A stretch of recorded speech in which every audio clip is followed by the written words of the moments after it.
Come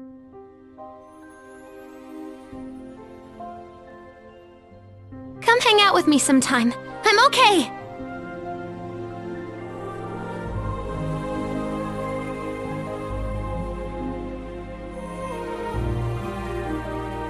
It's me, Mario!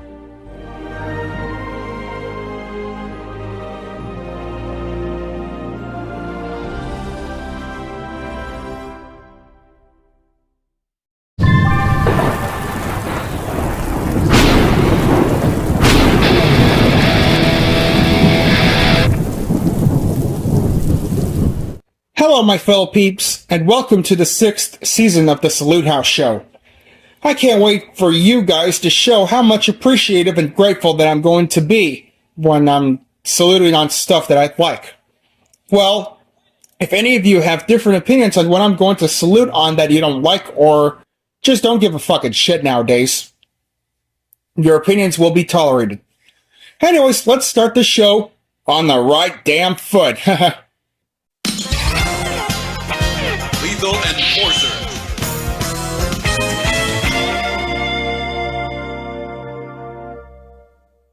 Gran Turismo is a 2023 American biographical sports drama film based on the sim racing video game series developed by Polyphony Digital since 1997. Produced by Columbia Pictures, PlayStation Productions, and 2.0 Entertainment, the film was directed by Neil Blomkamp from a screenplay by Jason Hall and Zach Balin. It depicts a sensationalized account of real-life British driver Jan Martinborough, a teenage Gran Turismo player who became a professional racing car driver. And he drove so goddamn fast. The film stars Archie Madekwe as Martinborough, alongside David Harbour, Orlando Bloom, Darren Barnett, Jerry Howelly Horner, and Jimon Hanso. I apologize for the mispronunciation and for the stuttering that'll happen in a few episodes. Alright peeps, let's get into it. Warning, spoilers will occur. The keyword is will. Alright, following a pitch by marketing executive Danny Moore, Nissan establishes the GT Academy to recruit skilled players of the racing simulator Gran Turismo and transform them into real racing drivers. Danny enlists former driver turned mechanic Jack Salter to train the players. Initially reluctant, Jack accepts after growing tired of the arrogance of his team's driver Nicholas Kappa. Meanwhile, Jan Martinborough, a teenage gamer from Cardriff, dreams of becoming a racing driver despite his father Steve's disapproval. Wow. What an ass of a decision. Jan learns he is eligible for the GT Academy after setting a time record.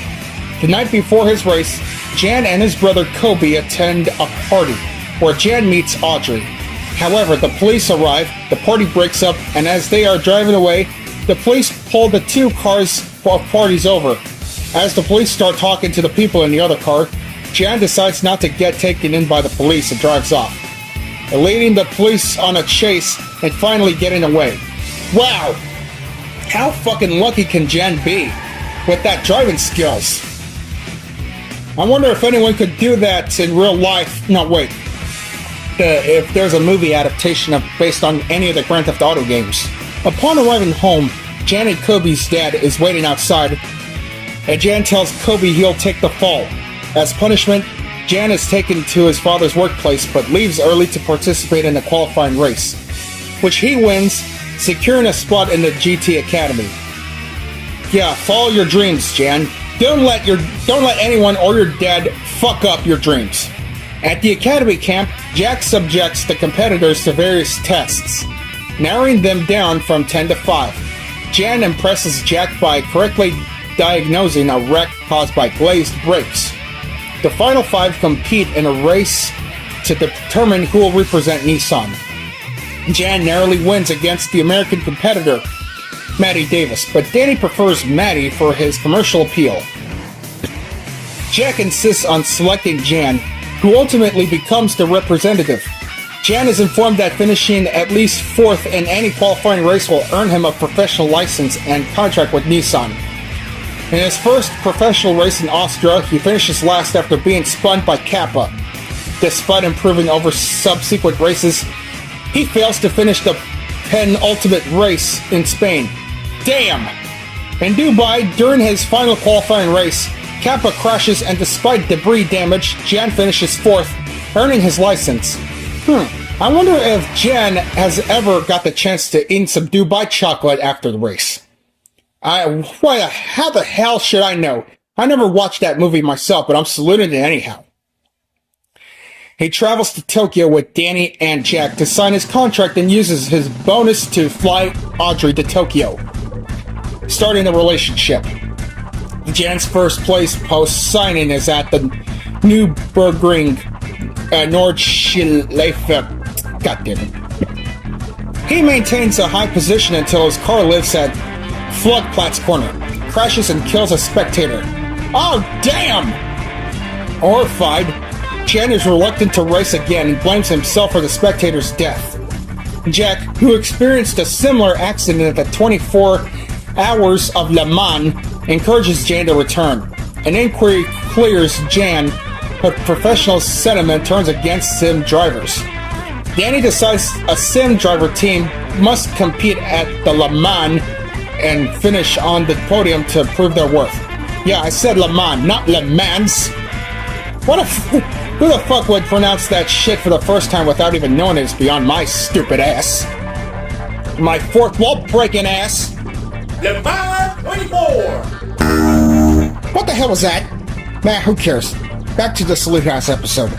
Danny recruits Maddie and fellow GT Academy participant Antonio Cruz to join Jan. On race day, Jan's father apologizes for not supporting him. Well, apology accepted, Steve. Shaken by Frederick Schillen's crash, Jan is motivated by Jack playing his training music. Maddie and Antonio compete their shifts, but Antonio is brought in early due to cramps. Ah, damn! That's not good. A dropped wheel nut. Nut? Is that what she said nowadays? Okay, all joking aside, a dropped wheel nut during a pit stop causes Jan to lose positions. Oh no, that's not good. Using racing lines learned from the video game, he regains his position, breaking a lap record. Wow! On the final lap, Jan narrowly beats Kappa, securing 3rd place and a podium finish for Nissan. The netblog shows the real Jan Martinborough, having completed in over 200 races and serving as his own stunt double in the film. Well, how impressive. Okay, so the development on the film based on Gran Turismo was revealed in July 2013. Well, too bad I didn't know that shit. So yeah, the development of that movie was revealed with Michael DeLuca and Dana Brunetti producing and Alex C. writing the script. Joseph Kosinski was set to direct the film in June 2015 from a new screenplay by John and Eric Holber. However, the Kosinski version was no longer moving forward as of February 2018. In May 2022, it was announced the film was again in development with Blomkamp being attached to it direct in June. The main cast were announced in September 2022, while other cast additions signed in November. The film began in Hungary that month and wrapped in December. The film's score was composed by Lauren Balfe and Andrew Kay. Yeah, I'm not going to bother mispronouncing Andrew Kay's last name. So this film has grossed $44.4 million in the United States and Canada, and $77.7 million in other territories, for a worldwide total of $122.1 million. Wow! The film received mixed reviews. On the review aggregator website, Rotten Tomatoes, 65% of 225 critics' reviews are positive with an average rating of 6.1 out of 10. The website's consensus reads, Gran Turismo's brisk action and feel-good underdog drama are undermined by its loose telling of the fact-based story. But this is still a generally solid racing movie. Metacritic, which uses a weighted average, assigned the film a score a 48 out of 100 based on 46 critics, indicating mixed or average reviews. Audiences surveyed by CinemaScore gave the film an average grade on A on an A+ to F- scale, while those polled at post-track gave it a 90% overall positive score. And the film was nominated for Best Adaptation at the Game Awards 2023. Despite the negative reviews, long-ass postpones, and all that fucking con bullshit, this movie is worth a try to watch.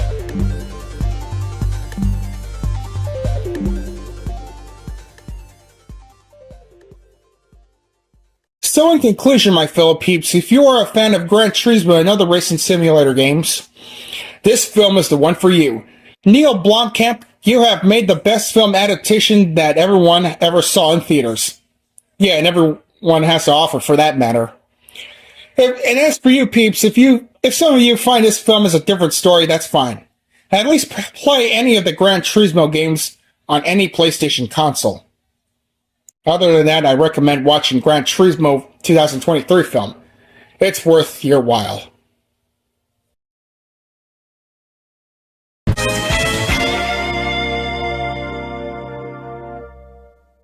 Alright peeps, looks like we're up for, the 21st installment of the Double Salute House shit.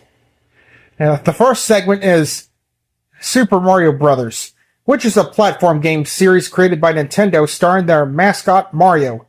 It is a central series of the greater Mario franchise. At least one Super Mario game has been released for every major Nintendo video game console.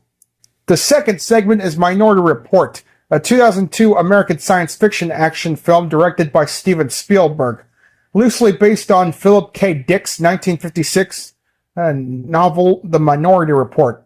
The film takes place in the Washington metropolitan area in 2054, in which specialized police department pre-crime apprehends criminals by the use of foreknowledge provided by 3 psychics called precogs. Alright, let's get on with the shit, shall we? The Super Mario games are set primarily in the fictional Mushroom Kingdom, typically with Mario as the main playable character. He is usually joined by his brother Luigi, and often other members of the Mario cast. As platform games, they involved the player character running and jumping across platforms and atop enemies in themed levels. The games have simple plots, typically with Mario and Luigi having to rescue the kidnapped Princess Peach for the primary antagonist, Bowser. The first game in the series, Super Mario Bros., released for the Nintendo Entertainment System in 1985, established the series' core gameplay concepts and elements. These include a multitude of power-ups and items that give the character special powers such as fireball throwing and size changing. The Super Mario series is a part of the greater Mario franchise, which includes other video game genres and medias such as film, television, printed media, and merchandise. More than 430 million copies of Super Mario games have been sold worldwide, making it the 6th best-selling video game series, behind the larger Mario franchise, the puzzle series Tetris, the Call of Duty series, the Pokemon video games, and including Grand Theft Auto. Wow. Okay, the gameplay goes like this. Objectives in the games involve progressing through levels by defeating enemies, collecting items, and solving puzzles without dying. Yeah, without dying. The power-up we use is integral to the series. The series has installments featuring both 2- and 3-dimensional gameplays. In the 2D games, the player character, usually Mario, jumps on platforms and enemies while avoiding their attacks and moving to the right of the scrolling screen. 2D Super Mario game levels typically have a single exit objective that must be reached within the time limit, leading to the next subsequential level. Super Mario Bros. 3, no shit, that hidden satanic game that the angry video game nerd claims that it is, introduced the overworld, a map of non-linear levels that branches according to the player's choice. Super Mario World introduced levels with multiple exits. Wow. 3D installments in the series have had 2 subgenres, open world exploration based games and more linear 3D games with a predetermined path. Yeah, starting off with Super Mario 64, right?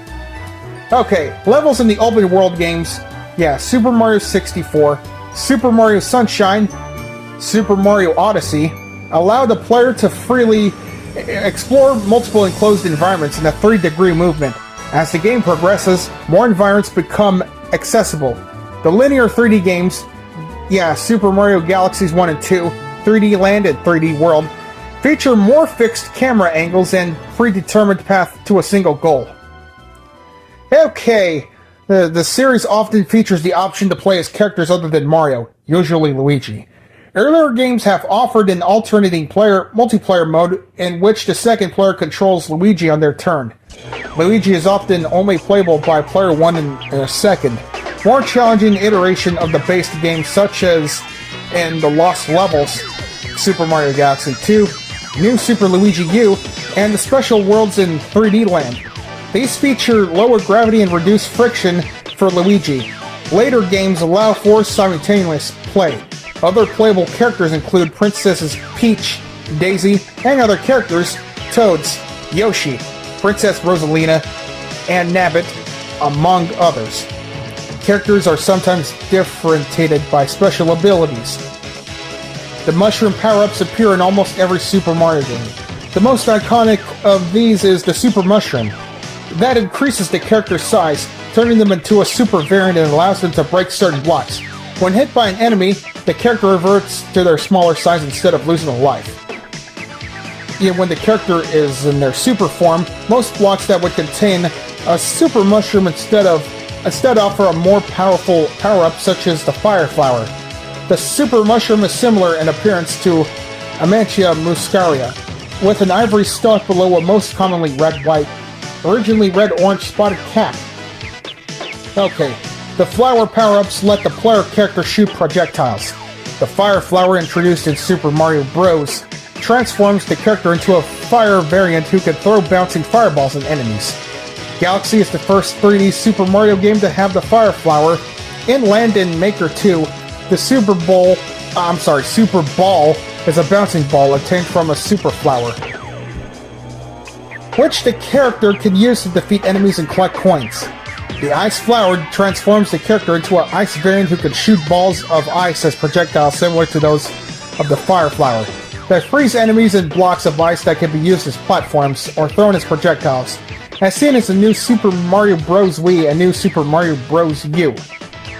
Don't forget about Koopa Shells, which serve as a major projectile in the series. The POW blocks, extra lives, the Starmans, warp pipes, and other shit that's too irresistible to miss. Let's not forget about the music. Much of the original Super Mario Bros. Music and sound effects have become iconic to the series and incorporated into modern games. The original Super Mario Bros. Theme, composed by Koji Kono, has become one of the most well-known video game themes around the world. Super Mario Galaxy, released in 2007, became the first game in the Super Mario series to feature orchestrated music, which would return in its sequel and other subsequent games such as Super Mario 3D World. Oh my god. There's so many of the games that's mostly a bunch of greatest hits, and some of them are like missing. Some of them are not very good, like Mario is missing on Super Nintendo and shit. There's also spin-offs for Luigi and Yoshi. Wario Land, Mario Kart, Mario Party, Paper Mario, and Mario and Luigi. Damn. Even the remakes and remasters of every classic Super Mario game, sure, just as good as it gets. Shigeru Miyamoto, you are one hell of a godsend. In 2054, the federal government plans to nationally implement the Washington, D.C. prototype pre-crime police program, which has been operating for 6 years. 3 clairvoyant humans, precogs, received psychic impressions of an impending homicide, and officers analyzed their visions to determine the location and apprehend the perpetrator before the crime can occur. Would-be killers are placed in an electrically induced coma and held in the panopticon-like prison facility. Although pre-crime has eliminated nearly all premeditated murders. During its 6-year existence, spontaneous crimes of passion called Red Bull killing still occur, giving the police only a short time to act. Pre-crime chief John Anderton joined the program after his 6-year-old son Sean was abducted and never found. Man, that sucks. He suffers from depression and addiction to a drug called Neuralin, and his wife Laura has left him. Department of Justice agent Danny Whitworth audits the pre-crime operation, intent on uncovering any flaws. Agatha, one of the precogs, experiences a flashback to a woman's drowning as Anderton watches. Curious, he learns from the prison warden that the intended victim, Anne Lively, went missing shortly after her murder was prevented. However, he also discovers that Agatha's vision of the crime is not on file. Soon afterwards, the precogs predict that Anderton will kill a man named Leo Crow, whom he has never met. Anderton flees, prompting to Whitworth to begin a manhunt. Well, that's some serious shit. Anderton visits Dr. Iris Heinemann, a geneticist whose research led to the creation of the pre-crime, and learns that the precogs' abilities are the result of brain damage in the womb caused by their parents' addiction to early, impure forms of Neuralin during pregnancy. Heinemann explains that one precog occasionally sees a different future vision from the others, known as Minority Report, or known as a Minority Report. These discrepancies are approached from the official record to maintain the precog's reputation of infallibility, but the precogs retain their memories. If Anderton does have a minority report, Heinemann says it would most likely have been generated by Agatha since she is the strongest of the three. Okay, undergoing eye transplant surgery to evade retinal scanners installed all over the city. Anderton returns to pre-crime using his removed old eyes, which he had kept after the transplant surgery. He enters the temple where the precogs are kept and kidnaps Agatha, shutting down the group mind on which pre-crime depends. Damn. With the assistance of cyber-criminal Anderton searches Agatha's memories but fails to find a minority report for Crow's murder. However, he finds and downloads her memories of Anne's death. The two track Crow to a hotel room and find photos of many children, including his son Sean. Anderton accuses Crow of killing Sean and nearly kills him, but relents at the last moment to place him under arrest. Crow then claims he was hired to plant the photos and begs Anderton to kill him, saying that his family will only be paid if he dies. When Anderton still refuses, Crow kills himself in a manner similar to the precog's vision of Anderton killing him. Tipped off by Anderton, Whitworth investigates Anne's case and finds discrepancies to suggest that she had indeed been murdered. And he reports his findings to Lamar Burgess, director of pre-crime, who kills him with Anderton's gun, safe in the knowledge that the offline precogs can't not reveal him to be Whitworth's murderer. Anderton takes Agatha to Laura's house, where they are finally tracked down by a tactical team of pre-crime officers. Anderton is arrested and imprisoned for the murders of Crow and Whitworth, and Agatha is returned to the other precogs. After Anderton's imprisonment, Laura discusses Anderton's concerns about Anne Lively with Burgess. Burgess initially denies any recollection of Anne Lively, but later in the same conversion says he will look into her drowning, a detail Laura never mentioned. She becomes suspicious and breaks Anderton out of prison, allowing him to confront Burgess at a banquet celebrating the national launch of pre-crime. At the banquet, Anderton pulls a call through to Burgess, confronting the director with a crime recruit in Agatha's memory that Burgess is trying to conceal. Anne, a Neuralin addict and Agatha's mother, had given up custody of Agatha.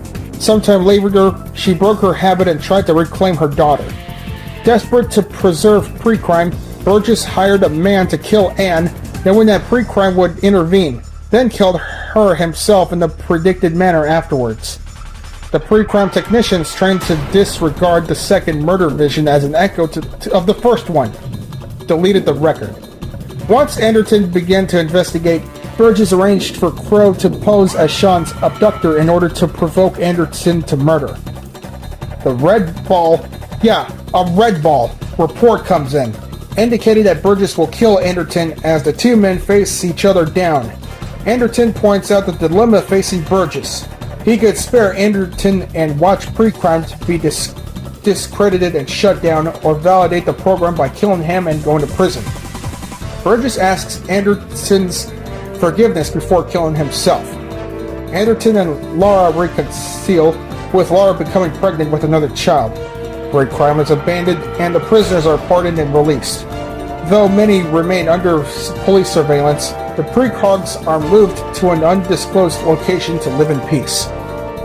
Okay, so on the review aggregator Rotten Tomatoes, this movie holds an 89% approval rating based on 260 reviews, and an average rating of 8.20 out of 10. The site's critical consensus is thought-provoking and visceral. Steven Spielberg successfully combines high-concept ideas on high-octane action in this fast and febrile sci-fi thriller. The website listed among the best reviewed films of 2002. The film also earned 80 out of a possible 100 on a similar review aggregating website Metacritic based on 37 reviews, indicating generally favorable reviews. Audiences polled by CinemaScore gave the film an average grade of B+ on an A to F scale. Oh, that's great. Oh yeah, and there's also a video game based on the fucking movie called Minority Report Everybody Runs, developed by Treyarch and published by Activision on November 18th, 2002 for the GameCube, Game Boy Advance, PlayStation 2, and the original Xbox.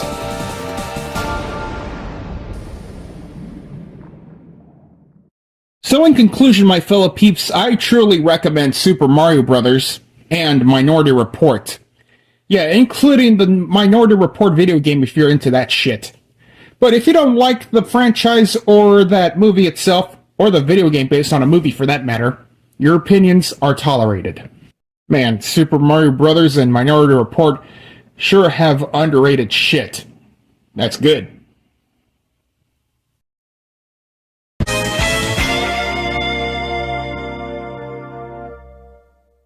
Welcome to the 21st installment of the Triple Salute House of this show, peeps. The first segment we're going to salute on is Dave Mattson Entertainment Incorporated, a production company owned by a YouTube user, Dave Mattson, based in the New Raffle City, New Raffleica. Raffle City. The second segment is Norman Jones, better known as G4P TV, formerly known as Go Animate for Pictures, and so on. As online, he is a Hungarian YouTuber Go animator that was first launched in August 2013. And the third segment is Friday the 13th Part 9, Jason Goes to Hell the Final Friday. The film follows the ghost of Jason possessing people in order to continue his killings after his death. To resurrect himself, Jason must possess a member of his bloodline. Alright, let's get on with these medias. And just to let you know, yeah, spoilers may occur. Okay. Dave Mattson opened his current YouTube account on April 15th, 2011. And on that same day, Dave Mattson Films Incorporated was founded. At the time, he uploaded a channel. He uploaded channel and television logos from the 1950s to the 1990s. On April 16th, 2011, Dave's first text-to-speech video was on his new channel was the first episode of Fugitive Television, and the second on April 18th was Quantum Ducks, but it was removed a couple of years later for unknown reasons. He uploaded his first new Looney Tunes intro bloopers episode on April 20th. Yeah, 420. Smoke weed every day. Smoke weed every day. The Shield gets an attitude. He also returned to doing funny signs videos on May 1st, starting with Resistance is Futile. At this point, he uploaded more LTIB and funny signs episodes. He also uploaded remakes of the logos he's uploaded so far, and logos for his own channel that are based on them. And October 24th, he started a new series, Screen Gems S from Hell Bloopers. Wow. Alright, 1 year later, 2012. Starting on August 15th, Dave himself made on-screen appearances beginning with LTIB 33, Commercial Cannibalization. On October 2nd, Dave uploaded a faster version of his channel intro and outro, which he first used in Screen Gems S From Hell Bloopers 5. Uploaded the same day on November 26th, following the Screen Gems S From Hell Bloopers 6. He uploaded another updated intro and outro, now featuring the characters. This one was made by Websy Rocks. And then March 13th, 2013, Dave had to put disclaimers at the beginning of his videos to prove that they're not geared toward little kids, beginning with Looney Tunes intro Bloopers 52, Return of the Logo Mayhem. Since no average Jill, who was eventually terminated from YouTube channel, a YouTuber by Childish Mammal 12, made the claim that his videos were harming her kids. This wasn't always the case. However, videos like Looney Tunes intro bloopers 61 and 62, as well as Funny Sign's Drag Strip High School, didn't use such a disclaimer at the beginning. Alright, might as well skip to a few years later. Yeah. Okay, on February 17th, 2014, Dave updated his intro and outro again, now with a new name, Dave Mattson Enterprises Incorporated.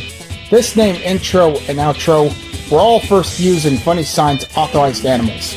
This seemed to be Dave's shortest-lived company, named after he closed his account on April 7th of that same year, in the wake of Windows XP's end of support. But this actually proved to be the longest lived on January 10th, 2017. Dave uploaded a video announcing his official return to YouTube after 3 years of closure, after he uploaded Looney Tunes intro bloopers 93 to 100. And Dave announced that he would continue to produce episodes of his Looney Tunes bloopers and Funny Sign series, starting with, episode 101, we're back in business. Alright. Then on Christmas Day of 2021, Dave uploaded another updated intro and outro, this time utilizing an arrangement of his older intro by Miss Madsen, and the front view of the Dave Mattson Entertainment Building, which he would use for all of his videos going forth until Dave and Friends episode 20, Farewell Our Heroes. This was first use of the dawn of the new era of logo parodies, and updated for the two-headed P-head runs amok, posted on January 11th, 2022. After the studio renovated and expanded LT Parodies 241, the beginning of a new parody. On May 4th and July 2nd of the same year, Dave updated his intro and outro 2 more times. And then after Cedric, his family, the JCTN Squad and Heroes League 98 departed from Dave's universe in Dave and Friends episode 20. Dave updated his intro and outro again on March 19th, 2023, this time using his own music.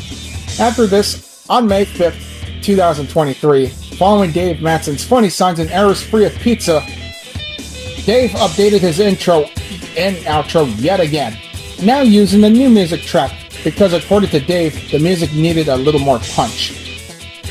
Well, I see what this is going. The list of series of LT bloopers, SG bloopers, PBS bloopers, CBS bloopers, NET bloopers, all those fucking series are going on. In the former series like Logo Playhouse, Logo Effects, Deformed Logos, Tilt, there's so on. Those shows are just as good as it gets. Good job, Dave. Alright. G4P TV is known for his series like Roblox Ads Error GA, Universal Logo Bloopers, and much more. And also owns other channels like his Minecraft channel and his second channel, the G4P TV Extra. So this is the powerhouse of entertainment, uploading new videos on his channels daily, weekly, or unscheduled. On November 27th, 2023, due to a copyright takedown from Huggy Taskakabi, G4P TV announced that it will shut down after 10 years. Its replacement will be Curriculum, and G4P TV's other channels will be moving there. However, in April 2024, the name has been revived beginning April 12th. Alright, the start of the era goes like this. In the summer of 2013, G4P TV created a YouTube channel called Mr. Jackie 608. However, he deleted the channel for unknown reasons, though his second channel is still available, though with only one upload. On August 8th, G4P TV was originally launched as Go Anime for Pictures. His first video was Screen Gems logo bloopers, but the video was deleted in January 2020 and has remained lost. A day after the launch, G4P TV created the original Funny Signs, and later went on to make live-action shows such as Lego Adventures, Paris to Paris, and more. And later in February 2014, Universal Television logo bloopers was launched with the pilot episode, was also deleted, unfortunately 6 years later. And no existing re-uploads of the early episodes were made since. Lego Adventures was later cancelled in the same year, 2014, replaced by Lego Show. However, Lego Adventures returned in late 2014, resulting in Lego Show being cancelled.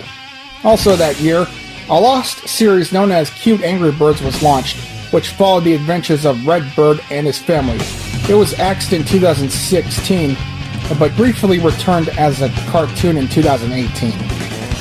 And later, he started making new channels, such as for gaming, G4P TV, G4P TV in Spanish, and G4P TV second channel. But those channels only had less than one upload. And alright. And the Wanda and the Alien era, around 2015, and he started making Lego edit videos, resulting in the creation of the G4P TV effects, now known as the Hungarian Lego editor. 2015 remained an important year for that channel, when his channel started to get filled up with Wanda and the Alien, with the duo appearing in most videos. Later in November, Wanda and Alien stopped appearing on his channel, despite several reappearances in 2016. The duo was removed for good. G4P TV also created a Minecraft channel to avoid his main channel being flooded with Minecraft content, but he stopped making videos there later in September. Alright, let's just go ahead and skip for a few years to the Circular Era. On March 17th, 2020, G4P TV rebranded with a new logo and new channel art, and also introduced the new intro, new outro, and new intro with various variations. Roblox Ads Error GA also returned in May, but the background is now changed to blend with G4P TV's branding. In December 2020, G4P TV announced the return of the Minecraft series, but it will now be airing original shows such as Minecraft News, Gone Crazy, and Emergency Lane, but continues to upload sketches, though this time with text-to-speech voices. During the summer of 2021, G4P TV wasn't active much due to personal reasons, but returned in the autumn with a new intro and outro. But keeping the 2020 logo, also in 2021, G4P TV launched a Discord server, hoping to interact with fans and his friends alike. Since then, he began cooperating with other YouTubers and friends such as Michael Picker, Ben Curb, DC Comics fan, and more. Alright, in 2023, Universal Television logo bloopers debuted with a new intro, which was previously seen in the Christmas special, and the logo during the bloopers has changed. It was done by Ben Curb using Cinema 4D. Christopher Price also made his debut in the community, but was later banned in February due to a series of controversies involving him. G4P TV's Looney Tunes intro bloopers also debuted, which was based in Dave Madsen's version of the same name. Ben Curb later left the text-to-speech community, but remains on G4P TV to continue working with him in other projects. So the shows, that are cancelled and ongoing and making a comeback or renewed or some shit like Roblox Ads Error GA, Funny Signs, Raffle City, Action 41 News, The Bunker. So many goddamn shows like Yellowcast, Chuck Bird Plays, Jack Paul TV, Screen Gems logo bloopers, Magside, Meme Review, Funny Signs, Funny Memes, Lorimar logo bloopers, Yeah, including the Emergency Lane, Milton's Daily Life, Minecraft News Gone Crazy, Minecast, After the Elimination Zone, Chuck Bird Plays, The Micro Gamers, G4P TV Game Center, Big Brother PBS logo bloopers, Families, Funny Memes, Funny Windows Errors, Microsoft Sam and Friends, Flash Themes, ASDF Golden Life, yeah, Chuck Cast, Boomerang Days, Wednesday Night Chill, Friday Night Party. God damn, there's so many shows to watch to start all binging and shit. Yeah, my apologies for not going over the G4P TV page, but this is the best I could come up with. Alright.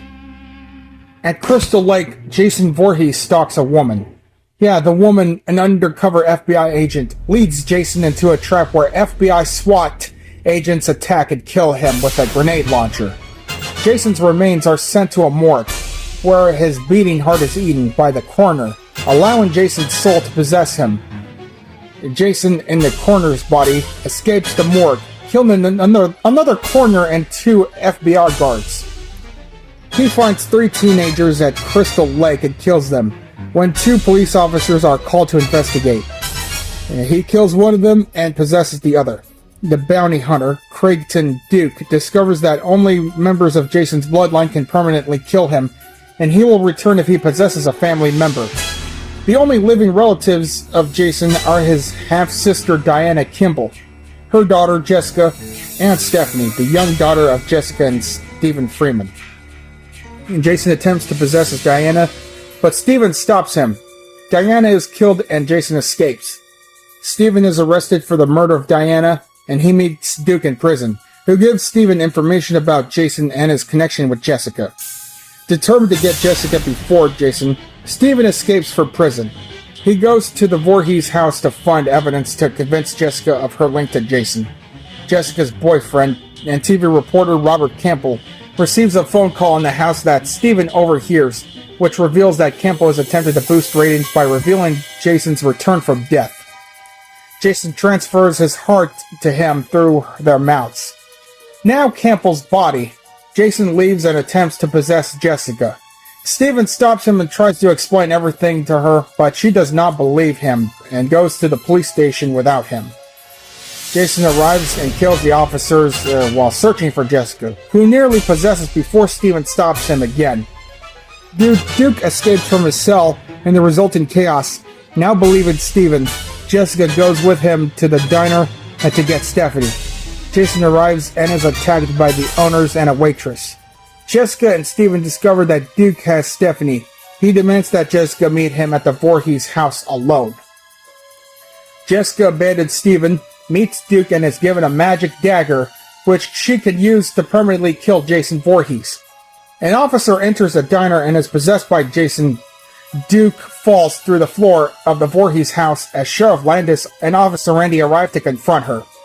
Landis is accidentally killed with a dagger that Jessica drops, and Jason, possessing Randy, attempts to reborn through Stephanie, but Stephen arrives and kills him with a machete, and then Jason's heart has become a demon which enters Diana, allowing Jason to be reborn in his original body as Stephen and Jessica rescue Duke.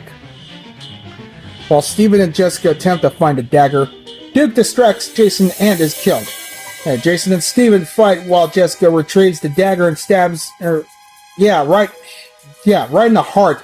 Wait, is it right in the heart or somewhere else? Whatever.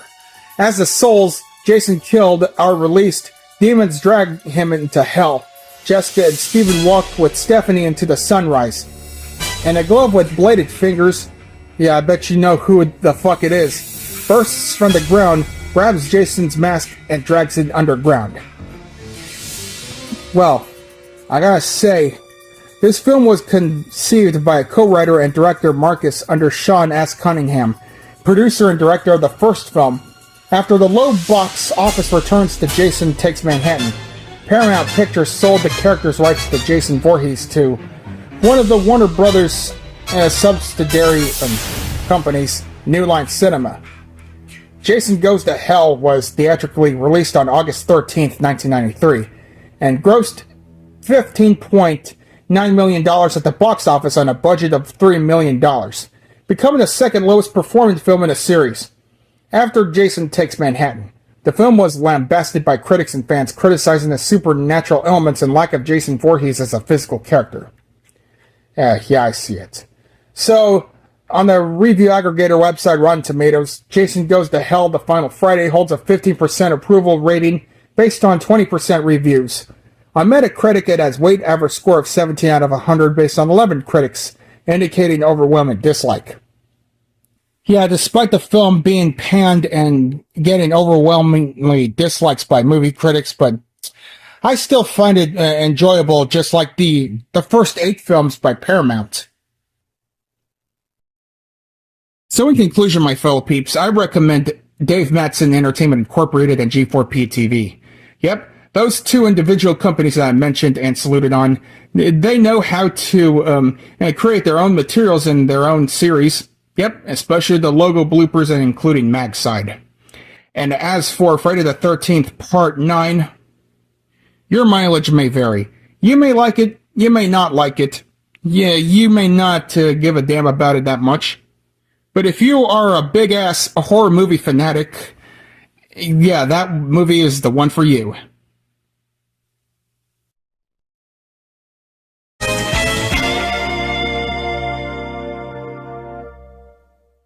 Alright, my fellow peeps, looks like we're in for a treat today.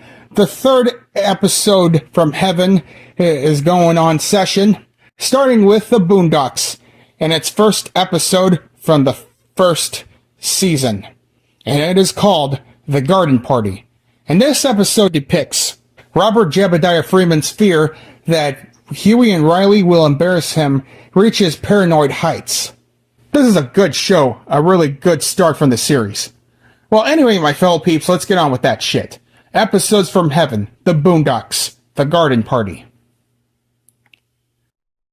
Alright, the plot goes like this. At a social party filled with primarily white guests, Huey Freeman walks up to the stage and makes an announcement.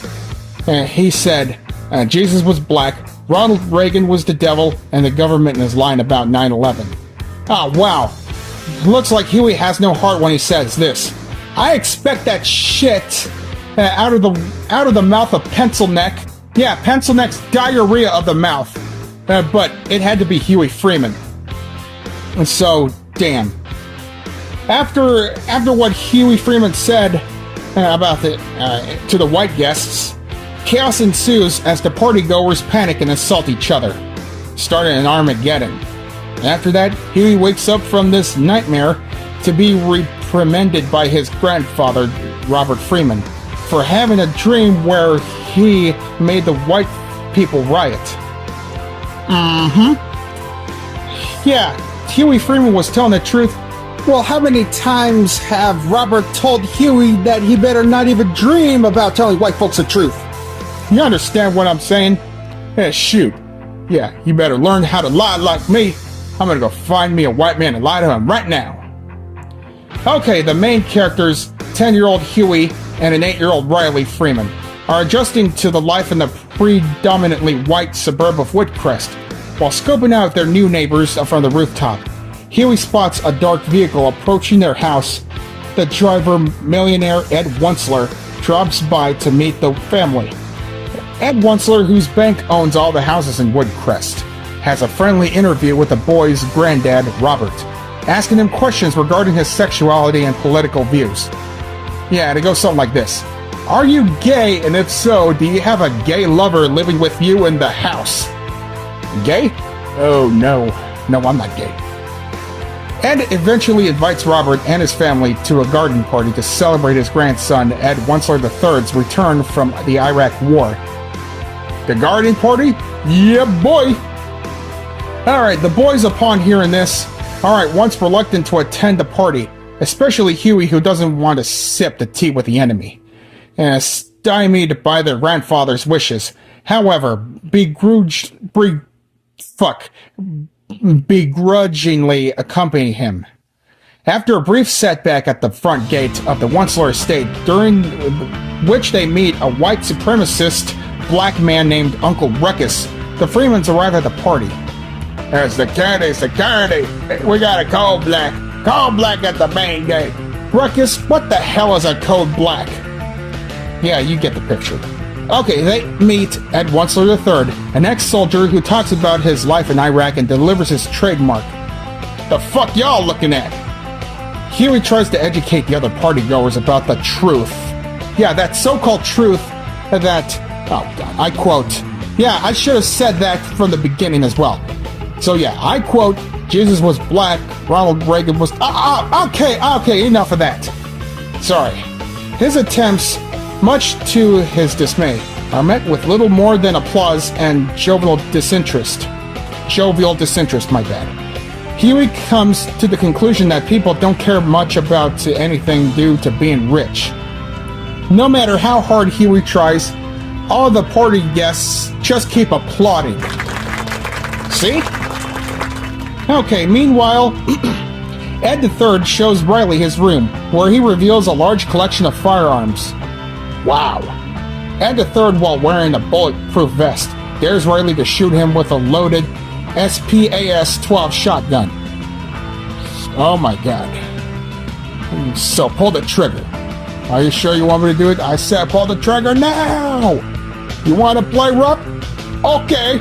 Back at the party, Uncle Ruckus, who claims to be a Caucasian man, now black due to the revitiligo, the opposite of what Michael Jackson had, starts singing a song he wrote called Don't Trust Them New N-Words Over There. What? Alright, yeah, this is a song to the Freeman family. Since the Freeman's arrival to the party, Uncle Ruckus repeatedly drank from a flask and is holding it while singing and possibly being intoxicated. Back upstairs, Riley fires the gun whose force sends him flying backwards and Ed out of his second-story window. Say hello to my little friend! Damn! Ed the Third, apparently unhurt, again delivers his catchphrase, "The fuck y'all looking at?" upon recovering. And you know what the party guests did? If that's the sound effect that you're looking for, you're correct. After what? A somewhat nervous Robert Freeman goes to apologize to Ed Wensler Sr. for the incident, and much to his surprise, Ed is understanding, saying, "In 30 years, that boy will be the President of the United States, and he'll still be a fucking idiot." Well, looks like Robert feels relieved. Yep. So what ending is that? Well, Robert and Ed then have a drink, toasting to the old school. Yeah, if you're thinking about retro game consoles and classic episodes of Family Guy, The Boondocks, The Simpsons, and other shit, yeah, I'd say cheers to the old school to that. Yeah, that's great. Oh man, I forgot to mention that after the intro sequence of that first episode, yeah, Robert Freeman was doing some exercises naked, butt-ass naked. Damn, I really do not expect this to happen. Not even 5 minutes into the episode and already there's uncensored nudity out of Granddad's ass. Damn. Sorry, Billy Blanks. Why buy the tape when you could get the infomercial for free? Phew. So during the garden party, Huey wears clothing style near identical to Fidel Castro's uniform, which vaguely hints Huey's socialist views, but more likely like a bold message that he has no intention of making friends with an imperialist. And in similar fashion, Riley deliberately styles himself after Al Capone so everyone at the party knows he's gangsta. Yeah, what's good, brother? So according to the IMDb website, this episode has given a 7.9 out of 10 in ratings. So, yeah, according to these two users from that website, They Love Larry said 83%. Watching this as a grown adult makes this show 10 times better.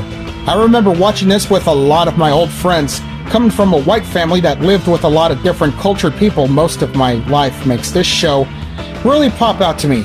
The characters are so different compared to most, and watching this again years later, it still holds up. Easily one of the best intro songs too.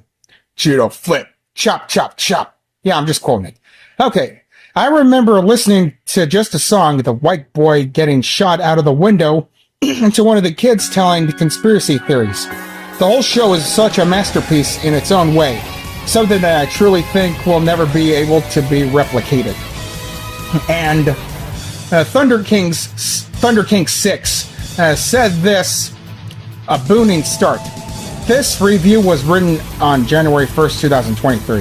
Yeah, I see that. The episode at the forefront of a fabulous, iconic classic series. This episode was about, it was about the Freeman settling into a new community at the rich guy's party filled with white people. Fine, there are 3 mini subplots going on. Huey is breaking bread with 2 spoiled guys. They nagged him to shoot one of them out of a window with a shotty. Riley has a dream about white people, and he attends to the party speaking truth, and all the white people behave ignorant and deaf. Wait a minute, I believe that this writer must have got that confused. Yeah, between Huey and Riley. And the OG Robert Freeman is trying to kiss up and fit in with Ed. Yeah, Ed Wunsler. By just standing and listening to his boring dialogue. Lastly, in bonus, Uncle Ruckus debuts as a servant to Ed Wunsler and sings a very nice song called Watch Those Beep Over There. Laughing rating, a good 9. Overall, it was a fine, simple episode. Yeah, what a good luck charm of an episode that was. So in conclusion, my fellow peeps, I recommend this episode. Yeah, especially all episodes of the Boondocks, or rather most of them that fits in well. Yeah, even despite the 4th season gone down the drain. But overall, this episode and the rest of the series holds up. Way to bring back memories. So if you don't like this episode or that series as a whole, your opinions are officially tolerated.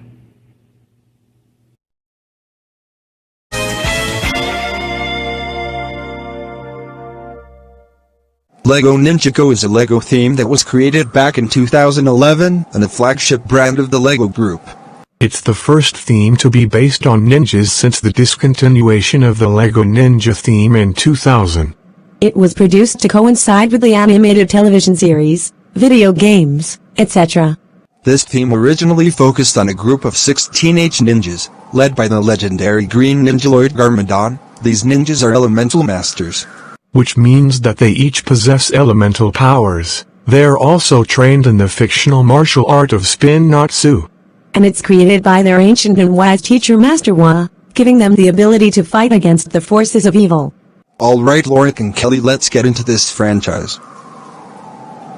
The main focus of the line is the formation and consequent exploits and trials of a group of teenage ninja, battling against the various forces of evil. The theme originally introduced 5 main characters with an original storyline set and official world that fused the ninja theme with the dragons, modern vehicles and futuristic mech robots. In the theme's storyline, the ninja characters are trained in the art of Spinjitzu, a fictional martial art that allows them to fight their opponents. The storyline is set within the fictional world of Ninjago, a place inspired by East Asian culture.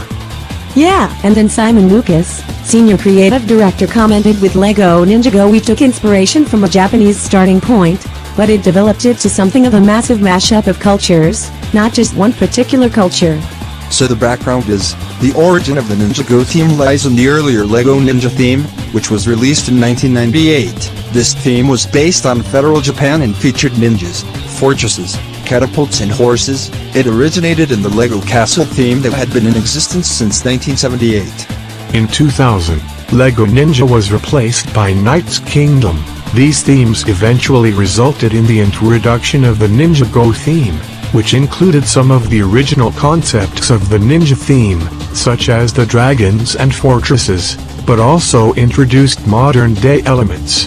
The research is, the focus on the ninja was also the direct result of ethnographic research of children's interests. The Ninjago product development team in Fort Lee, New Jersey spent several days monitoring groups of 8 to 10-year-old boys to gauge their reactions to various concepts and storyboards, including ninjas' underwater adventures and futuristic cities. You want to know what the damn story concept is like? The initial story concept for the theme originated in the rough sketch created by Tommy Andreessen on a Friday evening in 2009. The sketch depicted several element ninja and the word Spinjitzu. This idea was later developed into the fictional martial art of Spinjitzu, which was a combination of the words spin and ninjutsu. Well, holy hot damn, how creative to make this fusion that turned out excellent. Anyways, the introduction of skeletons as the main villains in the storyline was also the result of research with children. The children in the research groups were given the choice of 6 options, including monkeys, skeletons, robots and lizard people. Holy fuck shit, is that what the futuristic of ninjas is about in this Ninjago series? Well, in that case, the overwhelming preference was for skeletons, which the children considered to be real fantasy villains, and the brand name Ninjago was formed from a combination of 2 words, ninja and Lego. Mason, what do you have to say about this? Tommy Andreessen noted that this fell into place naturally, saying, "It's universally recognized, it works in any language, and it has a good dynamic to it. It's short and to the point. We added Masters of Spinjitzu to it just for flavor." Tommy Andreessen knows how to create 2 words and make it a fusion into 1 word.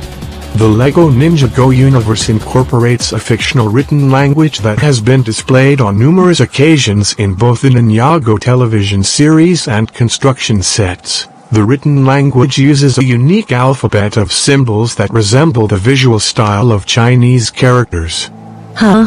That sounds interesting as hell. So the Chinese characters can be deciphered to translate the words that are commonly displayed on signs and advertisements in the Ninjago universe. With the release of the LEGO Ninjago movie, that language translator was released to accompany the film.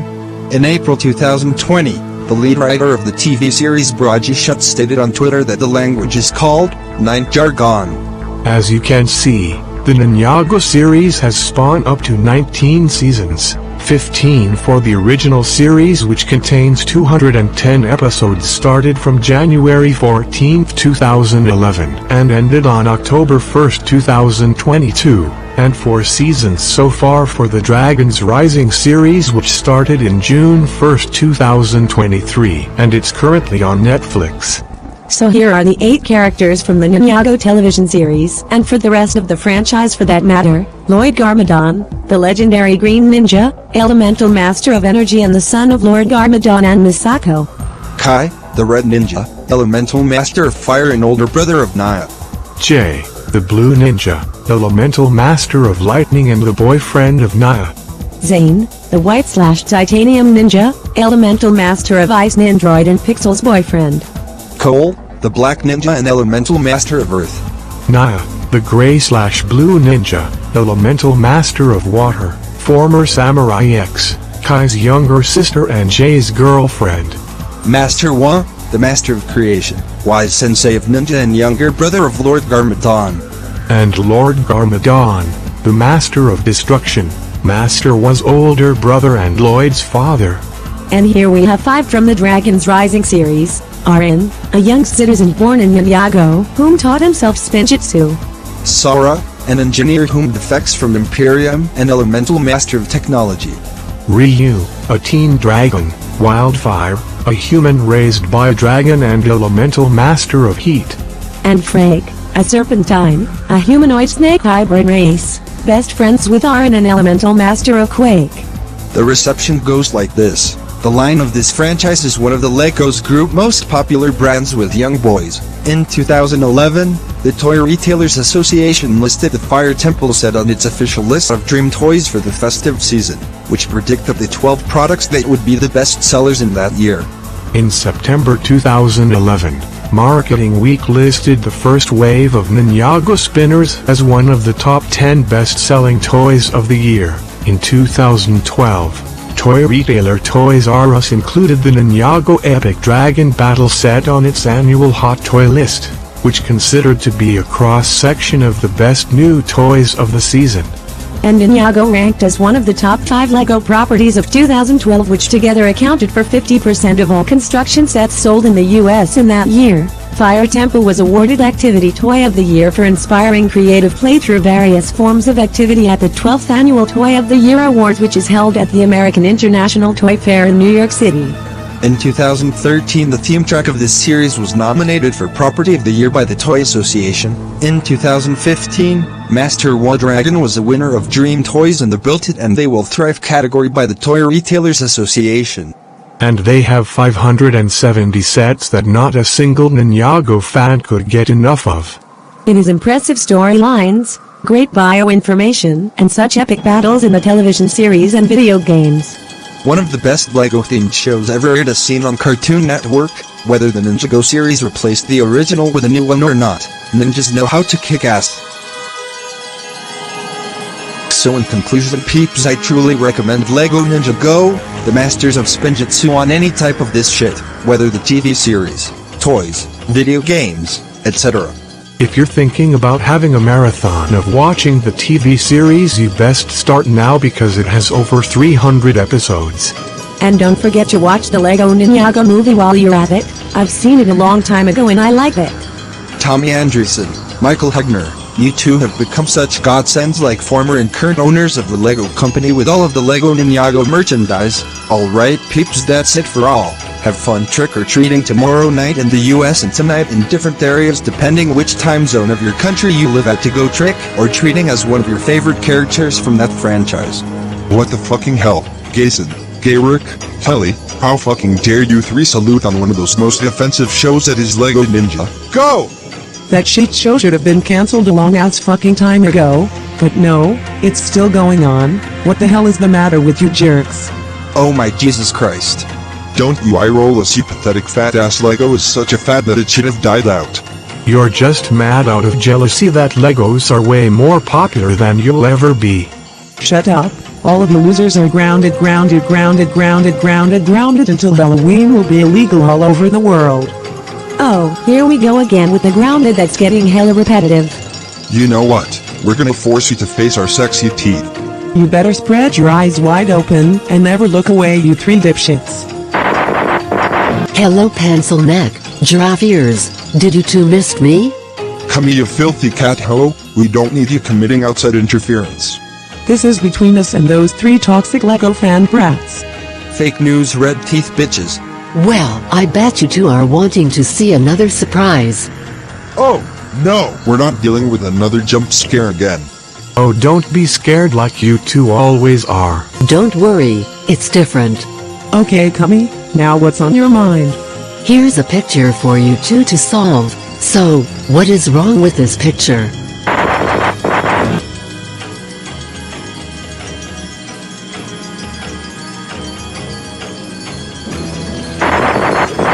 Do you two red teeth clowns see anything? No, you stupid filthy furry cat Karen ho. We can't see a goddamn thing. Are you too sure? Then look closer.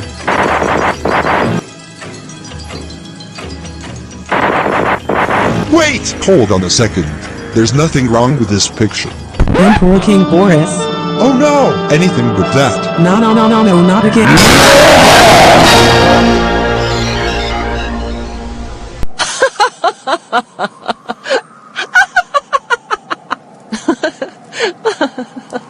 Good job with another BND jump scare. You got them red teeth shamalama ding dong losers twice in a row. Oh man, this BND jump scare meme is never getting old, Cummy. You bet that meme is never getting old. Alright Mason, cue the outro. Alright peeps, good luck trick-or-treating as one of your favorite characters, especially the ones from the LEGO Ninjago series. And be safe, if you don't like that franchise your opinions are tolerated.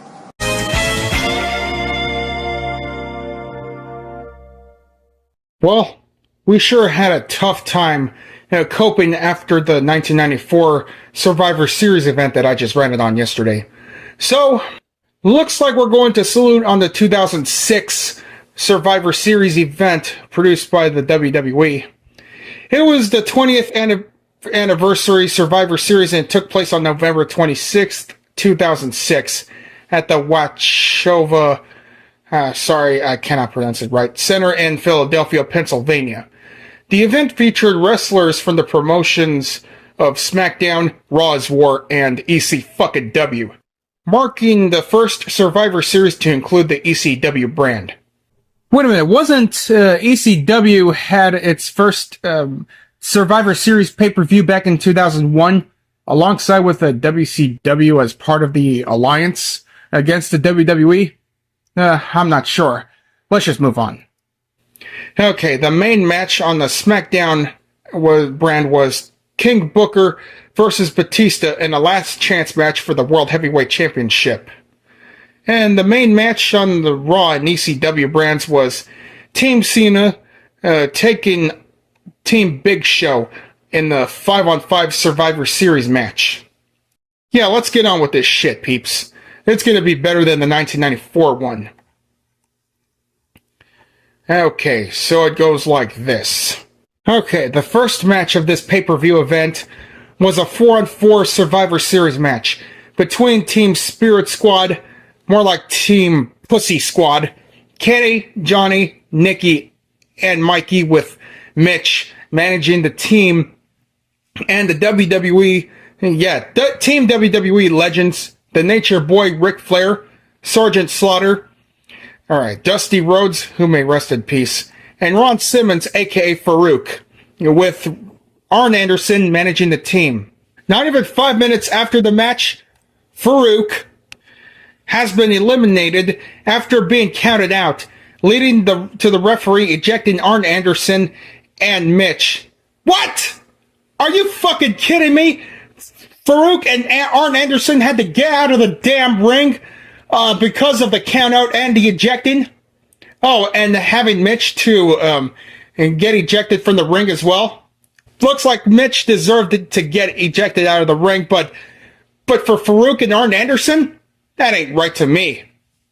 Okay, Nikki eliminated Sergeant Slaughter after a spinning heel kick by Johnny. Oh, damn. Well, so who's the puke now? Wait a minute, why the fuck am I saying that? Nikki is still a puke to Sergeant Slaughter. Okay, Dusty Rhodes eliminated Nikki after a bionic elbow, and then Kenny eliminated Dusty Rhodes with a roll-up while holding Rhodes' jeans. Oh, what the hell, that ain't right. Okay, the Nature Boy Ric Flair eliminated Mikey Whipwreck. No, not Mikey Whipwreck, the other Mikey. Yeah, Mike Mondo. The Nature Boy Ric Flair eliminated Mikey, using the ropes for leverage while pinning Mikey. Alright, the Nature Boy Ric Flair also eliminated Kenny with an inside cradle, and eliminated Johnny after submitting to the figure 4 leg lock, leaving the Nature Boy as the sole survivor. Woo! Yeah, way to take the W for your team, Nature Boy. I'm glad that you pulled it off. Yeah, despite that, Arn Anderson and the rest of your team got ejected on a countout and pinfalls. Yeah, and interfering. Okay, after the match, the Spirit Squad attacked the Nature Boy. Wow, what a bunch of sore fucking losers, right? The Pussy Squad had to take the L like a bunch of high school dropouts. Okay, in the second match, Chris Benoit, who may rest in peace, faced Chavo Guerrero for the WWE United States Championship. During the match, Chavo executed a frog splash on Chris Benoit for a near fall. And Chris Benoit accidentally knocked Vicky Guerrero off the apron when Chavo countered Benoit's attempt to apply the sharpshooter. Yeah, and JBL was being biased by saying that Chris Benoit did that shit on purpose on Vicky Guerrero. That was a fucking accident, JBL. Okay, so Chris Benoit forced Chavo to submit the Crippler Crossface to retain the title.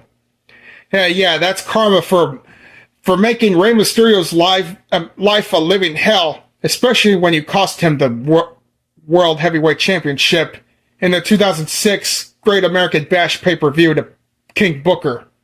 Yeah, it would have been a perfect event if Rey Mysterio was still here. Next, Lita defended the Women's Championship against Mickie James in Lita's last match, during which she had to endure "She's a crack whore" chants from the crowd. Mickie James performed the Tornado DDT to win back the title. Oh my god. You know what? I would say I would feel bad for Lita, but seeing Lita to turn her back on Matt Hardy for Edge, Yeah, I really hate to say this, but she did deserve that. After the match, Crime Time came out and sold Lita's personal belongings to the audience, which they stole in an earlier backstage segment, much to her shock and horror. Oh, come on! I know that Lita deserved that karma, but not like that. Two wrongs don't make a fucking right. Why the hell would Crime Time would make another wrongdoing? I mean, a wrongdoing that just makes the situation worse. Who the fuck do those guys think they are? Okay, now I'm starting to feel bad for Lita at that point.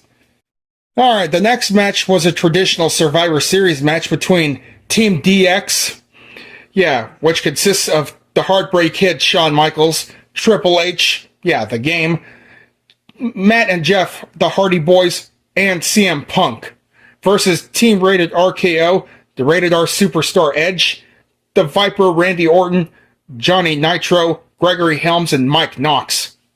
69.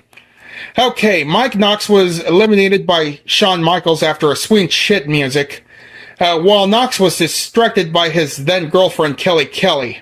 Oh, goddamn, not even 20 seconds into the match and already Mike Knox took the L. Haha, that's karma for treating Kelly Kelly like shit, man. After the elimination, Shawn Michaels asked his team who he eliminated.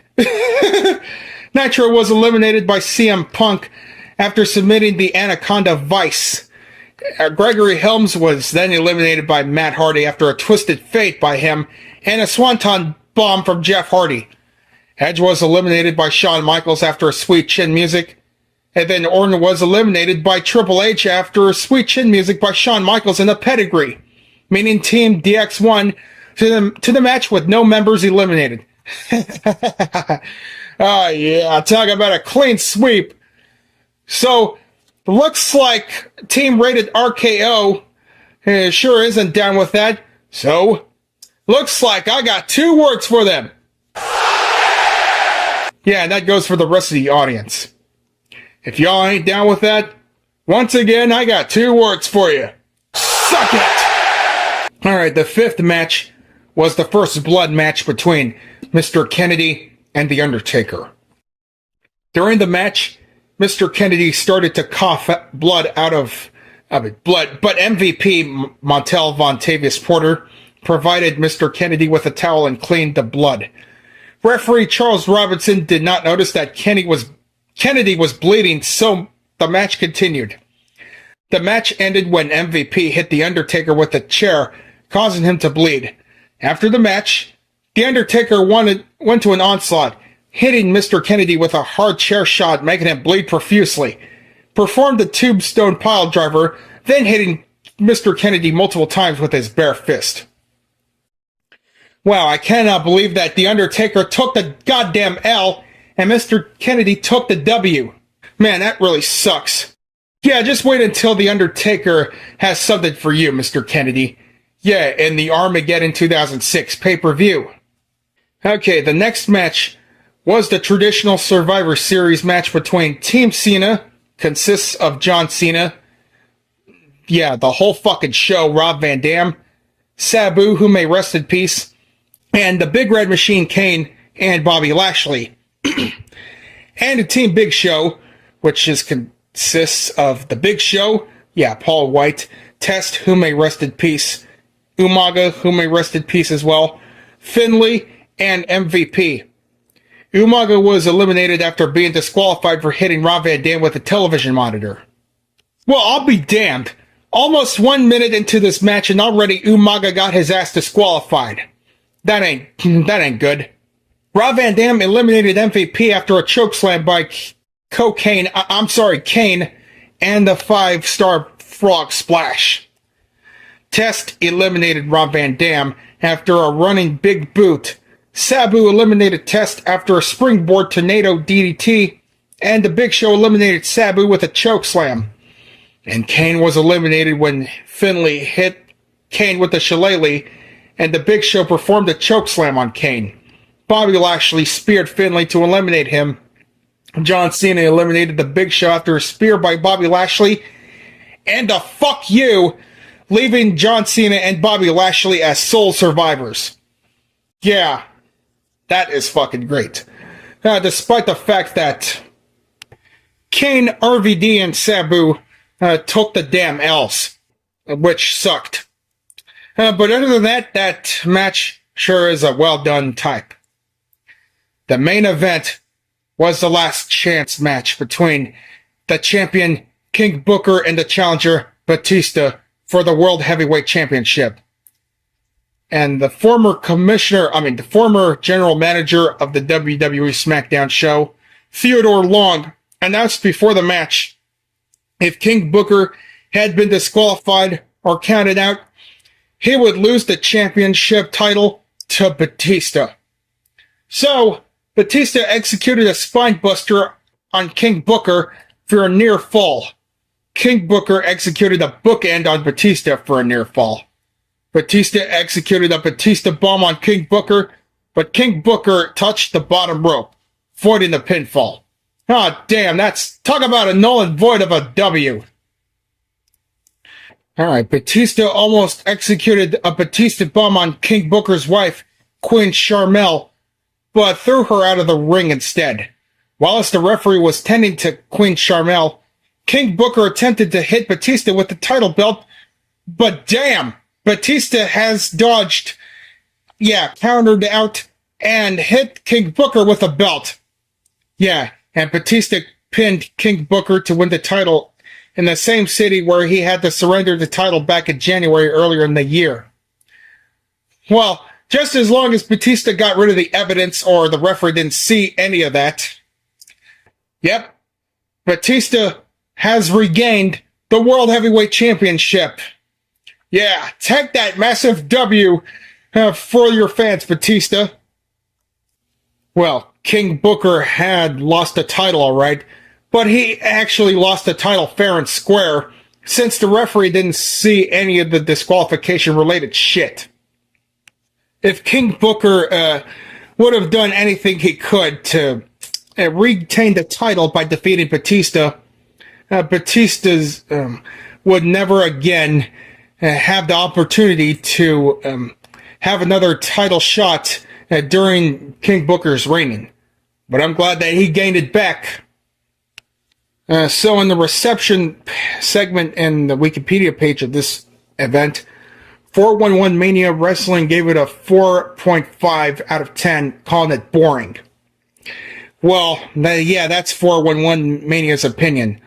So, in my opinion, I gotta say that this is the best Survivor Series pay-per-view I've ever watched. And the trivia about it is, this is the first Survivor Series that I've ever watched, that I've picked on DVD. If I have the authority to watch this again and again and again, I would. But I have done that before, and I sure can't wait to see that again. Once more. So in conclusion, my fellow peeps, I truly recommend the 2006 Survivor Series pay-per-view over the 1994 abysmal one. Despite the fact that Rey Mysterio did not show up in this event because of that injury on account of Chavo Guerrero, in the I Quit match on SmackDown, once again, it's the best damn event I've ever watched.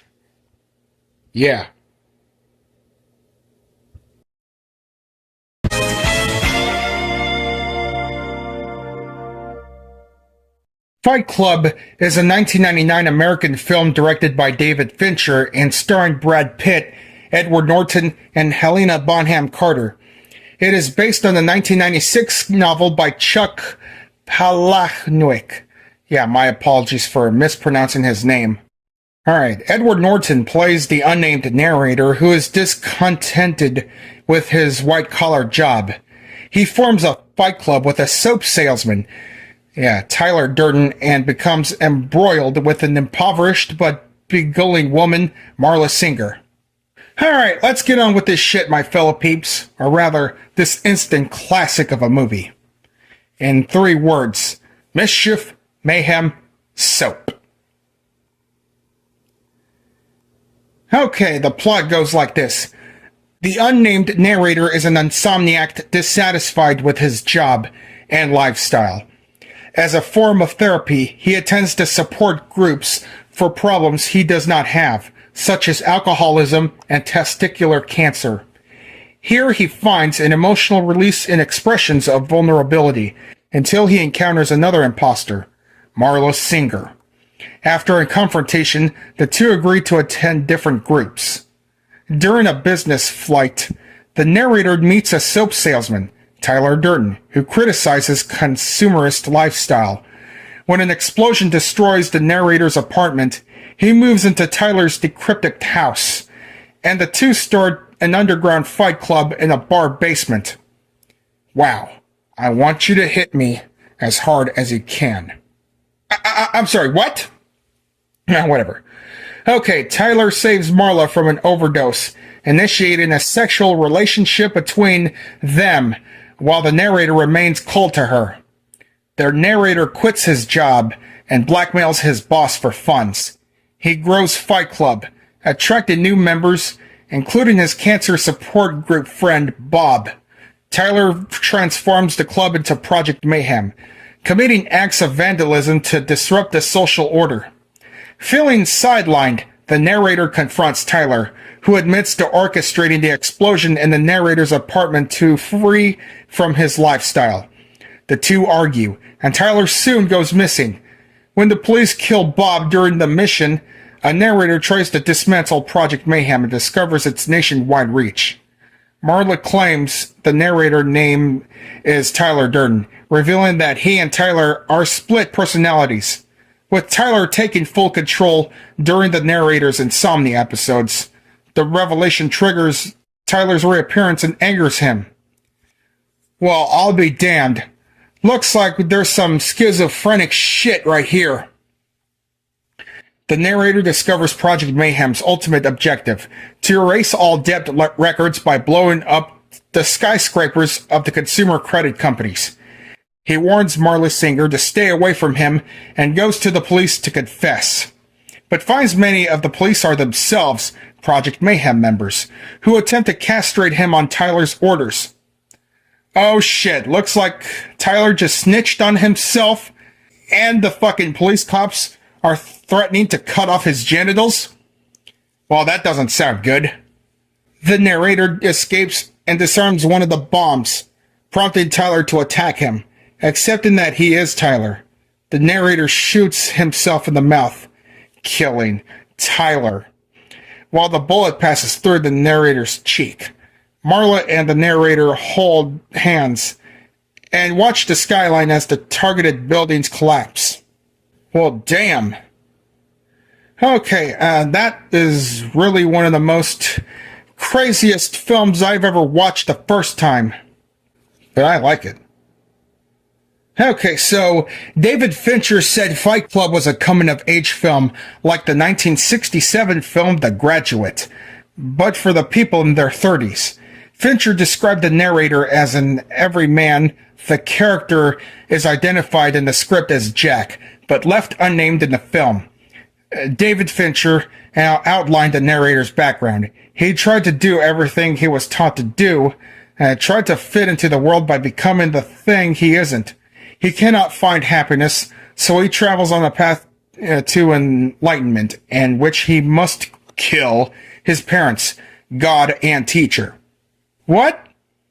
By the start of the film, he was killed off. His parents. With Tyler Durden, he kills his God by doing things that they are not supposed to do. To complete the process of maturing, the narrator has to kill his teacher, Tyler Durden. The character is a 1990s inverse of the graduate archetype. A guy who does not have a world of possibilities in front of him. He has no possibilities. He literally cannot imagine a way to change his life. He is confused and angry, so he responds to his environment by creating Tyler Durden, a Nietzschean Ubermensch in his mind, while Tyler, who is the narrator, wants to be. He is not empathetic and does not help the narrator face decisions in his life that are complicated and have moral and ethical implications, Fincher explained. Tyler could deal with the concepts of our lives in an idealistic fashion, but it doesn't have anything to do with the compromises of real life as modern man knows it, in which is you're not really necessary to a lot of what's going on. It's build. It just needs to run now. While studio executives worried that Fight Club was going to be sinister instead tedious. Ah, shit. Seditous. Fuck. David Fincher saw it to make it funny and seditous. Damn it! By including humor to temper the sinister element. Okay, then. Screenwriter Jim Olds described the film as a romantic comedy, explaining it has to do with a character's attitudes toward a healthy relationship, which is a lot better, which seems unhealthy and harsh to each other. But in fact does work for them, because both characters are out of the edge psychologically. The narrator seeks intimacy, but it avoids it with Marla Singer, seeing too much of himself in her. While Marla is seductive and negativist prospect for the narrator, he embraces the novelty and excitement that comes with befriending Tyler. The narrator is comfortable being personally connected to Tyler, but becomes jealous when Tyler becomes sexually involved with Marla. When the narrator argues with Tyler about their friendship, Tyler tells him that being friends is secondary to pursuing the philosophy that have been exploring. When Tyler implies that Marla is a risk they should remove, the narrator realizes he should have focused on her and begins to diverge from Tyler's path. God damn. Okay, so Fight Club examines Generation X angst as the middle children of history. Norton said it examines the value and conflicts of Generation X as the first generation raised on television. This generation had its value system largely dictated to it by advertising culture, and was told one could achieve spiritual happiness through home furnishing. His character walks through his apartment while visual effects identify his many IKEA possessions. Fincher described the narrator's immersion. It was just the idea of living in this fraudulent idea of happiness. And Pitt said, Fight Club is a metaphor for the need to push through the walls we put around ourselves and just go for it. So for the first time we can experience the pain. Yeah, this is Jack's instant classic of a fucking movie. Alright, so the novel Fight Club by Chuck P. was published in 1996. Before its publication, Fox Searchlight Pictures Book Scout sent a gallery proof of the novel to creative executive Kevin McCormick. The executive assigned a studio reader to review the proof as a candidate for the film adaptation, but the reader discouraged it. McCormick then forwarded it to the proof producers Lawrence Bender and Art Linson, who also rejected it. Producers Josh Donen and Boss Ralph saw potential and expressed interest. They arranged unpaid screen readings with actors to determine the script's length, and the initial reading lasted 6 hours. Producers cut out sections to reduce the running time, and they used a shorter script to record its dialogue. Bell sent the recording to Laura Ziskin, head of the division of Fox 2000 Pictures, whom listened to the tape and purchased the rights to Fight Club from Chuck P. for $10,000. Wow. Alright, the music score is, when David Fincher was concerned that the band's experienced in writing film scores would be unable to tie the themes together, so he sought a band which had never recorded for the film. He pursued Radiohead, but the singer Tom York declined as he was recovering from the stress of promoting their 1997 album, OK Computer.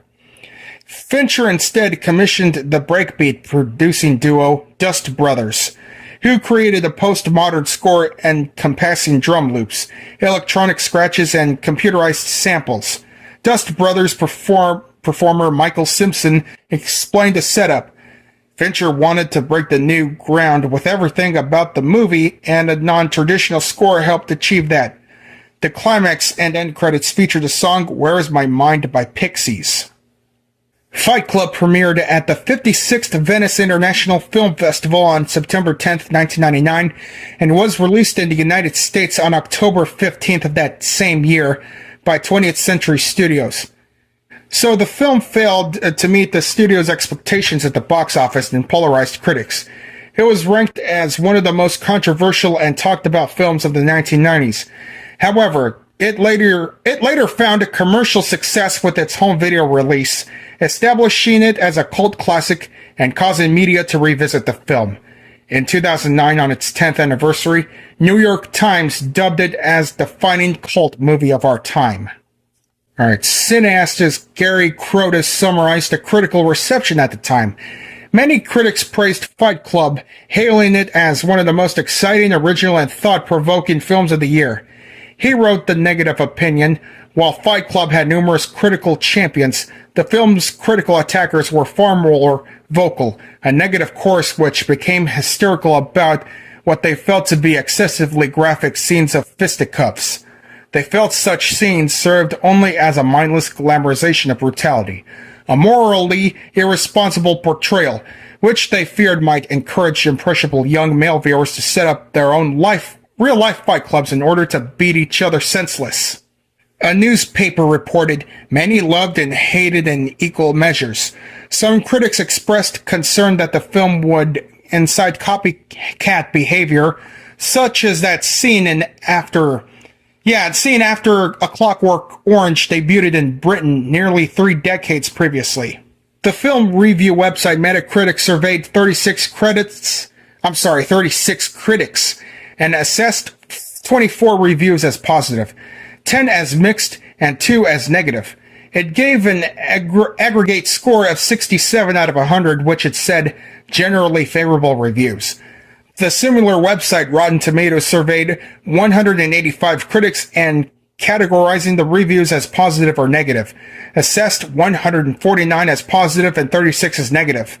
For the subset of reviews that had scores, it determined an average of 7.4 out of 10 and gave it a score of 81% and summarized the critical consensus. Solid acting, amazing direction, and elaborate production design making Fight Club a wild ride. Yeah, it was nominated for the 2000 Academy Award for Best Sound Editing, but lost to The Matrix. Okay, Helena Bonham Carter won the 2000 Empire Award for Best British Actress.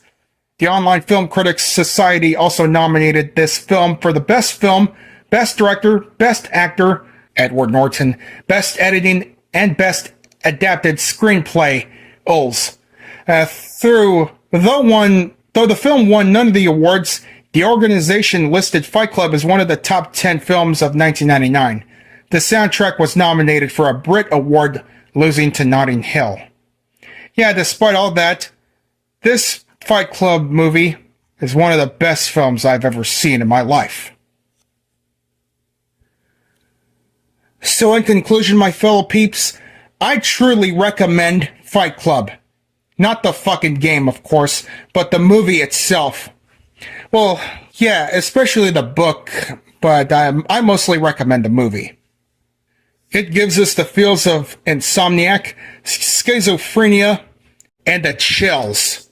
Yeah, despite the legacies and cultural impact full of controversies, this badass movie is worth every second of watching it. Yeah.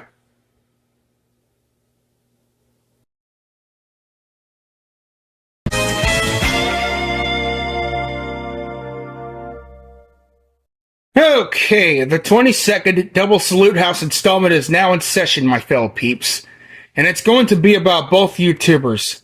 The first segment is one of my online friends there, Fabio the Mario and Sonic fan requested by him, and the second segment is one of the popular YouTubers and one of my favorites, yeah, that is, Oh Shiitake Mushrooms, requested by Ashley Anderson. If you peeps got any different opinions on any of those guys, that's fine with me. Alright, let's get into this. Where the fuck do I begin? I guess it goes something like this. Fabio the Mario and Sonic fan is one of those people whom I became friends with earlier this year. His channel existed back on October 1st, 2011. Whether he made that channel or someone in his family made that channel before it's literally his. Yeah, I really don't want to jump into conclusions like there's a different side of the part of the story of whether I got it right or I got it wrong. I guess it's up to Fabio where he gives me the correction of this segment. Alright, his videos look just as good as ever. His videos are filled with the ones from Rapper Offline, some of them used on Plotagon, but mostly Rapper Offline and shit. So the first video he has ever uploaded on his channel was May 17th, 2024. I've seen it, and it's about two Plotagon original characters, Samir and Scott. Yeah, those two Plotagon characters quoted SpongeBob's meme of lines from the pizza delivery episode, and it goes something like this. Ow, ow, ow. The Krusty Krab pizza is the pizza for you and me. The Krusty Krab pizza is the pizza, and my feet are killing me. Oh, ow. Sponge, bitch, you're a fucking shit. Oh, got carried away with this shit because I just watched because I remember watching the edited version of Pizza Delivery. Yeah, it's a different story. And yeah, it only had 109 views. And most popular video on his channel is Eric voice impression, which is about 3 different Eric voices from Beyond, with different text-to-speech engines and a different Eric text-to-speech voice from Microsoft Azure. It was uploaded back on July 3rd, 2025. One day before the 4th of July in the USA. It had over 700 views, and I gotta be honest, that's a good comparison between 4 Eric voices from other text-to-speech engines. Overall, his videos look great as it gets. Quite shocking with his Smash Bros. Fight video, his versions of video game commercials of Nintendo GameCube, Luigi's Mansion, Super Mario Galaxy looked as perfect as Rapper Offline could allow. And I also heard that he's making his own movie entitled The Fabio Movie. It claims that it is releasing November 20th, 2025. Whether in different chapters or he'll release a whole different movie on his channel with timestamps of chapters. So, what's that movie about? Yeah, I bet his movie is going to be about Tony and Tony Jr. Yeah, I assume it's going to be... I assume that's Fabio's original character. Yeah, causing nothing but trouble. Yeah, just like Brian and Emma did. Well, wait a minute, how should I know? I've never seen any of the videos out of Tommy or... I'm sorry, Tony or Tony Jr., my bad. Yep, Tony and Tony Jr. are up to no good, which is going to be about in Fabio's the Fabio movie. If he has to postpone his movie to a few more days, a few more weeks or whatever, it'll be fine. Postpones on shit like that were originally planned is the better and late than never type of deal. Sometimes it doesn't go well, like the postponement of Grand Theft Auto 6. Yeah, let's not get started with that. Oh, Shiitake Mushrooms is a channel on YouTube where their videos depict the owner of this channel owner, Lee Powell, his wife Carol, his children Leland, Leanna, and London. The description says, get to know our family of stressed out dad, mom, Leland, kid temper tantrum, Leanna, girl temper tantrum, and London. We like to do skits and make up crazy stories. We also do challenges and post vlogs in our life. The kid temper tantrum videos are X. We post these videos for entertainment only. Yeah, facts, Lee. So this channel existed back in September 7th, 2006. Damn, that's like over 19 fucking years ago. However, Lee Powell never uploaded a single video until July 24th, 2010. One day after my 12th birthday. His first video was called Raw Video. Karl Malone off the court talking to some of his fans during his 47th birthday, which has over 220,000 views and over 2.6 thousand likes. What can you say? A legend was born with this video. So his old videos contain soccer playoffs, raw footages, assembling furnitures, Lee's early years from the 80s and 90s and other shit. But you wanted to see the kid temper tantrum videos, right? Well, the first ever kid temper tantrum video was called Kid Temper Tantrum Throws Daddy's Laptop Over Deck Cause He Was Told to Clean, which was uploaded on November 25th, 2016 with over 1 million views. Wow, this is where the Kid Temper Tantrum franchise existed. Yeah, and it had over 6,000 likes. And I remember the slogan where Leland said this, "Don't post that on YouTube." Yeah. Sometime in 2017 or a couple of months later or whatever it is, the Kid Temper Tantrum videos get longer, like up to over 10 minutes. And as of 2018, the videos last up to over 20 minutes, most of the time because there are vlog scenes before crazy scenes show up. The skits have gotten more crazier than the earlier ones, like Leland mooned the police, calling 911 over McDonald's closing, and flipping off his teacher via Zoom, swearing while playing GTA 5, covering his parents' room with images of 1,000 butts. Yeah, 1,000 butts! Which is actually used with apples and oranges, like as props. Throwing a rock at Uncle Jay's car. Yeah, vandalism, and also writing dumbass uncle, which is also vandalism. Super glue on a toilet seat. Selling a house for a fucking penny. Cutting school to drink beer. Etc. Despite all the sketches being staged, it sure is fun to laugh our asses off of what Leland is up to no good. There's also a spin-off out of this series that is Girl Temper Tantrum. It's just the same spiel, but it doesn't hurt to see something different of the same attitude like Kid Temper Tantrum. Especially with the screaming scenes that are too funny to miss, too scary to embrace, too cringe to handle, etc. This main channel has over 773,000 subs, and we gotta help Lee and his family reach up to 1 million.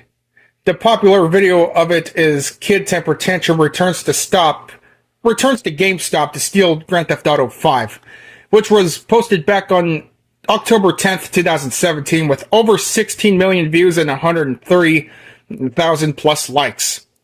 There's also channels related to Oshitake Mushrooms that are Leland Gaming, yeah, formerly known as Leland's Awesome Videos, yeah, Leanna's Cute Videos, which is now Leanna's World, or It's Leanna, and I See London, Oshitake Mushrooms Gaming, and of course, Oshitake Mushrooms Extreme. Oshitake Mushrooms Extreme used to be a reaction channel, but it's now a channel that gives us the same videos that we saw the first time, but the profanities didn't get blurred out on that channel, where the horn sound effects occurred when it's... Yeah, the sound effects that you'll hear is when they block out the profanity on the main channel, but in Oshitake Mushrooms Extreme, it's uncensored. Well, verbally uncensored. Man, that shit is off the chain with those crazy skits. Whether it's real or it's fake, this is such good entertainment to see all this. Just as long as there's nothing wrong going on behind the scenes. So in conclusion, peeps, I recommend Fabio, the Mario and Sonic fan. He has, like, almost 80 subscribers, so let's help him reach up to 100 subs. No, wait, even better. 1,000. I also recommend Oshitake Mushrooms. These videos gives me the laughs, it gives me the creeps, it gives me the suspense of how bad it goes, etc. Let's help Lee Powell and his family reach up to 1 million subscribers. Shout out goes to both of them.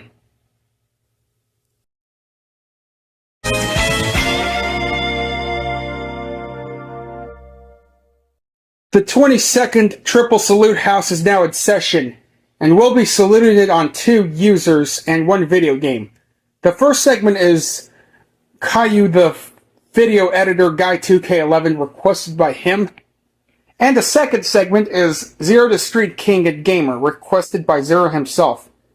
And the third segment is Driver 1, also requested by Zero the Street King and Gamer. Alright peeps, let's get to them. Okay, so what I see from Caillou the Video Editor Guy 2K11 when it comes to channels so far, excluding the closed and terminated accounts, I only see 2 in my retrospective. So his backup channel has 437 subscribers and his third channel has 151. And so let's focus on his backup account first. It has created back in July 30th, 2025. His first video was entitled, Welcome to my backup account, which is none other than greeting his viewers on his different channel. Yeah, he made this video moments after opening his backup channel the same day. and so far it has 213 video views. He makes generic grounded videos with anime characters from Super Mario Bros. Like Space Bro gets sent to bed early. Yeah, and other characters from whatever users that he idolized, like Noah refuses to eat salad, and his original character, I assume, correct me if it's not, Dane throws his temper tantrum at school, etc. I do make grounded videos on Polygon, but at least I'm trying what I can to make it less generic and shit. What else we see is the character named Gay videos, which is funny, but having users into it, in my opinion, it's not cool to me. There's also 25 parts of 2025 TEB Best logo episodes. Yeah, speaking of 2025, the TEB Best logo episodes, the first one has reached almost 10,000 views with 22 likes, and it was posted back at September 8th, 2025.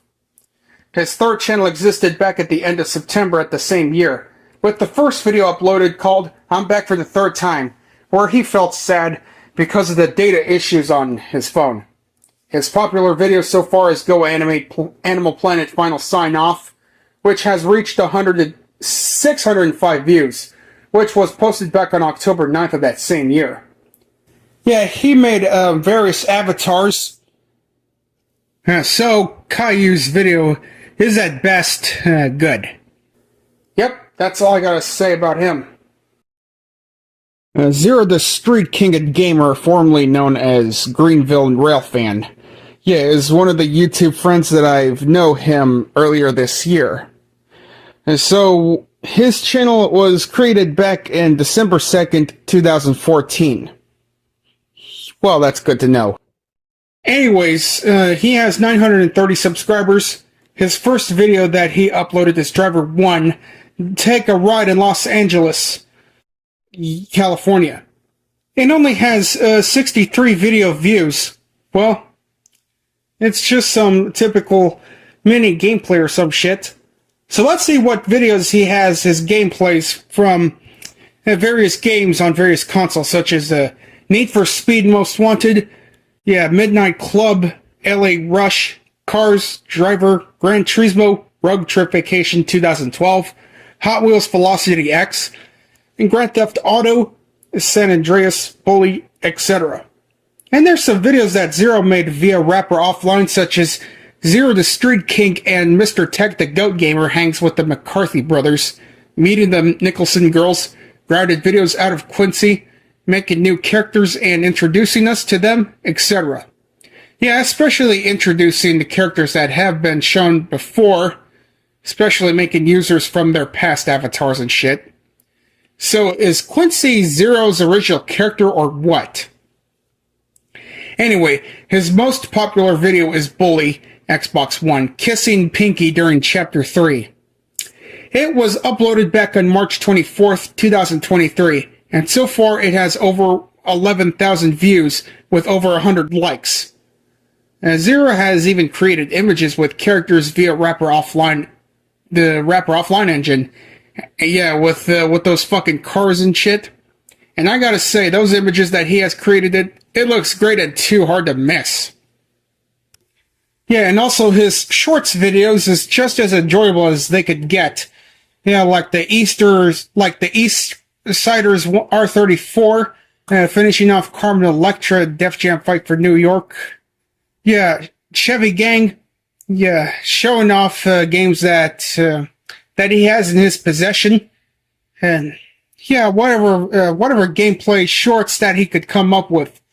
Yeah, especially showing the videos of 2005 Dodge Magnum on any video games and shit. So yeah. Okay, Driver, You Are the Wheelman is an action-driven video game and the first installment of the Driver series. It was developed by Reflections Interactive and published by Atari SA. It was released on a PlayStation console on June 25th, 1999, and it was ported to Microsoft Windows on October 1st of that same year, and to classic Mac OS on December 12th, 2000, and it was also released on Game Boy Color in May 10th, 2000. Okay, so let's know about this game. The game is played out in 4 cities. Miami, or rather Miami, San Francisco, Los Angeles, and New York, each of which remain only partially faithful to the actual city layouts. A fifth bonus city, Newcastle, where Reflections Interactive is based, is unlockable in the PC version through gameplay and the PlayStation version using a cheat device. But no missions are available and the playable area is small. The game was notable at the time of its original release insofar as the player was able to explore each city as an open-world environment. Driver has often been compared to the Grand Theft Auto series. It has also bears significant thematic resemblances to the 20th Century Fox movie The Driver from 1978. Okay, so NYPD detective and former racing driver John Tanner is sent undercover by Lieutenant McKenzie to investigate a crime syndicate. McKenzie instructs Tanner to go to Miami and meet a pimp named Rufus. After arriving in Miami, John Tanner uses his driving skills to prove himself to some gangsters in the parking garage, and becomes their getaway driver. Oh my god, don't even remind me about that hellish tutorial level that Film and Stuff has ever exposed from Driver on PlayStation. That tutorial level from that game was a level from hell. Okay, John Tanner carries out jobs for various criminals before meeting Rufus, who tasks Tanner rescuing John Paul, one of his associates. Rufus is later shot dead by his girlfriend Jessie, whom Tanner apprehends. She reveals that John Paul is now in San Francisco. So he goes to San Francisco, where he meets Castaldi, the head of the syndicate, and begins working directly for him. He also meets Rusty Slater, his former racing rival, who also works for Castaldi. Tanner later learns from local informant Mojo that Castaldi is working with a man named Don Hancock, who is running for president. He comes to suspect that Slater has been spying on him and wrecks Slater's car during a chase, resulting in Slater being arrested. Castaldi's syndicate moves to Los Angeles, California, where Castaldi plans to assassinate FBI agent Bill Maddox. Or Bill Maddox, or whatever the fuck his last name pronounces. Tanner instructs Lech, a police associate, to ensure Maddox turns up. Otherwise, his cover may be blown. The assassination fails and the police ambush the gangsters, forcing Tanner to take them to safety. He convinces the suspicious gangsters that Slater told the police about the planned assassination. Lech later tells Tanner that Mackenzie recently met with Marcus Vaughn, an FBI agent whom Tanner realizes is working with Castaldi and Hancock. The syndicate then moves to New York, where Castaldi plans a high-profile assassination. Lech tells Tanner that Hancock has bribed several people in the FBI and that Mackenzie wants him to pull out of the operation, as he worries for Tanner's cover. Tanner insists on staying undercover and keeps working for Castaldi. Intent on uncovering his plan, Tanner eventually learns that Castaldi plans to assassinate the President of the United States. Oh, hell no! And Tanner is tasked with driving the President's car. However, he ignores all instructions and takes the President to safety. Mackenzie then arrives and tells Tanner that Castaldi and all of his associates, including Hancock and Vaughn, have been arrested, then offers Tanner his badge back. However, Tanner suspects that the police and FBI were involved with Castaldi, so he leaves, ignoring Mackenzie completely. Okay, so the series creator Martin Edmondson was inspired by the very first film he saw at the cinema, the 1978 crime thriller The Driver, the infamous car park level, which tasks players performing a series of driving feats such as handbrake turns and salamaning. The difficulty of which frustrated many players was directly lifted from a scene in the film. The destruction of vehicles in-game was inspired by Edmondson watching real destruction, debris, and banger racing as a child and observing the twisted metal and battered cars afterwards. To achieve the sounding effects of the crunching metal sound of car crushes during development of the team, went to a wrecker's yard and hired a big JCB, and were picking up cars and dropping them onto the top of their cars. According to Spanish video game magazine 64, in 1999, GT Interactive were conducting development tests for a port on the Nintendo 64, although no such release ever materialized. Okay, so Driver was a commercial hit with sales above 1 million units by early August 1999.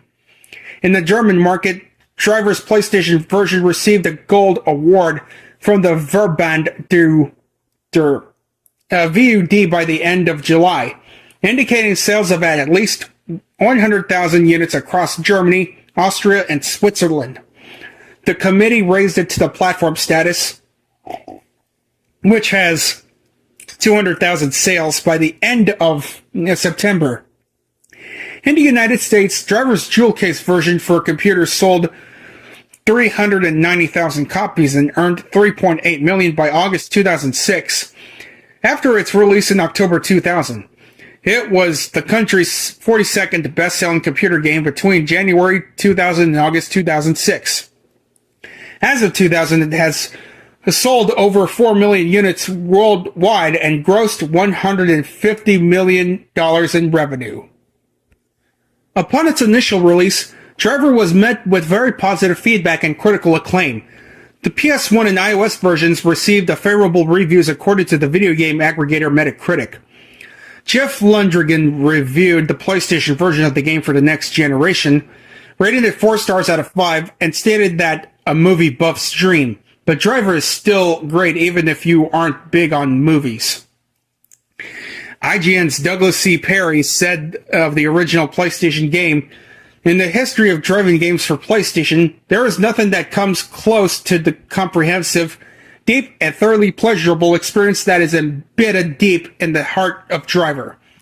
It fulfills driving enthusiasts' deep desires to drive as fast as possible through major U.S. cities and to slam into just about anything without any repercussions. In that sense, Driver is a dream come true." He went on to call it one of the best driving games on any system. Game Revolution's Ben Silverman was equally impressed, saying, "Driver excels where other games have failed by striking a perfect balance between action and realism. Car handling is a wonderful mixture of true physics and arcade functionality. Not as nitpicky and slim-oriented as Gran Turismo, nor as ridiculously implausible as San Francisco Rush. Driving follows the easy-to-learn, hard-to-master formula. Rarely does a game captivate the stoic and hypercritical Game Revolution office, but Driver has done just that. Well, I'm glad I got that game alongside with Driver 2. Yeah, well, I'm talking about the 2004 reissue of Drivers 1 and 2. At the 1999 E3 Game Critics Awards, Driver won the Best Racing Game, and in 2002, it was ranked on number 12 on IGN's list of the top 25 PlayStation games. Yeah, I'm really glad that this game was a huge hit. So in conclusion, peeps, I recommend subscribing to Caillou the Video Editor 2K11 and Zero the Street King and Gamer. Yeah, my apologies for giving out over just only almost 3 minutes of saluting them, but yeah, that's all I could think of. Anyways, please help Zero reach up to 1,000 subscribers, and yeah, I hope that goes for Caillou the Video Editor too. And as for Driver 1, I recommend getting it on either system, including the PlayStation 1 and or PC.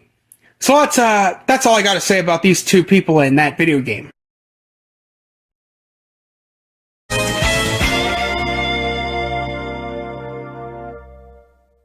Adam Sandler's 8 Crazy Nights is a 2002 American adult animated musical comedy film directed by Seth Kersley and written by Adam Sandler, Alan Covert, Brooks Arthur, and Brad Isaacs. It stars Adam Sandler alongside with his future wife, Jackie Titone, Austin Stout, Rob Schneider, Kevin Nealon, Norm Crosby, and John Lovitz. The film centers on Jewish characters alongside Hanukkah. The title is taken from a line in Sandler's The Hanukkah Song that compares the gift-giving traditions of Christmas and Hanukkah. It says, "Instead of one day of presents, we get 8 crazy nights." A new version of the song plays over the film's closing credits. Alright, so let's get on with this shit, shall we? Okay, the plot begins with Davy Stone being a Jewish alcoholic.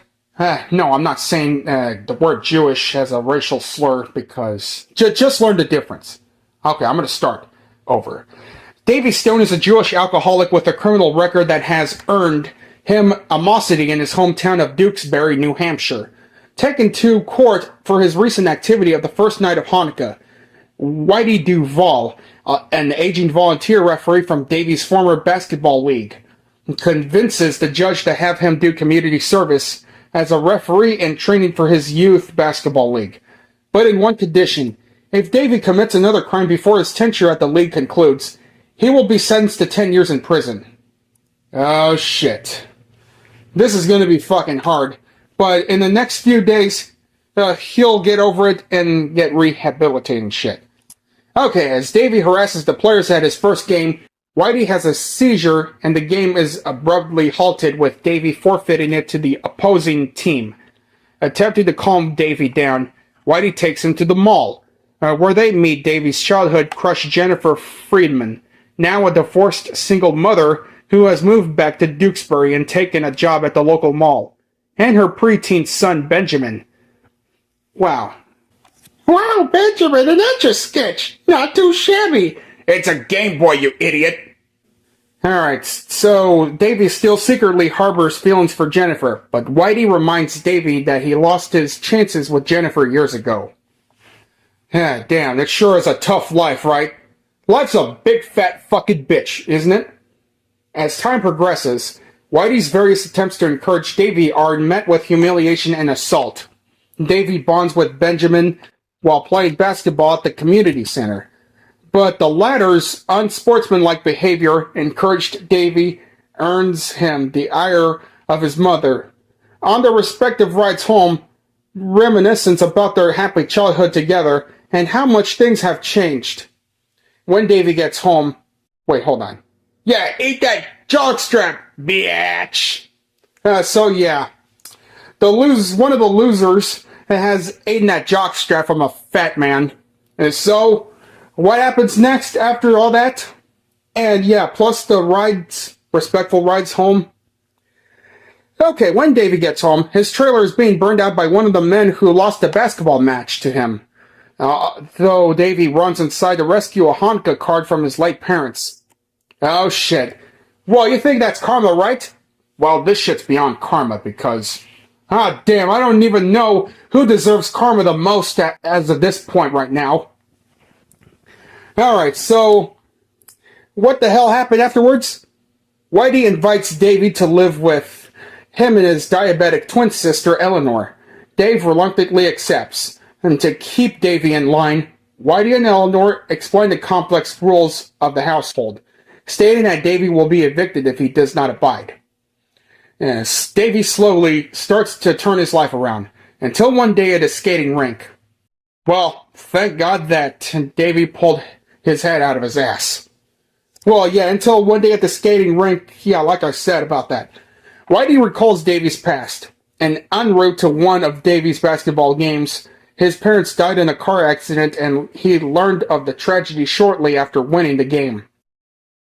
Man, what a complete celebration that turned out to be a big-ass tragedy. This is just heartbreaking.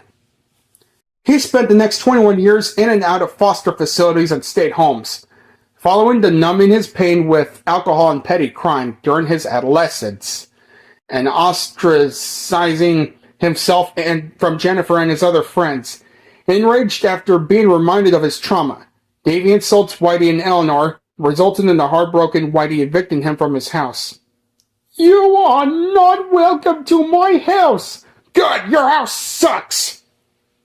Damn, that's just fucking sad. Now Davy spends the rest of his life binge drinking. That night, he breaks into the closed mall and hallucinates the logos and mascots of various stores coming to life and confronting him about his inability to grieve, damn it. He finally opens his parents' Hanukkah card, which contains a heartfelt message asking him not to change who he is. And Davy finally allows himself to mourn his parents. When the police arrive to arrest him, Davy escapes and boards a bus to New York City. But the bus is forced to stop when a thumbtack in the road punctures all rear tires.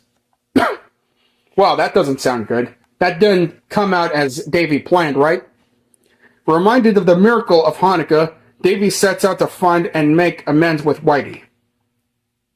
Davy finds Whitey at the All-Star Banquet, an annual town celebration in which one member of the community is recognized for positive contributions with the Dukesbury All-Star patch. Smell you later, poopsicle. Which Whitey was sought after 435 years. When Whitey is passed over again, he resolves to move to Florida to live with the remainder of his life in anonymity. Damn it! Davy reminds the townspeople they abused of the abuse he himself have subjected Whitey to throughout his life and the selfless contributions he has made to the community in spite of that. Davy leads them to Whitey, who has gone to the mall with Eleanor. The townspeople thank Whitey for his service over the years, and the mayor officially grants him the Patch Award, with previous recipients giving them theirs as well. As Davy and Jennifer reconcile, Whitey goes to another seizure that he enjoys. Oh, thank God that one final seizure of the film turns out to be a great one. Well, I'll be damned. Okay, so about the release of 8 Crazy Nights. This film came in at 5th place on its opening weekend among U.S. box office, making $14 million since its Wednesday launch. It grossed a total of $23.6 million in North America and negligible foreign box office receipts, for a total of $23.8 million worldwide. And the critical reception on the review aggregator website Rotten Tomatoes, 13% out of 109 critics' reviews are positive with an average rating of 3.5 out of 10. The website's consensus reads, Sandler returns to his roots in nauseating concoction filled with potty humor and product placements. Metacritic, which uses a weight average, assigned the film of a score of 23 out of 100, based on 27 critics indicating generally unfavorable reviews. Audiences polled by CinemaScore gave the film an average grade of B on an A plus to F scale. And then Roger Ebert gave them 2 out of 4 possible stars and criticized the film's door tone, saying that the holidays aren't very cheerful in Sanderville. Alright, Matthew Rose of Salon called it the best known for Hanukkah film despite its poor quality. William Thomas of Empire gave the film 1 out of 5 stars, saying, File under, what the hell were they thinking? With this and Mr. Deeds, Adam Sandler's pulled off quite the combo. Avoid like the plague. Well, I see. So, Adam Sandler won the 2003 Kids' Choice Awards for Favorite Voice from an Animated Movie. He was also nominated twice for the 2002 Golden Raspberry Award for the Worst Actor for his performance in both 8 Crazy Nights and Mr. Deeds. Yeah. Despite the fucking negative reviews that most people gave. And yeah. It just happened that I actually enjoyed 8 Crazy Nights when I first time watched the movie.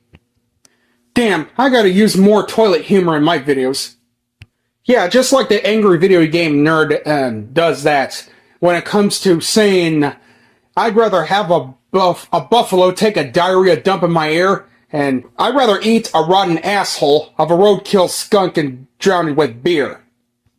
So other than that, it looks like this movie has mixed feelings between the good and the bad and the I don't give a fuck. So in conclusion, my fellow peeps, I truly recommend 8 Crazy Nights. Or I'd be better off saying before this, and it goes something like, your mileage may vary. You may like this film, you may not like it.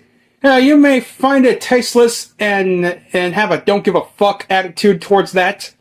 Well, that's alright with me. But I really recommend watching Adam Sandler's 8 Crazy Nights, which is his first animated movie. But if you still don't like it or have different opinions after I saluted this film, well, your opinions are tolerated.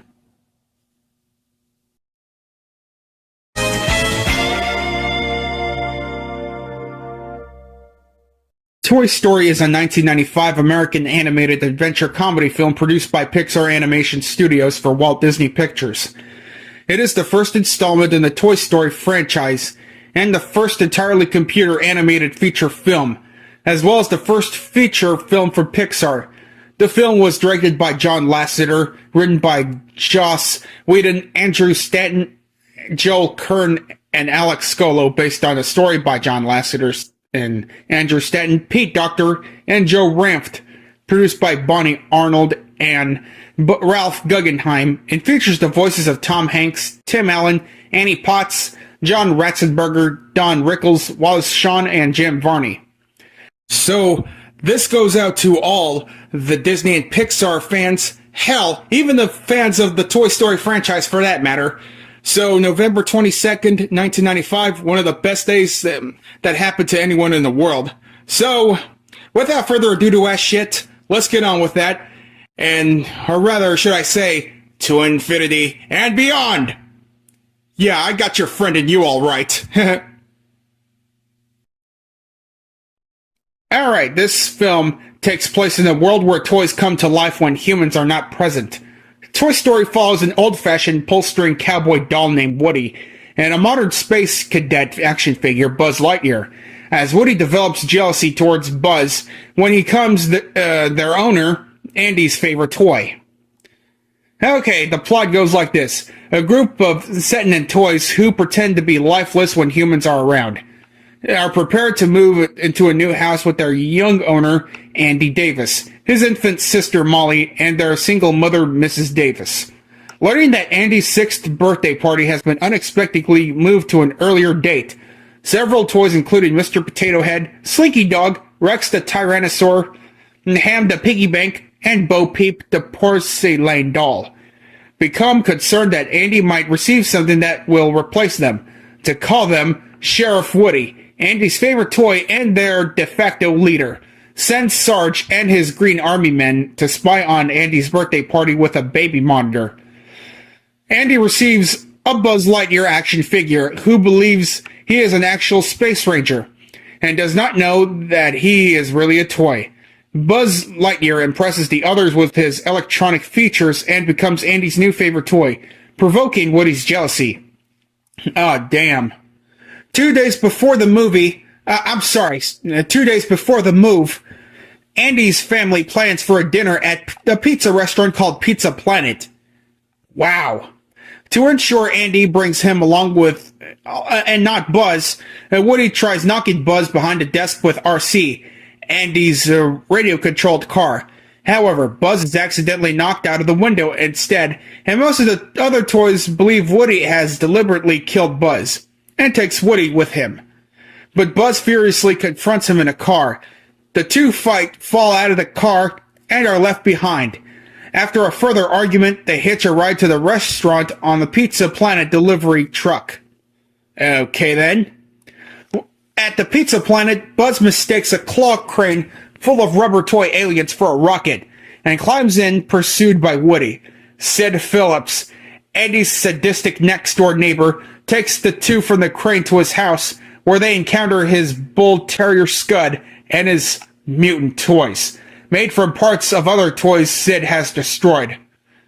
Does Sid Phillips deserve to be called Psycho? Yeah, next to, not to be confused with that wrestler Psycho Sid, who may rest in peace, unfortunately. Alright, Buzz witnesses a television commercial promoting him and suffers an existential crisis. Fuck. Finally realizing he is a toy after all. He attempts to fly, but fails and breaks his arm.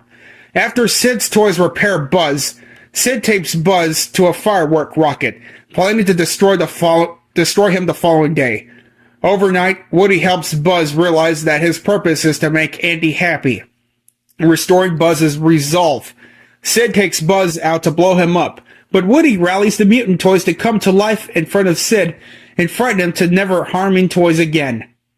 Oh shit, talk about a taste of his own fucking medicine. Haha, karma's a bitch, Sid. Now freed, Woody and Buzz pursue the Davis moving truck, but Scud attacks Woody. Buzz stays behind to fight off the dog. Woody climbs into the truck and pushes RC out to rescue Buzz.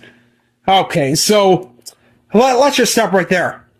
Sid's teeth is just like dirty, just as dirty as Pencil Neck's teeth. Which one do you think is dirtier, Sid Phillips' teeth or Pencil Neck's teeth? Thinking Woody has killed another toy, the others also threw him off the truck. Upon witnessing Woody and Buzz pursue the truck on RC, the toys realize their mistake. RC batteries run out, forcing Woody to ignite the rocket strapped to Buzz. Yeah, I didn't say strapped on. As the two propelled into the air, Woody tosses RC back into the truck. Buzz opens his wings to sever the tape just before the rocket explodes. He and Woody glide through the sunroof of Mrs. Davis's car, landing safely inside. As the toys listen in on the Christmas gift opening to the new house, Mr. Potato Head is delighted when Molly gets a Mrs. Potato Head. Woody and Buzz jokingly ponder what gift could be worse than Buzz, only to nervously smile at each other when Andy gets a Dachshund puppy. Wow. Okay, so I gotta say something about this. The reception of the segment of this film, the box office, before the film's release, executive producer and Apple Incorporated co-founder Steve Jobs stated if Toy Story is a modest hit, say $75 million at the box office, we'll both break even. If it gets $100 million, we'll both make money. But if it's a real blockbuster and earns $200 million or so at the box office, we'll make good money. And Disney will make a lot of money. Upon its release on November 22nd, 1995, Toy Story managed to gross more than $350 million worldwide. Disney chairman Michael Eisner stated, "I don't think either side thought Toy Story would turn out as well as it has. Technically, the technology is brilliant, the casting is inspired, and I think the story will touch a nerve.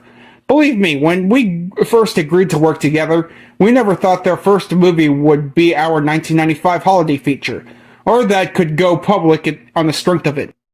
So, Toy Story earned $39.1 million in its first 5 days of domestic release, leading the most successful long weekend in box office history until the 4th of July of 1996. The film placed first in the weekend's box office with $29.1 million, and maintained the number one position at the domestic box office for the next 2 weekends. It was displaced by Jumanji in its fourth weekend, but still managed to outgross Heat and Sabrina with $10.9 million. Toy Story went on to become the highest-grossing domestic film of 1995, beating Batman Forever, Apollo 13, also starring Tom Hanks, Pocahontas, Casper, Waterworld, yeah, not Bloodworld, GoldenEye 007, and other films. At this time of release, it was the third highest-grossing animated film of all time, after Lion King and Aladdin. Toy Story became the second highest-grossing film of 1995, with just $3 million behind Die Hard 3 with a Vengeance. Oh yeah, especially with that I hate sign. When not considering inflation, Toy Story is number 96 on the list of the highest-grossing domestic films of all time. As of September 21st, 2025, the Toy Story movie has grossed $198.4 million in the US and Canada, and $176.2 million in national markets from its original 1995 release and subsequent releases, for a total of $374.6 million worldwide. At this time of its release, the film ranked as the 17th highest grossing film unadjusted domestically and the 21st highest grossing film worldwide. So this film received anonymous acclaim upon release. The film earned a rare approval rating of 100%, based on 96 professional reviews on the review aggregator website Rotten Tomatoes, with an average rating of 9.1 out of 10. Its criticals' consensus reads, entertaining as it is innovative. Toy Story reinvigorated animation while heralding the arrival of Pixar as a family-friendly force to be reckoned with. Metacritic, which uses a weighted average, assigned Toy Story a score of 96 out of 100, based on 26 critics indicating universal acclaim. Audiences polled by CinemaScore gave the film an average grade of A on an A plus to F scale. Particular praise was offered for the film's 3D animation. Leonard Klady of Variety commended its razzle-dazzle technique and unusual look, and said that the camera loops and zooms in a dizzy fashion that fairly takes one breath away. Roger Ebert of Chicago Sun-Times compared the animation to Disney's Who Framed Roger Rabbit, saying that both movies take a part of the universe of cinematic visuals and put it back together again, allowing us to see it in a new way.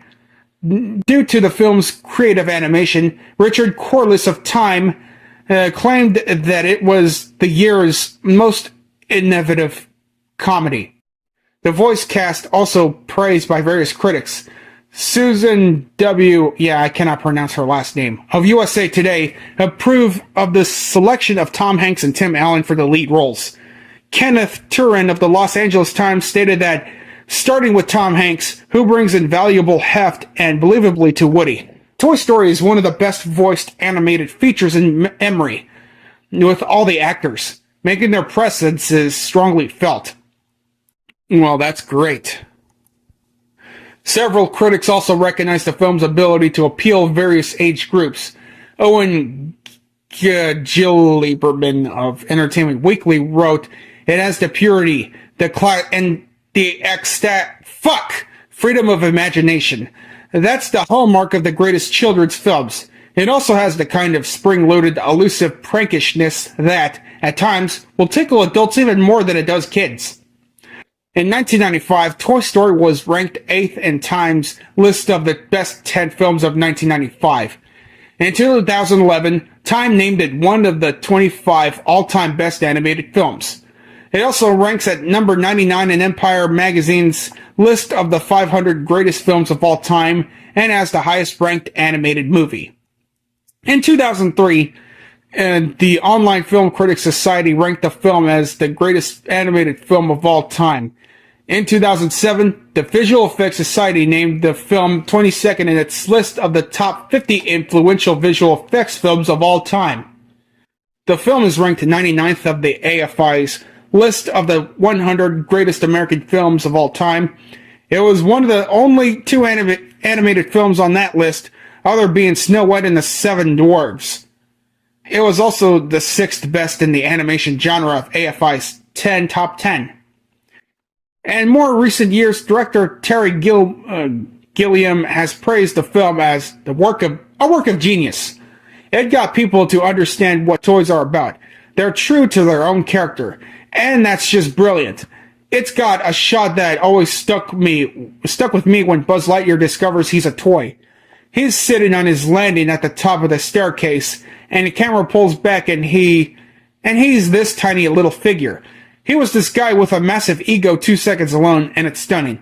I put that as one of my top 10 films, period. I would add this DVD release in my DVD collection, if I had the chance to get it. There's also a Toy Story video game on a Sega Genesis, Super Nintendo, Game Boy, and even Windows. In 2005, Toy Story was selected for preservation in the United States National Film Registry by the Library of Congress as being culturally, historically, or aesthetically significant, one of 9 films designated in its first year of eligibility. The success of Toy Story launched a multimedia franchise, spawning 4 sequels beginning with Toy Story 2 and a spin-off film Lightyear from 2022 and numerous short films. So in conclusion, I truly recommend Toy Story. It sure is an overly praised film just like Shrek and the other Toy Story sequels, especially those SpongeBob films. I bet that you have the chance to watch this fucking great movie. Just in time for Christmas.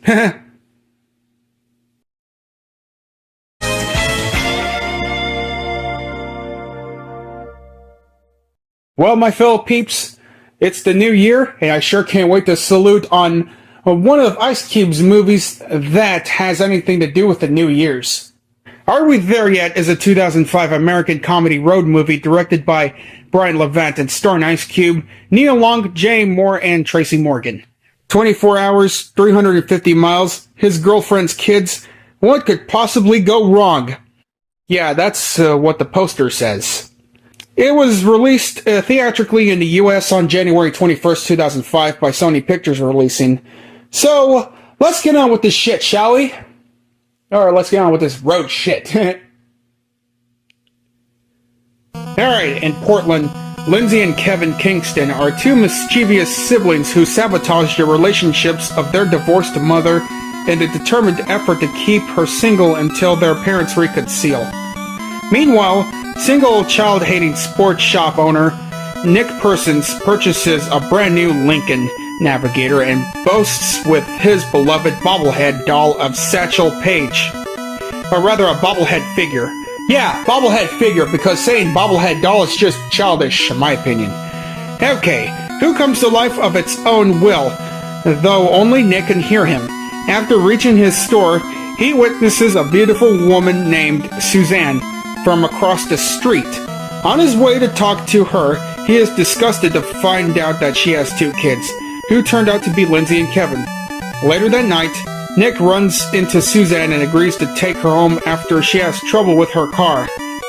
As weeks go by, both of them bond and start getting closer to each other. On New Year's Eve, when he brings her to the local airport to go to Vancouver for a business trip, Suzanne's ex-husband Frank calls to say that he's sick and cannot bring the children to the airport, leaving her to put her trust in Nick. The friend zone is for losers only. Oh, shut the hell up with that! Friend zone is for losers bullshit, you fucking PA piece of shit! How do you like that if something happened to you, Brian and Emma? Fucking assholes. Okay, so once at her house, he meets Kevin and Lindsay for the second time. But this time they meet for real. The three go to the airport while Kevin learns that the corkscrews, a gift he got from Nick, are prohibited to bring on board planes. Unable to get into a trash can, he slips the corkscrew in Nick's jacket pocket, which leads him being subdued by security. Oh man, I cannot believe that. I just cannot believe that Kevin got Nick detained right before they take off the plane. The corkscrew. God damn! So they decided to take a train, but Kevin and Lindsay jumped off to collect a cape from Kevin's action figure, just as Nick boards with the train departing seconds later, forcing him to jump off and lose their luggage. They then reluctantly decide to drive. Believing Nick is only Suzanne's friend, Kevin and Lindsay are tamed but still continue to misbehave. God damn. Overhearing a phone call between Nick and his friend Marty, the two learn that Nick not only hates them, but also lied about not having feelings for Suzanne. Oh shit. This is where everything got real. And I'll be damned if Suzanne is gonna quit her job and bring in her kids to live in the street in a fucking cardboard box. Okay, so yeah, it goes something like this. Yo, yo, yo. Hey, it's Marty. What's up, man? How's it going with those stupid brats you got with you? Remember this. If the kids hate you, the mama won't get you.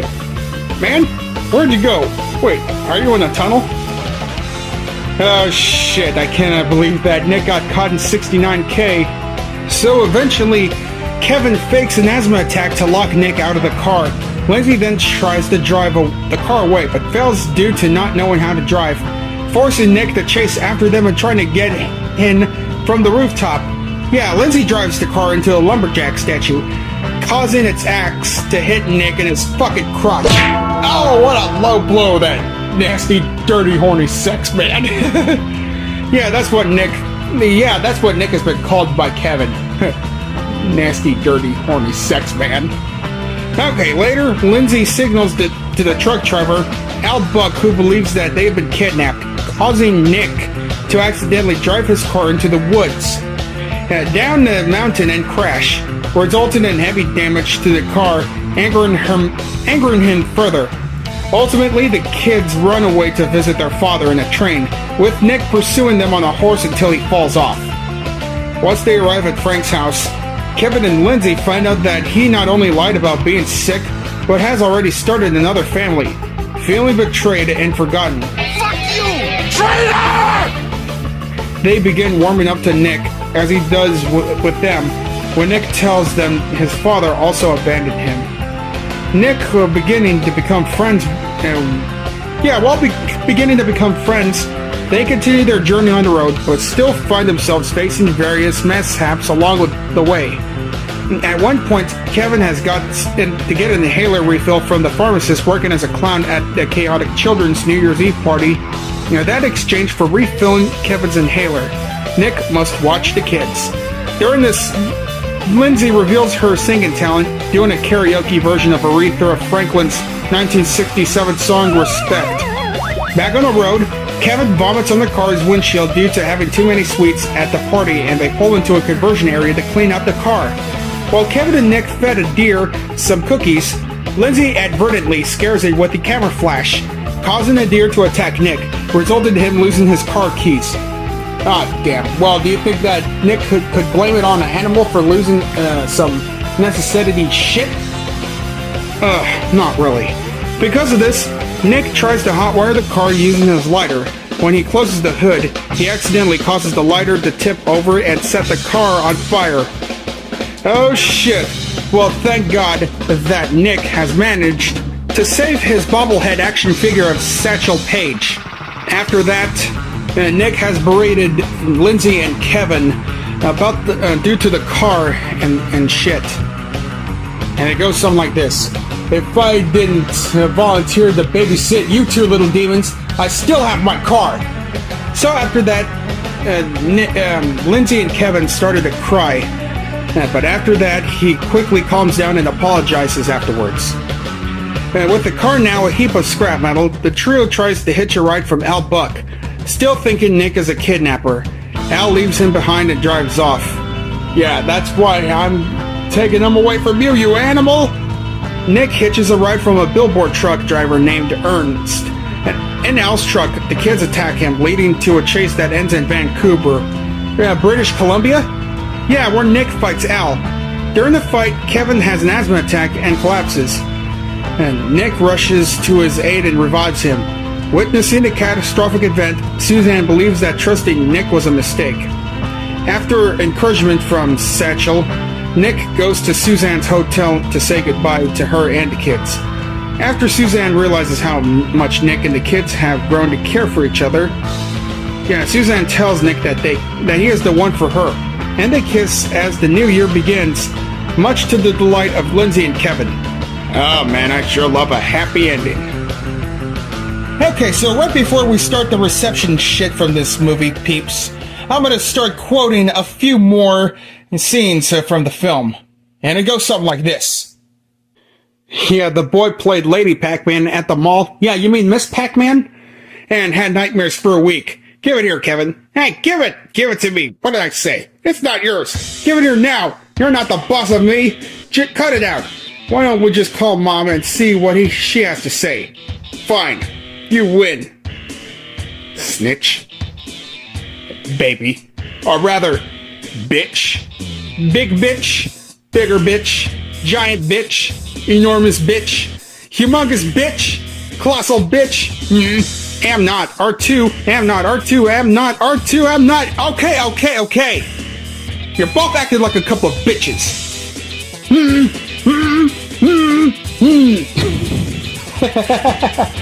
That really laughed my ass off when Kevin and Lindsay mock each other. That's right.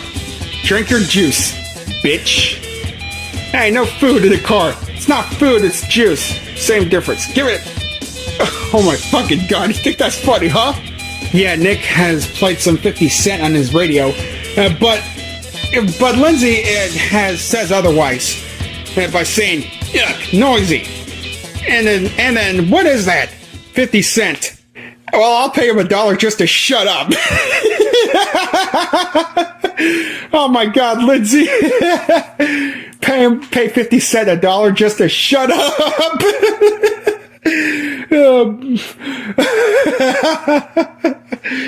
Oh my god. Pay him $1 just to shut up. Oh my god.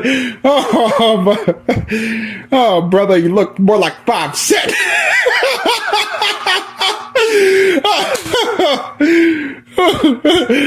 Brother, more like 5 cent. Hey, you want to know what Borsted Teeth guy and the rest of those red teeth dickheads and cuntheads are? 0 cent.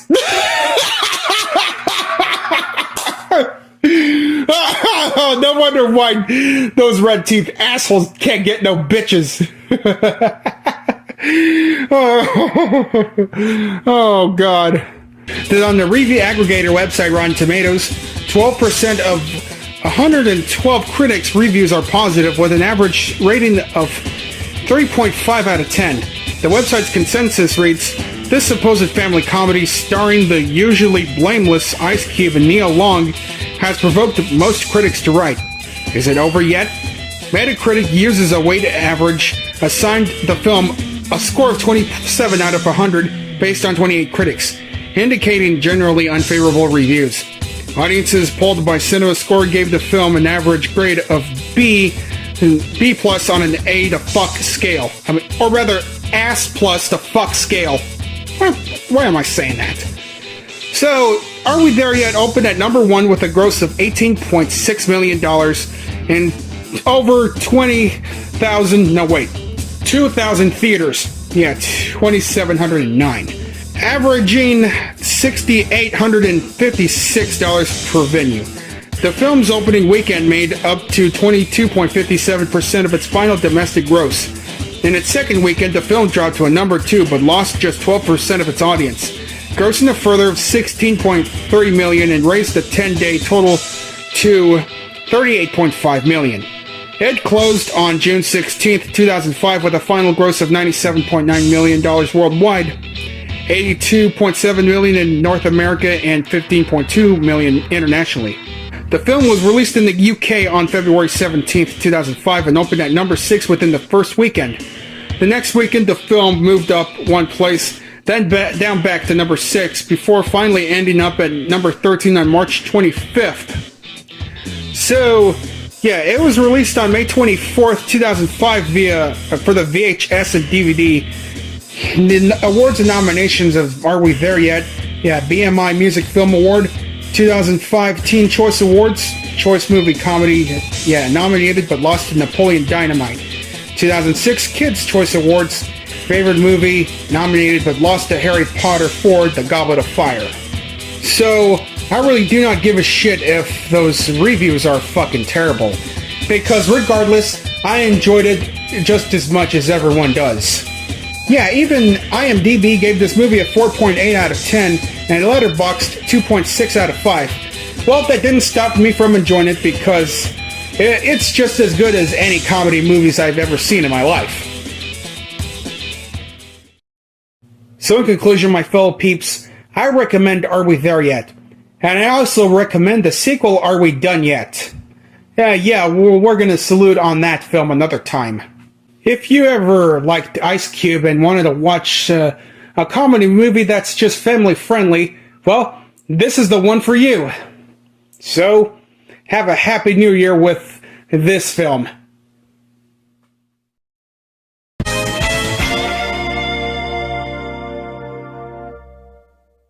Alright, my fellow peeps, looks like we got another Salute House, or rather a double Salute House installation in this very Salute House episode. So, the first segment that we're going to salute on is Zenith Miyazono, requested by himself. And the second segment is going to be South Korea, requested by Lonnie Burdett. So, without further ado-to-ass shit, my fellow peeps, let's get on with these two segments. Okay, so Zenith Miyazono has existed back in February 10th, 2018, and he claims that this is his reformed channel. So I guess I believe him, since I did not bother to look any one of his. Either he got terminated or he just closed his account. I'm not sure. I just don't want to jump into conclusions like that. So anyways, Zenith Miyazono was born on June 28, 2006. He's 19 years old. He's a male, and his favorite colors are red and blue. So he has community nicknames. That is the primary host of Tomley Solver, the warlord of Thomas and Rosie, yeah, TXR, the Vietnamese XJ220 podcaster. Okay then. Okay, so I see that he has made gacha-related videos. I believe it's most of his gacha-related shit.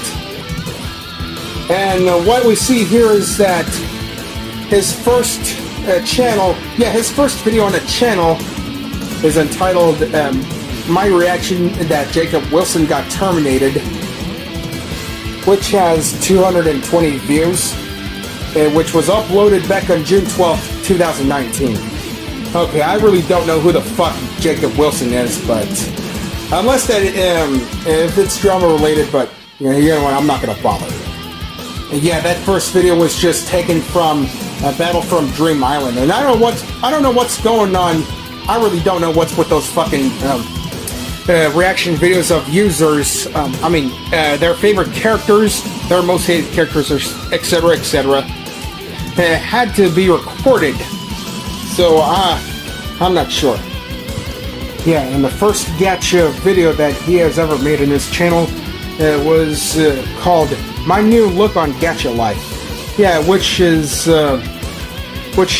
his avatar with his red hat with red animal tails and some jacket, which was taken from August 17th, 2019. Okay, so let's get this old shit out of the way. So what we see is gacha shit. Yeah, most of them. And he also makes gameplays on his channel. Yeah, the one with Asphalt Legends, Asphalt 8, gacha tutorial of his clones, what's going on in here videos, redesigned of characters and users on in Gacha Club, like such as Rosie Ramirez. Oh, and he also made tutorial avatars of creating himself and his girlfriend Siren Midori. Yeah, the chains of whatever stuff happens. That is the chain of Believe Lord Jesus, birthday year born, summer OC, T-pose. Yeah, so on. Yeah, his own expressions, message to everyone on his channel. Yeah, right, so his most popular video on his channel, which is entitled Free Like Video, Sid the Science Kid Crying, which contains nothing but Sid the Science Kid crying for some reason, but I'm not gonna bother.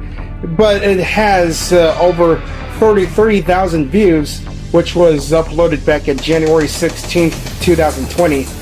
Well, that video just lasted up to 4 seconds. I don't know what's the point of that.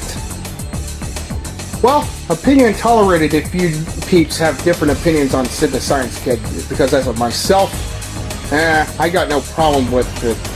I really don't have a problem with that show, just like Pencil Neck does. Alright, let's see. And so far he has 1.12 thousand subscribers, so he has made it over the 1,000 subscriber milestone, so I'm glad that he has reached over that shit. Oh yeah, he has deviant art as well, and it's called ZapF Egoisto 6. Yeah, that's Zenith's deviant art channel, where he posts shit posts, yeah, which contains memes and other stuff. Yeah, especially his favorite characters, his avatars, and his original characters, or whatever it is that he shows from the use of Gacha Life. And also, I like his icon from the YouTube channel of his. So, yeah, that's really good to know. South Korea, officially the Republic of Korea, is a country in East Asia. It constitutes the southern half of the Korean peninsula and borders North Korea alongside the Korean demilitarized zone, with the Yellow Sea to the west and the Sea of Japan to the east. Like North Korea, South Korea claims to be the sole legitimate government of the entire peninsula and adjacent islands. It has a population of about 52 million, of which half live in the Seoul metropolitan area, the ninth most populous metropolitan area in the world. Other major cities include Busan, Daegu, and Incheon. Daegu, what am I saying? Okay, the Korean peninsula was inhabited as early as the Lower Paleolithic period. Its first kingdom was noted in Chinese records in the early 7th century BC. From the mid-1st century BC, various polities consolidated into the rival kingdoms of Goguryeo, Beige, and Silla. The latter most eventually unified most of the peninsula for the first time in the late 7th century AD, while Balhae succeeded Goguryeo, and in the north, the Goryeo dynasty, 918 to 1392, achieved lasting unification and established the basis for the modern Korean identity. The subsequent Joseon dynasty, from 1392 to 1897, generated cultural, economic, and scientific achievements, and also established an isolationism starting from the mid-17th century. The succeeding Korean Empire, from 1897 through 1910, sought modernization and reform, but was annexed in 1910 into the Empire of Japan. Japanese rule ended following Japan's surrender in World War II, after which Korea was divided into two zones: the Soviet-occupied Northern Zone and the United States-occupied Southern Zone. After negotiations on the reunification failed, the Southern Zone became the Republic of Korea in August 1948, while the Northern Zone became the Communist Democratic People's Republic of Korea the following month. Alright, let's get on with the most economies in this shit. South Korea's mixed economy is the 14th largest by nominal GDP and the 14th largest GDP by purchasing power parity in the world, identifying as one of the G20 major economies. It's a developed county with a high-income economy and is the most industrialized member country of the OECD. South Korean brands such as LG Electronics and Samsung are intentionally famous and garnered South Korea's reputation for its quantity electronics and other manufactured goods. South Korea became a member of the OECD in 1996. Okay, so South Korea has a technology-advanced transport network consisting of high-speed railways, highways, business routes, ferry services, and air routes that crisscross the country. Korea Expressway Corporation operates the toll highways and service amenities en route. Korail provides train services to all major South Korean cities. Two rail lines, Jeonnogui and Donghai Bukbu Line, to North Korea are being reconnected. The Korean high-speed rail system, KTX, provides a high-speed service along Cheonbyu and Hanam Line. Major cities such as Seoul, Busan, and Daegu have urban rapid transit systems. Express bus terminals are available in most cities. And South Korea is the world's 5th largest nuclear power producer and the 3rd largest in Asia as of 2010. Supplying 45% of its electricity production, nuclear research is very active with research into a variety of advanced reactors, including small modular reactors, liquid metal fast/transmutation reactors, and high-temperature hydrogen generation reactors. Fuel production and waste handling technologies have also been developed locally. It is also a member of ITER project, or ITER. South Korean tourism is driven by many factors, including the prominence of Korean pop cultures, such as South Korean pop music and television dramas, known as the Korean Wave or Hallyu, has gained popularity through the world. The Hyundai Research Institute reported that Korean Wave has a direct influence on encouraging direct foreign investment back into the country through demand for products and tourism industry. Among East Asian countries, China was most receptive, investing $1.4 billion in South Korea, which much of the investment within its service sector, a sevenfold increase from 2001. In 2019, more than 17 million foreign tourists visited South Korea. Yeah, and some people in different countries, such as Korean Nosh, decided to live in North Korea. Well, I'm glad that Korean Nosh is enjoying his life in South Korea. Oh yeah, and they also had good food in there, and had a little bit of pricing and shit. Yeah, like a cup of ice from any Korean convenience stores are like 60 cents, and those juice pouches are like $1, and the pizza, the microwave pizza is like almost $2, and energy drinks are like $1 or $2 and other shit. Well, you can get a lot of shit. Well, it depends on how much it costs. Yeah, $7.85 for whatever items that they have in your possession, in their possessions and shit. Talk about living the dream. Alright, way to beat the inflation. Scientific and technological development in South Korea at first did not occur largely because of more pressing matters such as the division of Korea and the Korean War that occurred right after its independence. That country led the OECD in graduates in science and engineering. From 2014 through 2019, the country ranked first among the most innovative countries in the Bloomberg Innovation Index. It was ranked 4th in the Global Innovation Index in 2025. Well, I'm glad that this country has the best shit in here. Yeah. So in conclusion, my fellow peeps, I recommend subscribing to Zenith Miyazono, because we'd like to help him reach up to 2,000 subscribers if that's what he wants to reach it to that milestone. Yeah.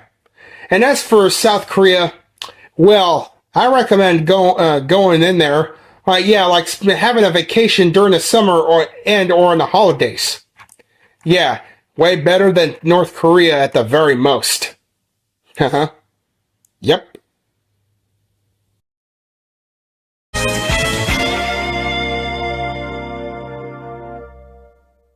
Alright, my fellow peeps, we're finally in for a treat that's not bullshit at all. So, the 23rd Triple Salute House installation at this very Salute House episode is now in session. The first segment is we're going to salute on Crazy Taxi number 1, requested by Nitrum Fan 98. And the second segment is Carl the Collector, requested by Lark Movies and Music. Just to fuck with Pencil Neck and his red teeth shamalama ding dong pigs. And segment number 3 is Little Caesars. Pizza Pizza. Alright, let's get on with this shit, shall we? Or let's get on with these 3 unforgettable segments. Crazy Taxi is a racing video game developed and published by Sega. It is the first game in the Crazy Taxi series, obviously. The game was first released in arcades in 1999, and then it was ported to the Dreamcast in 2000. And then, back in 2001, it was included on the GameCube and PlayStation 2 by Acclaim. And then Windows in 2002, becoming Sega's first multi-platform game after the company transitioned to the third party. So the gameplay is based on picking up taxi customers and driving to their destination as quickly as possible. So yeah. The gameplay is like this. Or rather, I'll say the characters. Okay, so we have Axel, Beatty Joe, Gina, and Gus. Yeah, the player has a choice of 4 drivers, as I mentioned, and their cabs, each of which has slightly different attributes. Okay, so the gameplay is like this. The main objective of the game is to pick up customers and take them to their chosen destination as quickly as possible. Along the way, money can be earned by performing stunts, such as near misses and with other vehicles. The player is directed to a destination by a large green arrow at the top of the screen. The arrow does not adjust based on obstacles, but rather points in the general direction of the destination. Once the player arrives near the destination, they must stop within a specific zone. When the destination is reached, the customer's fare is added to the player's total money earned. Ratings are then awarded depending on how long the player took to complete the journey. If the customer timer runs out before the player reaches the destination, the customer will jump from the taxi without paying the driver. Oh damn! That would really hurt if that shit happens in real life. Yeah. Yeah, especially when you're wearing shorts and you're jumping off the fucking taxi car, and you'll end up having a scratch. Yeah, some road rash. Players can select 3, 5, or 10-minute settings, or the arcade rules used in the original coin-op version of the game. In the 3-time limited settings, play continues for the designated period of time, after which the cab automatically stops and no more points can be scored.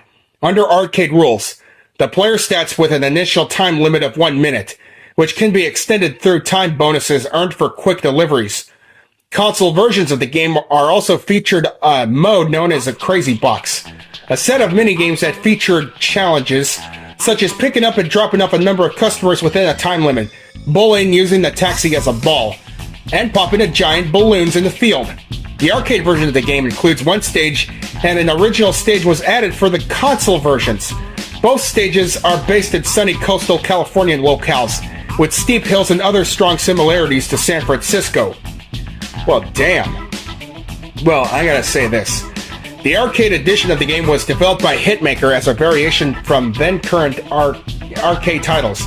The Crazy Taxi cabinet ran on Sega Naomi hardware. It was originally released in arcades as a sit-down machine, and the upright version was later released. Over the next few years, the game would be ported to the Dreamcast, GameCube, PlayStation 2, and PC. The latter port was published by Empire Interactive and developed by their infernal studio Strangelight. The Crazy Taxi was later ported to the PlayStation Network and Xbox Live Arcade. These ports were originally the force of a 4:3 aspect ratio, with widescreen monitors showing blue bars on either side of the screen, resulting in featuring full widescreen support for these ports. The game is a port of the Dreamcast version, including both the original arcade and the Dreamcast exclusive level. The PlayStation Network port was released on November 16, 2010, while the Xbox Live Arcade version was released the following week. The game was also announced for the Zeebo console, though no port was released. In Japan, Game Machine listed Crazy Taxi on their April 1st, 1999 issue as being the second most successful arcade game of the month. It went on to be the biggest hit from Sega's Hitmaker studio. Sales for the game were generally high, with the Dreamcast version being the second highest selling Dreamcast game in the United States in 2000, selling nearly 750,000 units. American sales later reached 2.2 million units across the Dreamcast and PlayStation 2, including a 1.11 million for the Dreamcast and 1.7 million for the PS2. In the UK, the Dreamcast version was reported to have sold out. The PlayStation 2 version received the Platinum Sales Award from the Entertainment and Leisure Software Publishers Association. The GameCube, Dreamcast, and PS2 versions in Japan sold over 155,000 units. Oh yeah, gotta love that kick-ass soundtrack from The Offspring and Bad Religion. Yeah, way to add the perfection with this shit. Man, I sure love the graphics, the textures, the character designs, and the controls are fluent, and so does the voice acting. And one of the voice actors has that same voice that had anything to do with Princess Peach. Yeah, you want me to prove it? Wow! Oh yes! Oh yeah! Yes! Taxi, wait up! Pick me up! Damn it! Sound familiar, peeps? Well, there you go. Carl the Collector is a children's animated television series created by Zachariah O'Hara. It was produced by Fuzzy Town Productions and Spiffy Pictures, animated by Yowza Animation, and premiered on PBS Kids on November 14, 2024, as the network's first series to be led by an autistic characters. Yeah, Carl the Collector takes place in the fictional Fuzzy Town and is centered around the titular character, an autistic child raccoon with a special interest in creating collections, and his friends, including Lotta and autistic fox. Set in a fictional and peaceful Fuzzy Town, Carl the Collector centers on the life of Carl, an autistic child anthropomorphic raccoon with a special interest in creating collections of various items, and his friends. Carl's friends include Sheldon, a compassionate beaver and Carl's best friend, Lotta, a shy and autistic fox with an artistic talent and hypersensitivity to sound, Forrest, a hyperactive squirrel, and Nico and Argula, identical twin bunny sisters with opposing personalities. Episodes often involved Carl and his friends working together and learning lessons to overcome new situations. Okay, so the episodes go like this, so I'm not gonna say all of it. Alright, the autograph collection. When Carl visits Nico and Argula's house to ride bicycles with Argula, Nico calls bicycle riding for babies and boring, frustrating Carl. Oh, what the hell? I expect that shit out of Pencil Neck. Who the fuck she thinks she is? So to prove Nico wrong, Carl goes to a creek with plans to jump it with his bicycle. Despite the pleading of his friends, including Nico except Forrest, Carl jumps the creek and falls over, breaking his arm in the process. Oh no! After Carl's arm is encased the cast, Nico apologizes and reveals that her remarks were because she was embarrassed that she did not know how to ride a bicycle. Carl forgives Nico and promises to teach her after his cast is removed. Well, I'm glad that you learned that lesson, Nico. Yeah, the rope collection. Sheldon obtains leftover wood from his father and decides to build a tree fort with Carl in Carl's backyard, inviting their friends over to help. Carl disregards his friends' attempts at planning and collaboration in favor of building the tree fort exactly how he envisions it. In response, his friends decide to build their own fort on a nearby tree without Carl. After the tree forts are finished, with Carl's being an enclosed structure with a window, and the others being a fenced platform, Carl realizes that he forgot to include a door, trapping him inside. After recovering from a panic attack, Carl uses a whistle to alert his friends and uses a makeshift rope ladder to escape, with his friends providing pillows to cushion his fall. Carl realizes that he excluded himself from the team out of close-mindedness, and that his friend's tree fort was better than his. Nonetheless, Carl and the friends decide to connect the two tree forts using a rope bridge. Okay, the bottle cap collection is like this. The night after returning a weekend visit to Harold's, Carl realizes that he left his bottle cap collection. Unable to sleep, Carl continually interrupts Sheldon's sleep through a walkie-talkie for help.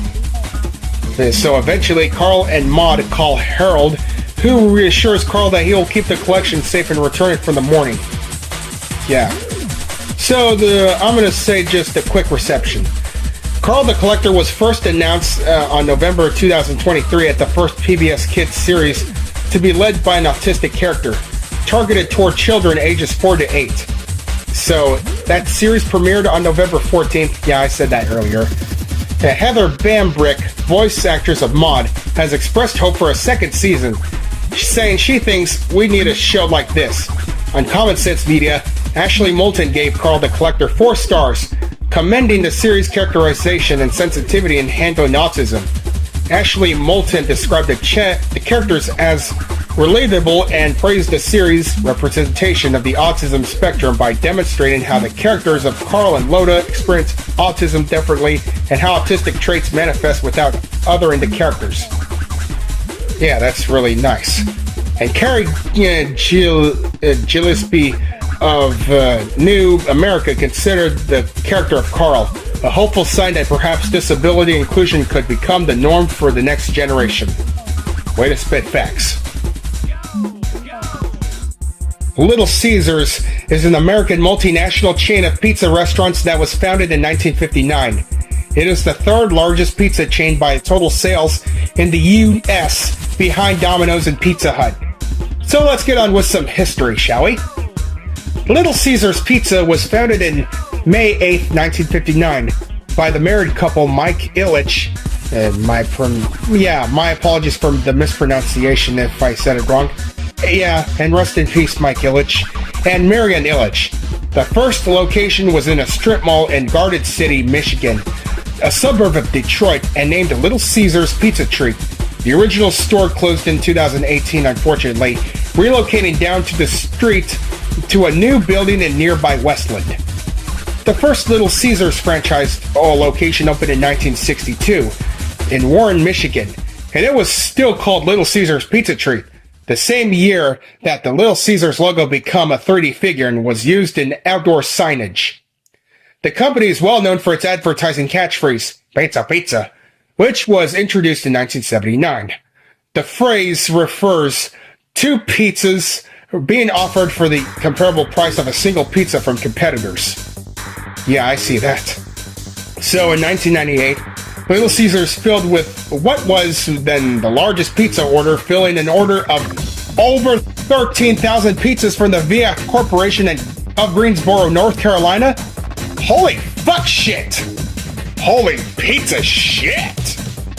So Little Caesars was among the first to use a new kind of speed cooking conveyor oven at the rotary air impingement oven. On December 10th, 2014, Little Caesars announced the plans for a new 8-story, 205-square-foot global resource center to be built at Woodward Avenue and Columbia Street in downtown Detroit.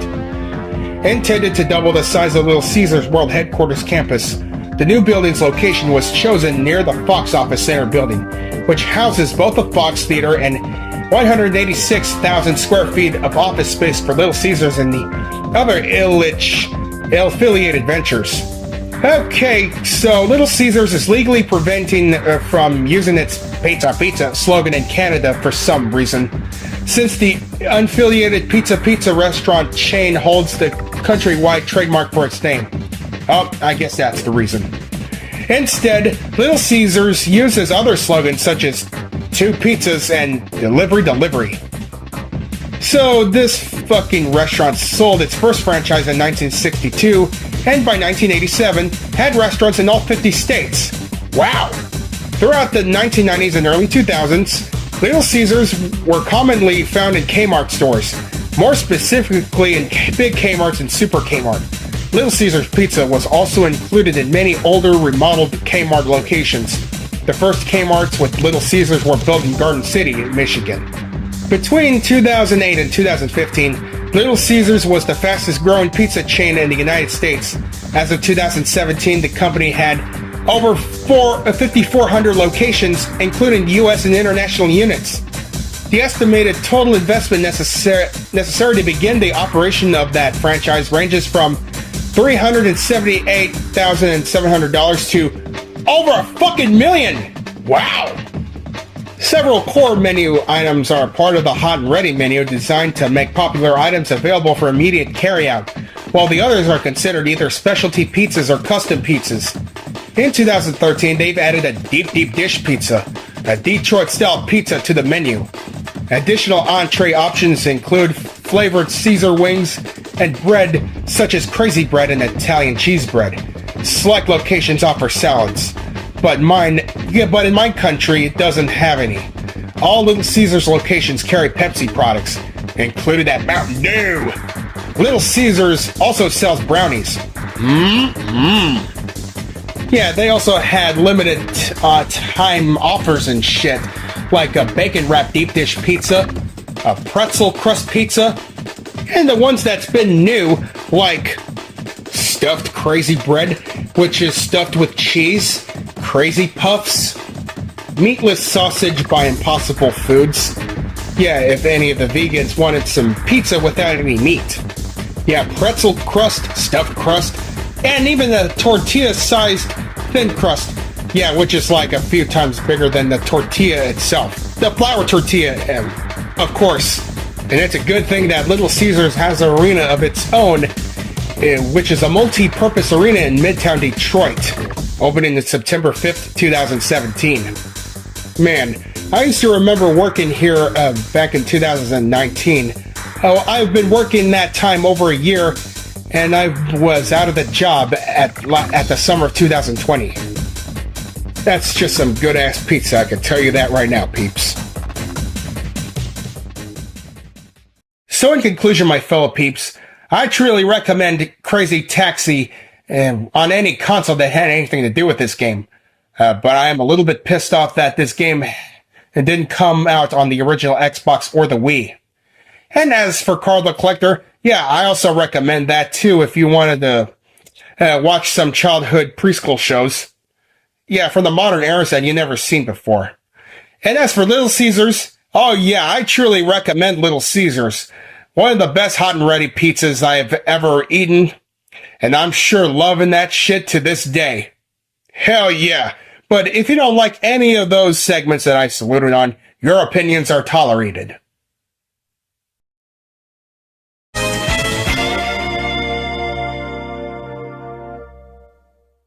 Predator Badlands is a 2025 American science fiction action film directed by Dan Trachtenberg and written by Patrick Eisen from a story by Dan and Patrick.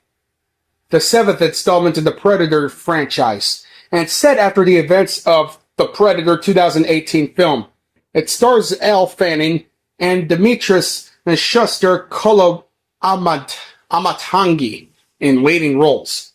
The story follows Dek, a young exiled Yautja who crash lands on a hostile planet and must prove himself worthy of the hunt by killing an apex predator, and leading him to form an alliance with Thea, a Wayland Yutani Corporation android.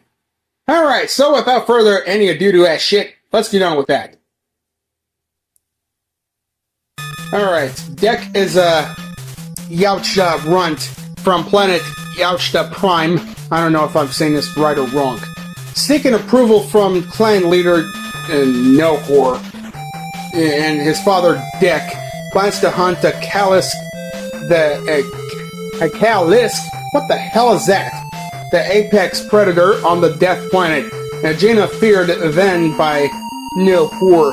Before Dek can leave, Nohor arrives and orders Dek's brother to Quay to kill him, and deeming him too weak for the clan. Defying the order, Quay activates his ship to transport Dek to Jenna. What the hell? Alright, Dek watches helplessly as Nohor executes Quay.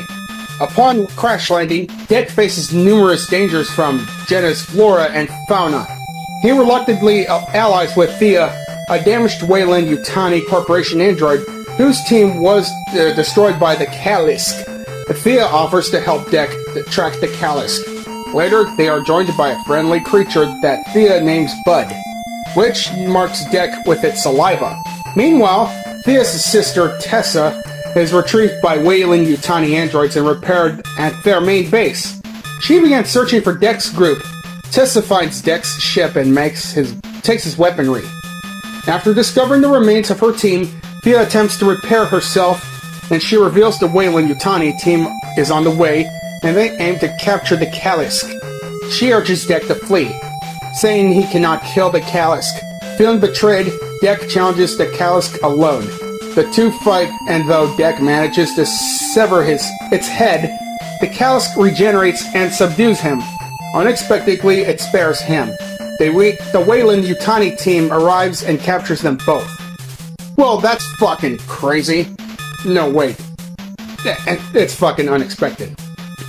Tessa congratulates Thea on the successful mission. Yeah, congratulations, Thea. Then begins experimenting on Dek, but Thea intervenes. Seeing Thea's emotions as weakness, Tessa slates her for deactivation. Thea helps Dek escape the transport vehicle. Dek realizes that Bud is the child of the Kalisk, whom had smelled its saliva on him, and decides to rescue both Thea and the captured Kalisk.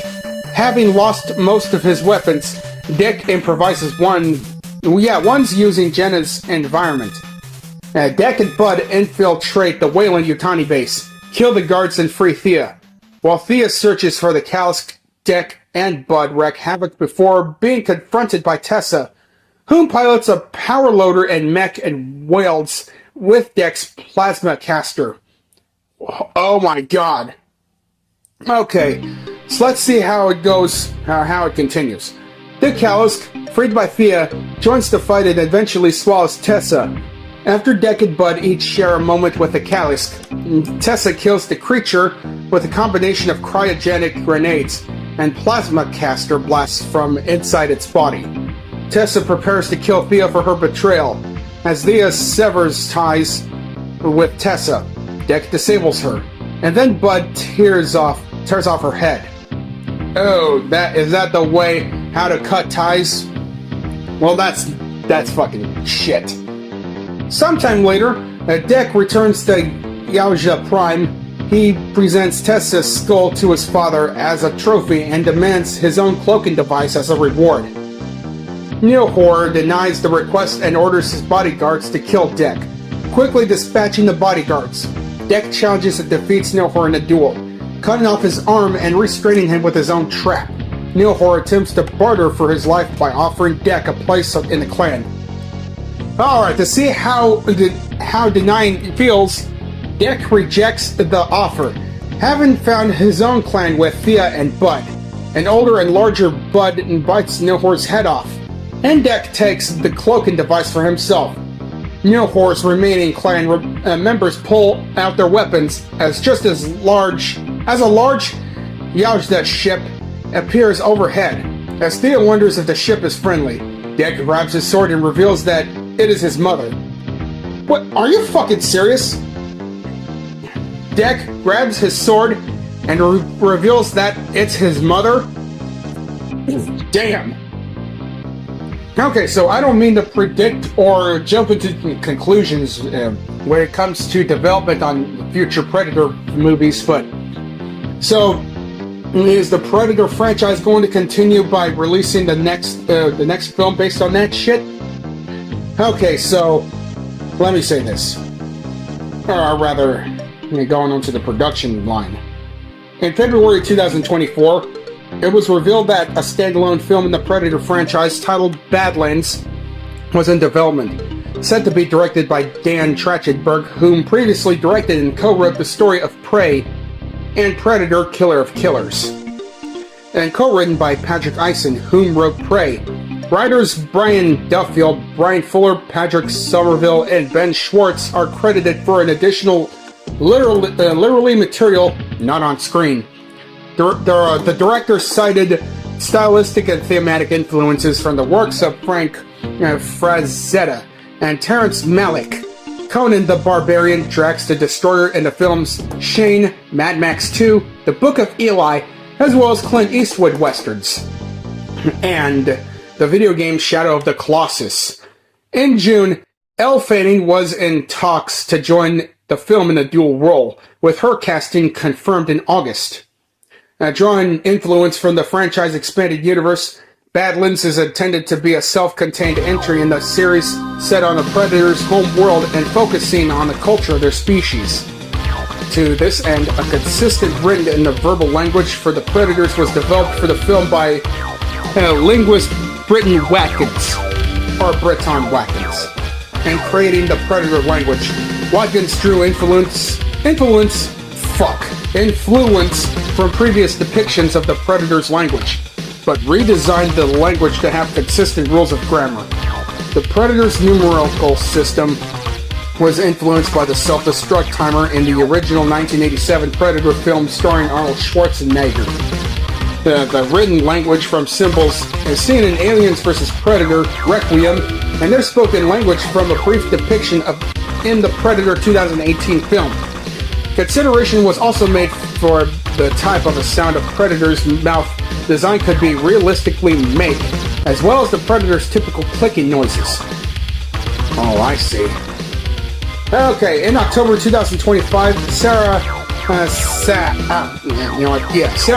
and Benjamin Wallfish were revealed to have composed a musical score, having previously worked with Trachtenberg on Prey and Predator Killers respectively. So, June 2025 it was announced that it would have a Hall H presentation at San Diego Comic-Con later that year. It had its UK premiere at BFI IMAX in London on October 28th of that same year. And the film had its world premiere at the TCL Chinese Theater on November 3rd, 2025 and was theatrically released in the US on November 7th and Real D3D in IMAX. Not counting Alien vs. Predator Badlands marks the first film in the mainline Predator series to be given a PG-13 rating by the Motion Picture Association of America, after its predecessors were all rated R.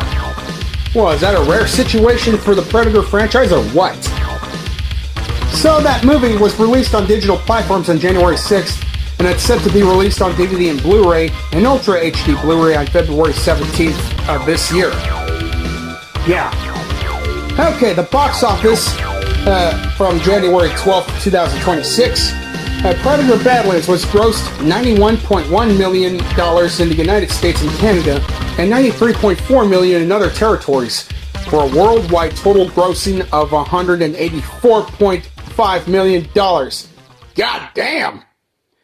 In the United States and Canada, Predator Badlands was released alongside Die My Love, Nuremberg, Christie, and Sarah's Oil, and was initially projected to a gross $25 to $30 million in its opening weekend.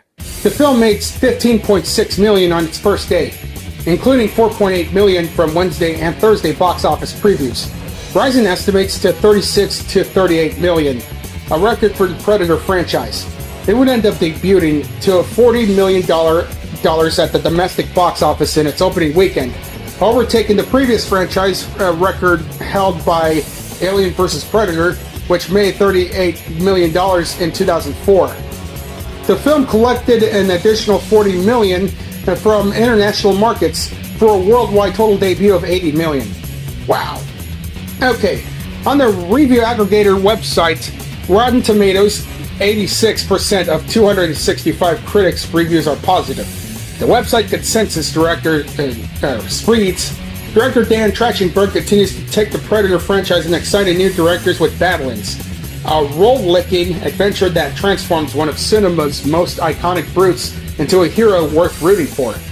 Metacritic, which uses a weighted average, assigned the film of a score of 71 out of 100 based on 43 critics, indicating generally favorable reviews.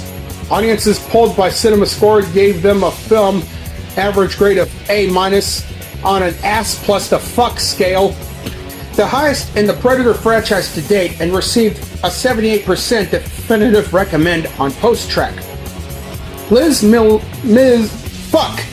Liz Shannon Miller of Consequence gave this film an A-, just like CinemaScore. Standing at Badlands flips the approach and finds something fresh and wonderful and bold as a result, as if James Cameron made Terminator 2 entirely from T-800's point of view. Tim Robbie of Daily Telegraph gave the film 4 out of 5 stars, praising Badlands' ability to humanize a film in which not a single human features. Not all reviews were positive. Hindustan Times reviewer Abhimanyu Mathur reviewing to the movie as a bland spin-off that nobody asked for. While supportive to the choice to focus on the runt of a litter, Mathur described the deck as a whiny teenager rather than as an underdog, awaiting Badlands 2 stars. Okay, so I see that not all people like that film. Yeah, especially when it comes to people not heard of that. So the comic book tie-in, prequel comic book set shortly before the events of the movie, written by Ethan Sachs and illustrated by Elvin Ching, was published on November 12th, 2025 by Marvel Comics. Well, oh shit, is the Predator franchise going to be part of the Marvel Cinematic Universe franchise?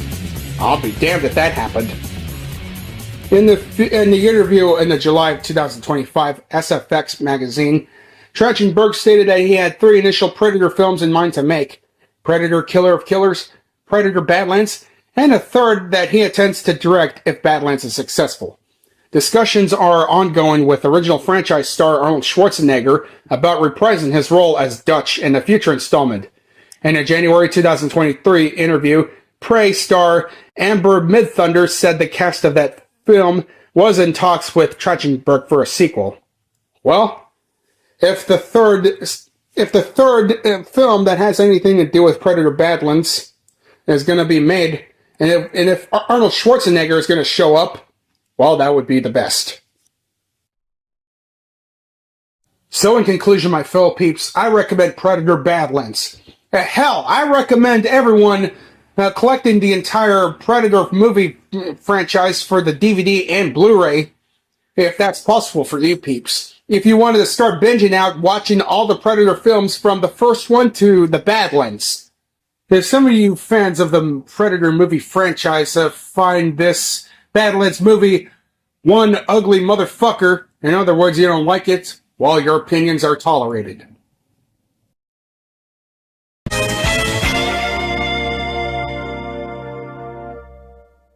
The Super Sentai series is a Japanese superhero team media franchise consisting of multiple television series and films produced by Toei Company and aired by TV Asahi. Yeah, TV Asahi, is that how you pronounce it? The shows are of the tokusatsu genre, featuring live-action characters and colorful special effects. Super Sentai airs alongside the Kamen Rider series in the Superhero Time programming block on the Sunday mornings on TV Asahi. Well, let's get into the shit, peeps.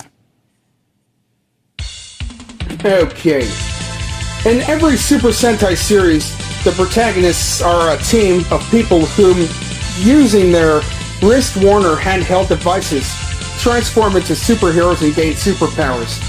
Color-coded uniforms, signature weapons, sidearms, and fighting skills to battle a group of otherworldly supervillains that threaten to take over the Earth. In the typical episode, the heroes thwart the enemy's plans and defeat an army of enemy soldiers and a monster of the week before an enlarged version of the monster confronts them, only to be defeated once again when the heroes fight it with their mecha. Each Super Sentai is set within its own fictional universe. Various TV, video, and film specials feature a team up among 2 or more teams. It is common for teams to announce their names and titles both prior and to and after transforming, often referred to as a roll call. This is inspired by Shiranami Gonin Otoko, a kabuki play first performed in 1862. Elements of kabuki were carried over into 20th century television with the Jidaigeki genre. Kazutoshi Takahashi, a stunt coordinator of Himitsu Sentai Joranger, is credited with introducing the roll call into the first Super Sentai. So this fucking series was created by Shotaro Ishinomori and Saburo Yatsude. And there's like 50 years worth of fucking episodes for every Power Ranger fan to binge out. So I'm gonna say a few descriptions off of the IMDb website of this Super Sentai series. So, Secret Squadron Goranger. When a terrorist group Black Cross Army threatens world peace, the Earthguard League Eagle is formed to combat the threat. Only 5 members survive an attack and form the Himitsu Sentai Gorangers to stop the Black Cross Army. In Battle Fever J, when a secret society plots chaos, a defense ministry assembles 5 young agents trained in different countries to don power suits and form the Fever Team to stop them. Denshi Sentai Denzimen. 3,000 years ago, the Vader clan, led by Queen Hedrian, devastated the planet Denji. Denji Land, an island from Denji, landed on Earth. In modern times, the computer of Denji Land awoke the Denji dog IC when it detected the Vader clan approaching Earth. Well, that's really fucking crazy. But that sounds heroic as hell, man, despite the fact that I never saw these series like that. And Taiyo Sentai Sun Vulcan.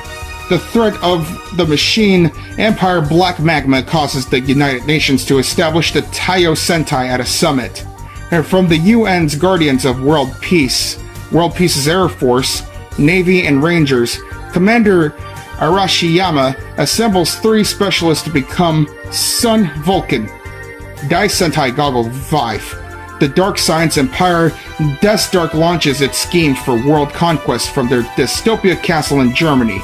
Dr. Hideki Hongo, founder of the Future Science Laboratory, is saved from one of their attacks by world-class explorer Kenshi Akama. Using his computer Boys and Girls, Hongo recruits 5 people, including Kenichi, to form the Dai Sentai Goggle 5. Alright, and take this. Kaigaku Sentai Dynaman. When the Jashinka Empire rises from the very depths of the earth to commence world domination, Dr. Kyutaro Umeno of Umeno Invention Laboratory assembles 5 young inventors and gives them the power to become a team known as the Scientific Squadron Dynaman. And yeah, take a look. There's more. Light Squadron Maskman. The Tube Empire sends Princess Princess Ei as Mio to survey the surface world. Mio then falls in love with Formula One racer Takeru, which is a no-no for the Tube. As punishment, Mio is imprisoned in a block of ice. Takeru determined to find Mio, and Takeru joins Maskman, a group of martial arts who uses aura power under Commanders Sugata's leadership. And yeah, and there's a lot of shit here. And Earth's Squadron 5-men.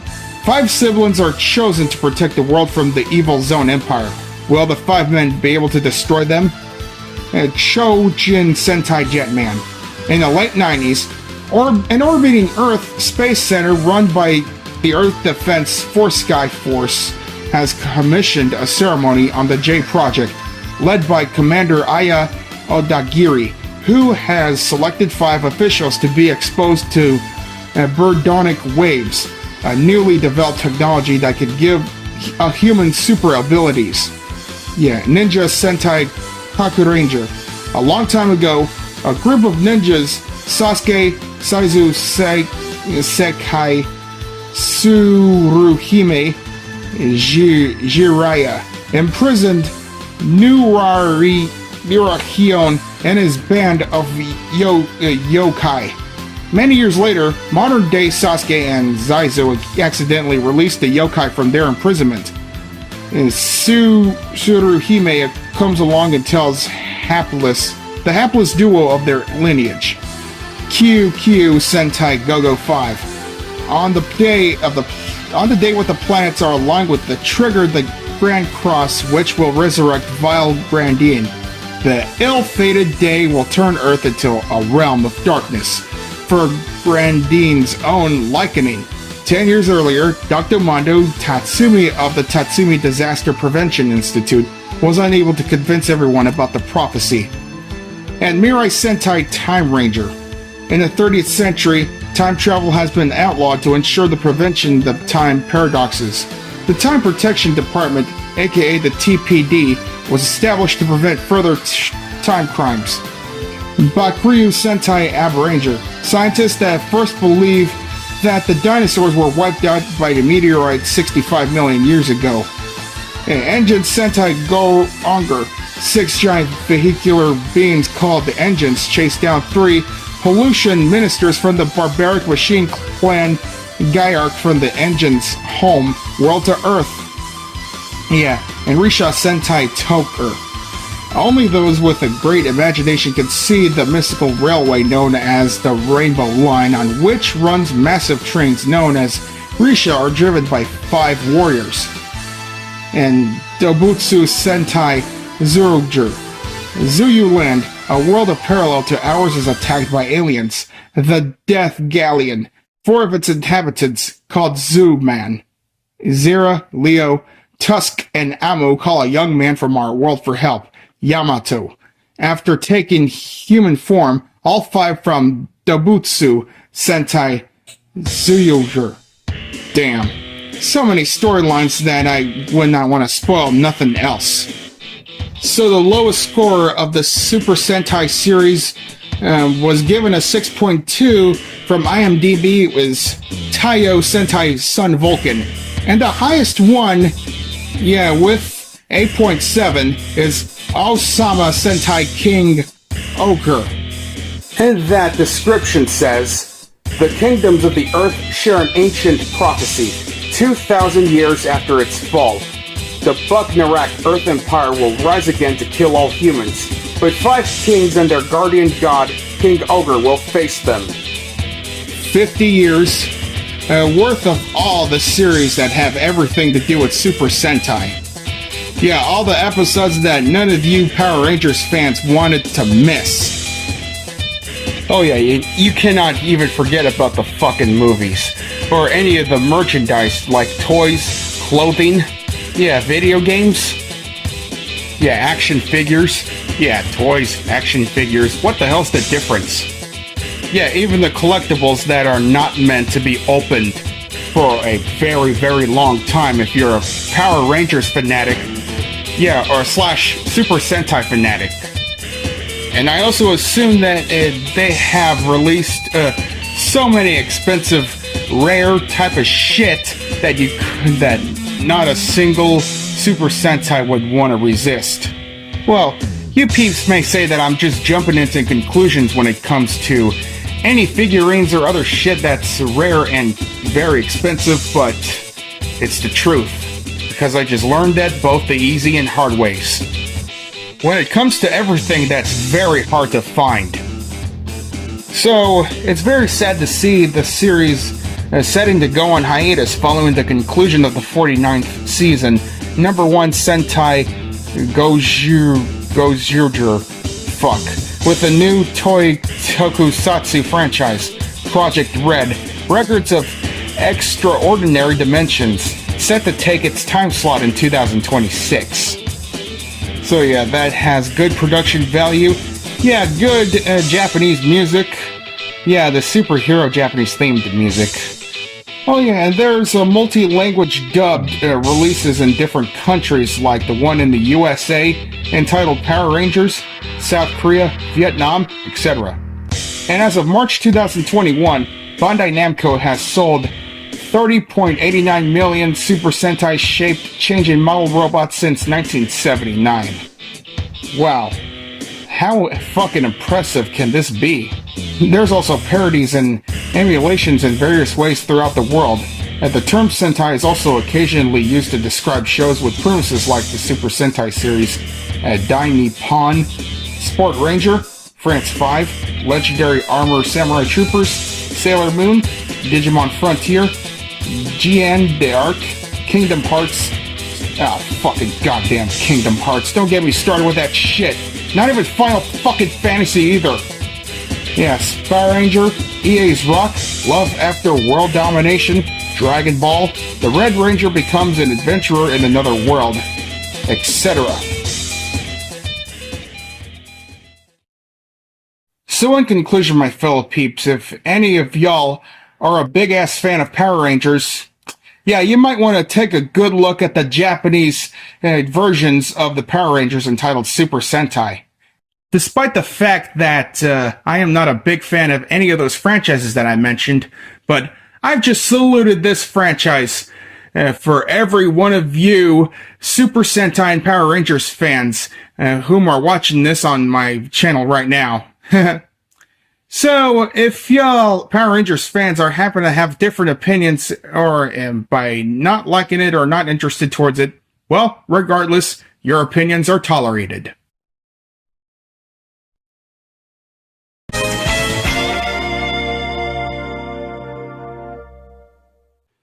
Okay, peeps, so we got the 24th Double Salute House installation coming our way. And it's going to be the last one for this season, and for the 7th season, we're going to continue with the 25th one. So the two segments that we're going to salute are, segment number 1 is Popeye the Sailor Man, requested by Artada the Tiger Flareon. And segment number 2, the Prefect 4 from Black Butler Public School Arc, requested by Sapphire Latina. Okay, so I may not be into any of those characters or the Black Butler Public School Arc show, but I'm gonna salute on this shit alongside with Popeye regardless. All right, let's get on with these two segments. Okay, Popeye the Sailor Man is a cartoon character created by L.Z. Chrysler Seeger. First appearing on January 17th, 1929, in the Daily King Features comic strip, The Thimble Theater. The strip was in its 10th year when Popeye made his debut, but the one-eyed sailor quickly became the lead character, and Thimble Theater became one of the King Features' most popular properties during the early 1930s. Popeye became the suitor of longtime Thimble Theater star Olive Oyl, and Seeger introduced the new supporting characters such as adopted son, Sweet Pea, and friend J. Wellington Wimpy, as well as foes like the Sea Hag and Bluto. So following a very sad, tragic death of L.Z. Chrysler Seeger in 1938, Thimble Theater, later renamed Popeye, was continued by several writers and artists, most notably Seeger's assistant Bud Sagendorf. The strip continues to appear in first-run installments on Sundays. Written and drawn by R.K. Milholland, the daily strips are reprints of old Sagendorf stories. In 1933, Max Fleischer adapted the Thimble Theater characters into a series of Popeye the Sailor theatrical cartoon shorts for Paramount Pictures. These cartoons proved to be among the most popular of the 1930s in Fleischer Studios, which became Paramount's own famous studios. Continued production through 1957. Cartoons producing during World War II included Allied propaganda, as was common among cartoons of the time. These cartoon shorts are now owned by Turner Entertainment and distributed by its sister company Warner Bros. Over the years, Popeye has also appeared in comic books, television cartoons, video games, including one of those Popeye fucking games that sucked ass that I rented on. Yeah, and hundreds of advertisements and peripheral products ranging from spinach to candy cigarettes.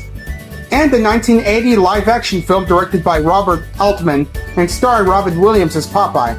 In 2002, TV Guide ranked Popeye number 20 on its 50 greatest cartoon characters of all time list. Charles M. Schultz said, "I think Popeye was a perfect comic strip, consistent in drawing and humor." Okay. The person whom believed to have inspired Popeye was Polish-born Frank Rocky Figel, a tough laborer from Chester, Illinois, who was always getting into fights. Some say he was a professional boxer.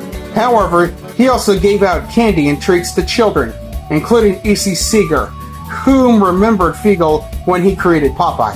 Figel was described as just like the fictional spinach-loving mariner, and on one-eyed, pipe-smoking curmudgeon with a jutting chin.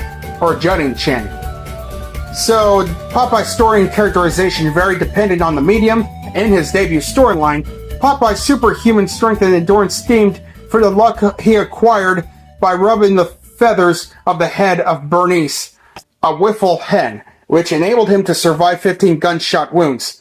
By the end of 1929, strength was a regular fixture of his character, attributed from 1932 to spinach. In Seeger's comic strip, Popeye's superhuman strength and near invulnerability were permanent. Only in some occasions would he need to eat additional spinach to boost his strength. It was Fleischer Studios' cartoon series that made Popeye eat a can of spinach whenever he needed to increase his strength to superhuman levels. Sweet Pea is Popeye's ward in the comic strips, but his custody is inconsistent in cartoons.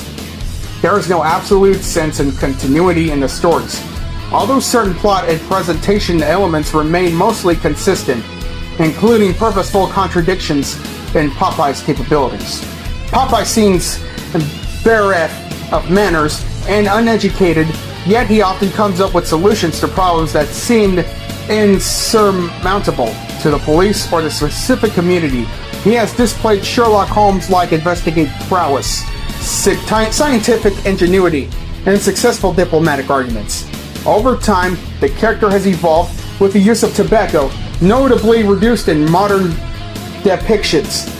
In the animated cartoons, his pipe also proves to be highly versatile.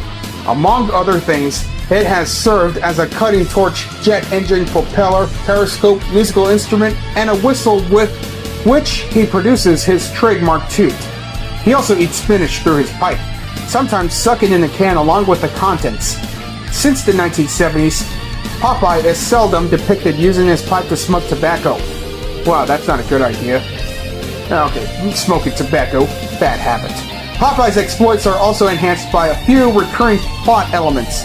The cartoons introduced a love triangle between Popeye, Olive Oil, and Bluto, sometimes called Brutus. And Bluto's endless machinations to claim Olive at Popeye's expense. Other plot element is Popeye's near saintly perseverance in overcoming any obstacle to please Olive. So So Popeye's theme track titled I'm Popeye the Sailor Man, composed by Sammy Lerner in 1933 for Fleischer's first Popeye the Sailor cartoon, has become forever associated with the sailor. The sailor's hornpipe has often been used as an introduction to Popeye's theme track. In 1978, the Japanese group Spinach Power released a disco version of the song, which became a hit, selling 400,000 copies. The song was used as an insert song in the Japanese film The Young Animals the same year. A cover of the theme song performed by Face to Face is included on the 1995 tribute album Saturday Morning Cartoons Greatest Hits, produced by Ralph Sell for MCA Records. Oh yeah, that sure is good to know. Yeah, really good to hear the original version of Popeye the Sailor Man theme track. So I do like the character designs. Yeah, of Popeye in olive oil. Yeah, and I sure as hell ship Popeye in olive oil. Yeah, stories and illustrations of every comic strip page. Yeah, it sure looks really great. And I sure like the animations. Yeah, the animation sequences that I mostly like about is Popeye, yeah, flexing his arms. Yeah, some explosion right on his side of the arm. Yeah, when he eats spinach. Yeah, you do not fuck with Popeye, man. In the Black Butler franchise, specifically the public school arc, are the Prefect Four, which are the four elite student leaders of Weston College: Edgar Redmond, Lawrence Bluer, Herman Greenhill, and Gregory Violet, whom govern the school's four houses. They are admired, high-ranking nobles responsible for upholding school traditions, but they secretly commit murder and cover it up to protect the school's reputation as seen in. Okay, so let's get on with these characters. Alright, Edgar Redmond. Yeah, an articulate young man with scarlet eyes and long, silver blonde hair, which is tied with a crimson ribbon. According to Seal, Edgar looks similar to his uncle. As prefect of the Red House, Edgar dresses in a red waistcoat. On the breast pocket is a scarlet fox badge, and as fixed to his collar is a rose. So Edgar is a friendly and amicable person whom encourages others, such as Seal, Phantom Hive, to be careful and follow the rules of the school.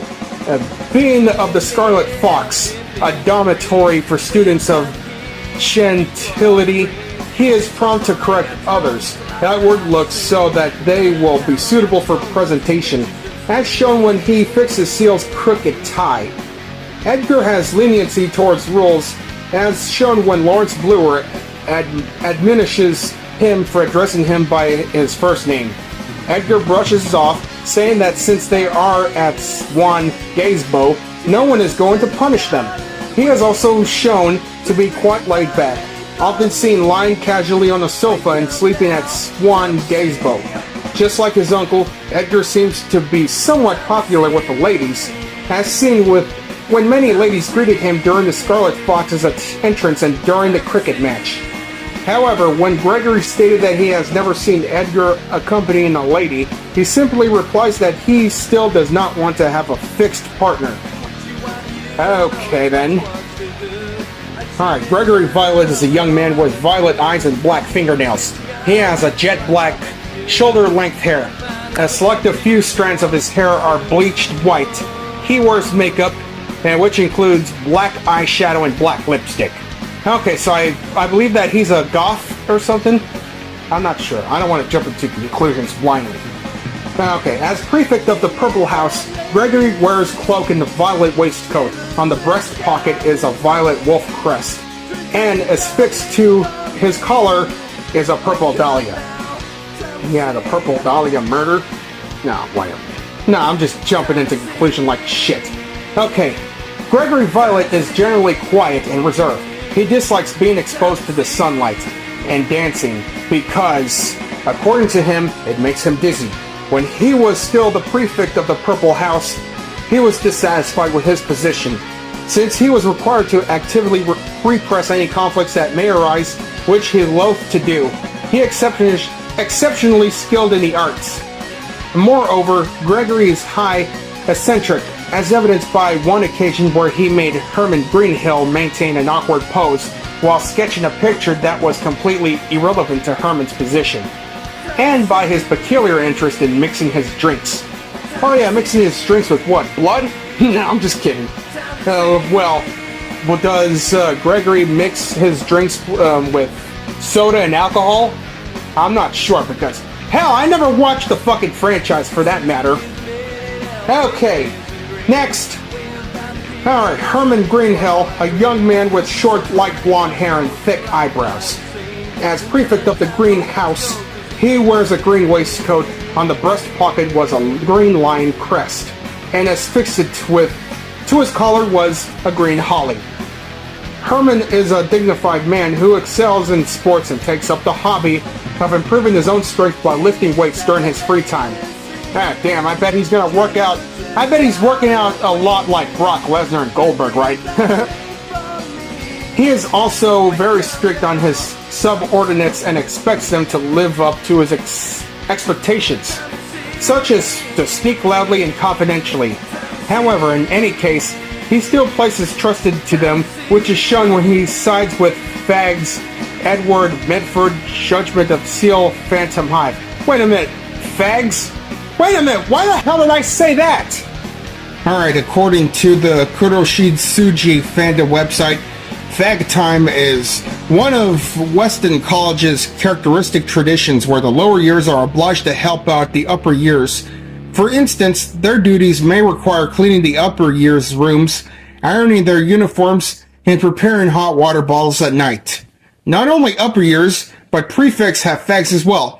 Prefix fags have special rights, such as they are allowed to wear the dormitory flower on their chest, similar to the P4, and they can cross the lawn if permitted. They may also accompany the prefix whilst they are in Swan Gazebo. Furthermore, the prefix fags may attend the midnight tea party organized by the headmaster together with the P4. Okay, I don't understand why am I saying this. Yeah, my apologies for saying that word because I don't use that in my videos that much no more. Just like Edward, Herman is easily flustered when seeing ladies showing their legs prominently. Yeah, I do not have a leg fetish. Okay, and Lawrence Bluer is a bespectacled young man with blue eyes and short, straight, gray blue hair. His bangs are aligned to the right side. As prefect of the Blue House, Lawrence wears a blue waistcoat. On the breast pocket is a sapphire owl crest, and affixed to his collar is a blue gentian. Lawrence is a serious and dedicated individual, distinguished in his excellence in the academics. His strength lies in making minute calculations and creating detailed schemes.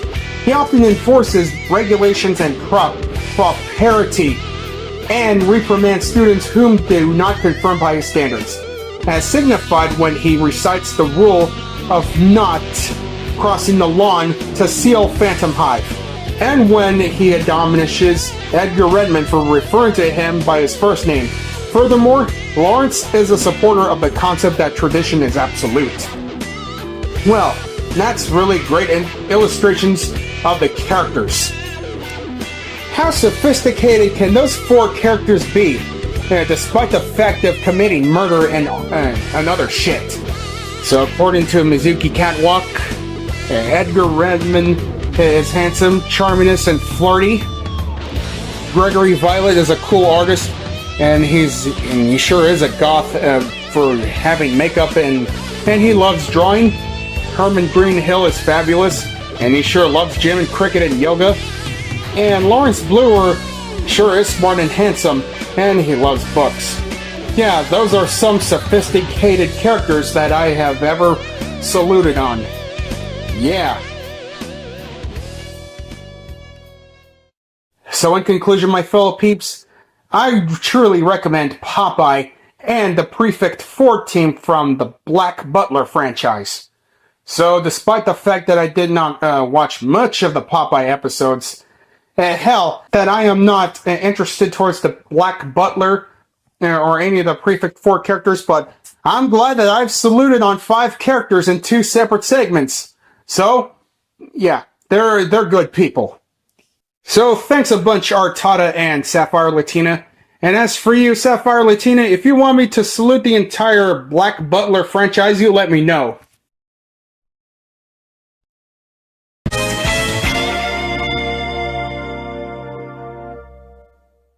Alright, my fellow peeps, well, looks like we have the triple Salute House installation. So this is the last one for the 6th season, but as soon as I announce the 7th season, we'll continue with that. So right now, we got 3 segments of gold. The first segment is the Sonic the Hedgehog franchise requested by Fabio Animations. Segment number 2, Ridge Racer 64 requested by Nitro Fan 98.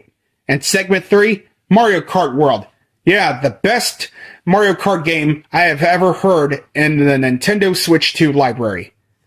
Alright, my fellow peeps, so without any further ado to ass shit, let's get on with these 3 segments of fucking gold.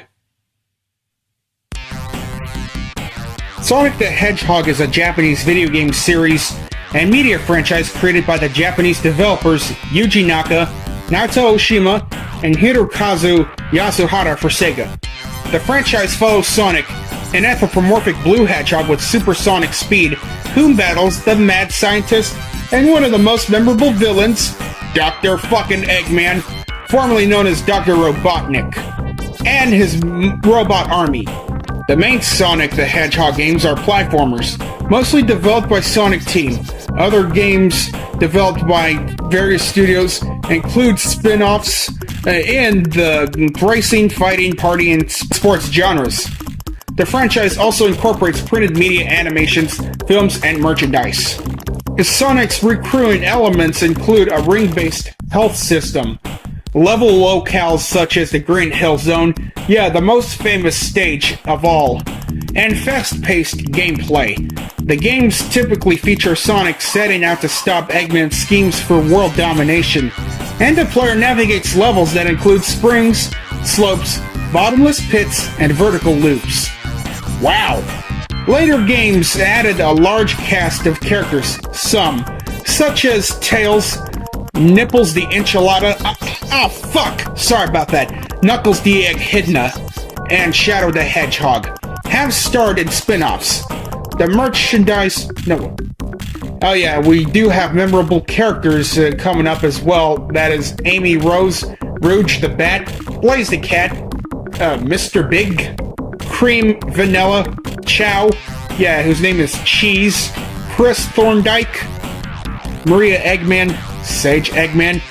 Damn, those are the characters that you could not even resist meeting them. Well, if you would use your imagination and shit. Okay, so the franchise has crossed over with others in games such as Mario and Sonic, Sega All-Stars, Super Smash Bros. With the third game on the Wii. Outside of video games, Sonic includes comic books published by Archie Comics, DC Comics. Wow, is Sonic really the part of the Warner Brothers things? Fleetway Publications and IDW Publishing. Animated series produced by Dick Entertainment, TMS Entertainment, Janao Productions, and Netflix. And a live-action film series produced by Paramount Pictures. And toys, including a line of LEGO construction sets. Sonic the Hedgehog is Sega's flagship franchise. One of the best-selling video game franchises, and one of the highest-grossing media franchises. Series sales and free-to-play mobile game downloads totaled 1.77 billion as of 2024. The Genesis Sonic games have been described as representative of the culture of the 1990s and listed among the greatest of all time. Yeah, that is the GOAT! And I sure am glad as hell that I got Sonic Mega Collection Plus on the PlayStation 2. But I'm a little bit pissed off that there is no Sonic Adventure 2 or the first one on the PlayStation 2 or Xbox. So the only way that you gotta get that game is on the GameCube or the Dreamcast or the PS3 or the Xbox 360. Alright, all the later games, such as the 2006 game, received poor reviews. Ugh, don't even get me started with that piece of shit! Sonic is influential in the video game industry and is frequently referenced in popular culture. The franchise is known for its fandom that produces unofficial media such as fan art and fan games. Wow. I could really tell that they just cannot get enough of Sonic, right? Hell, you can even see Sonic's cameo appearance in Daytona, USA when you pick the 37 Speedway and see him in the mountains and shit. And there's also various cameo appearances, that is Christmas Nights, Billy Hatcher and a Giant Egg, the 2008 Wii version of Samba de Amigo, Sega All-Stars series, which includes Sega Superstars, original and tennis, Sumo's digital kart racing games, Sonic and Sega All-Stars Racing, and Transformed. Oh my Jesus. And I really gotta give props and give kudos to every illustrator whom gave the good design looks to Sonic and all the characters. Yeah, this is one franchise that you cannot get away from. Yeah, especially that Sonic X series. That was the shit. Ridge Racer 64 is a 2000 racing video game developed by Nintendo Software Technology and published by Nintendo for the Nintendo 64. It is the first title of Namco's Ridge Racer series not to be on arcades or on PlayStation 1, with Namco licensing the series to Nintendo to develop the game. In 2004, the game was remade for the Nintendo DS as Ridge Racer DS, which uses the system's features such as the touchscreen and wireless multiplayer. Additionally, Gina Cavalli from R Racing Revolution replaced Reiko Nagase as the mascot in the DS version. So, yeah, this game features a total of 20 racetracks, including some drawn from both Ridge Racer Original and Revolution. Okay, so, according to the Nintendo Classics.net website by someone, the racing formula found in many other games holds here. You choose one of 4 cars. Its color, automatic or manual transmission. Yeah, the typical same old shit. Then a track to race on against computer-controlled cars. Cars are rated on 4 stats: speed, handling, acceleration, and grip. You can also play multiplayer, up to 4 with split screen. If you play the Ridge Racer, the OG version of PlayStation 1, it's only 1 player. But if you wanted to have a buddy with you in Ridge Racer Revolution on PlayStation 1, yeah, you really need to have 2 copies of the same game in 2 PlayStation consoles, or just one if you're lucky enough to have a link cable with it. Courses are arranged as 3 sets of 3. The 3 starting tracks are a cityscape, the short track from the original arcade game, mountains and valleys, the easy track from Ridge Racer Revolution, and a new track called Renegade set in the desert of the American Southwest. Was it a Nintendo 64 exclusive track in this shit? So if you place first in these 3 tracks, yeah, you cannot place in 2nd, 3rd, or 4th, not even in last place. This ain't Cruisin' World, peeps. Yeah, this is not Cruisin' World where you can go ahead and advance in 3rd or higher. You gotta place first in every race to unlock 3 medium tracks, which reuse the same settings.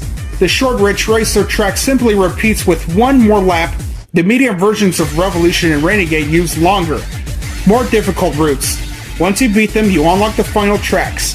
The long track from Ridge Racer, the expert track from the Revolution version, and the expert version of Renegade. The routes are even longer now. If you watch closely, you can see exactly where the tracks diverge, with, say, a detour sign as you leave the easy route. I like the aspect of the game as it fits well with the realistic nature of the simulation. Finally, if you could get first in expert tracks, you'll be rewarded with mirror versions of tracks to try. Wow, this is some deja vu, right? Where you have to complete every single race in first place, including the hardest fuck tracks. So racing is straightforward. There are no weapons or health meters. Yeah, of course, this isn't a T-rated game. The only Ridge Racer game that received a T rating was R Racing Revolution. If you collide with an object or another vehicle, you lose speed, but you don't wipe out like in some other racing games. Yeah, especially in San Francisco Rush. The car you bump never loses speed, so it's always disadvantageous to hit them. On the medium and expert tracks, drifting through sharp turns is a necessity. The L and R buttons are not used. Instead, you let up on the accelerator, then re-engage to begin to drift. While drifting, you need to steer the back wheels to keep the car from spinning around backwards. This imitates actual physics, but it's confusing at first if you're used to Mario Kart. It's possible to do a complete 360. It didn't take me too long to get used to the drifting, and once I did, I was able to beat the medium tracks. Wow.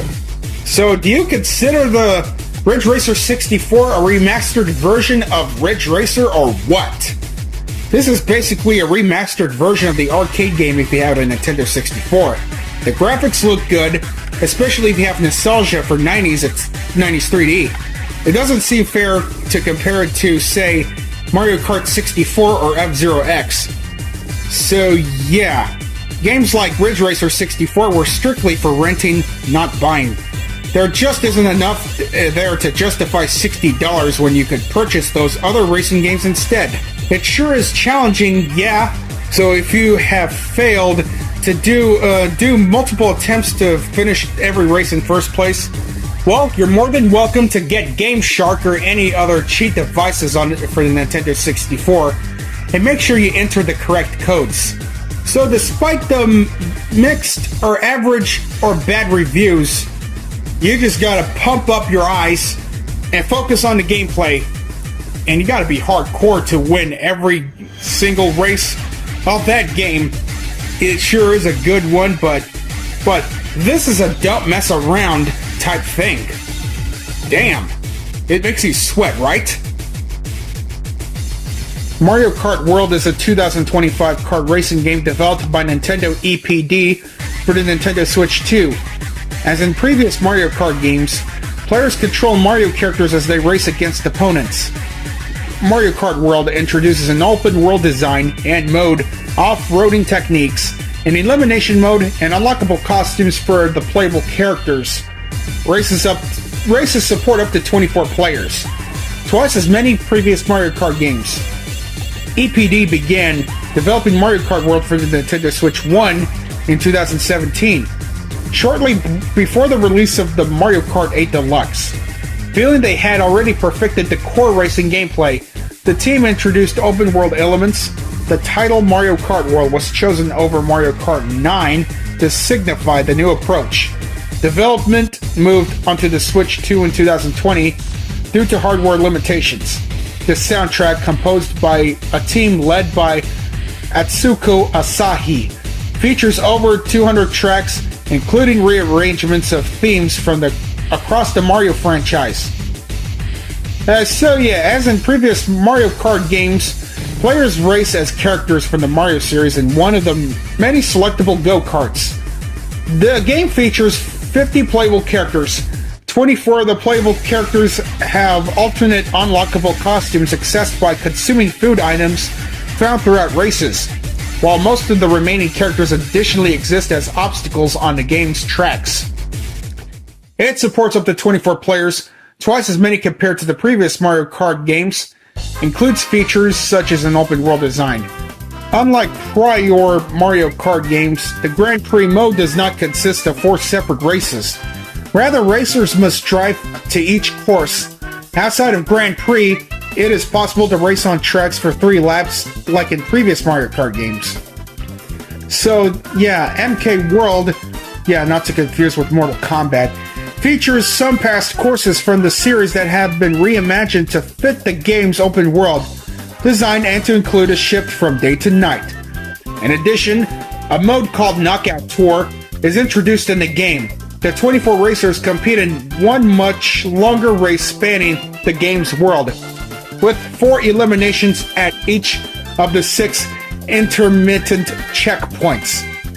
You know what, I'm not gonna lie, Knockout Tour is the best feature that I've ever seen in my fucking life.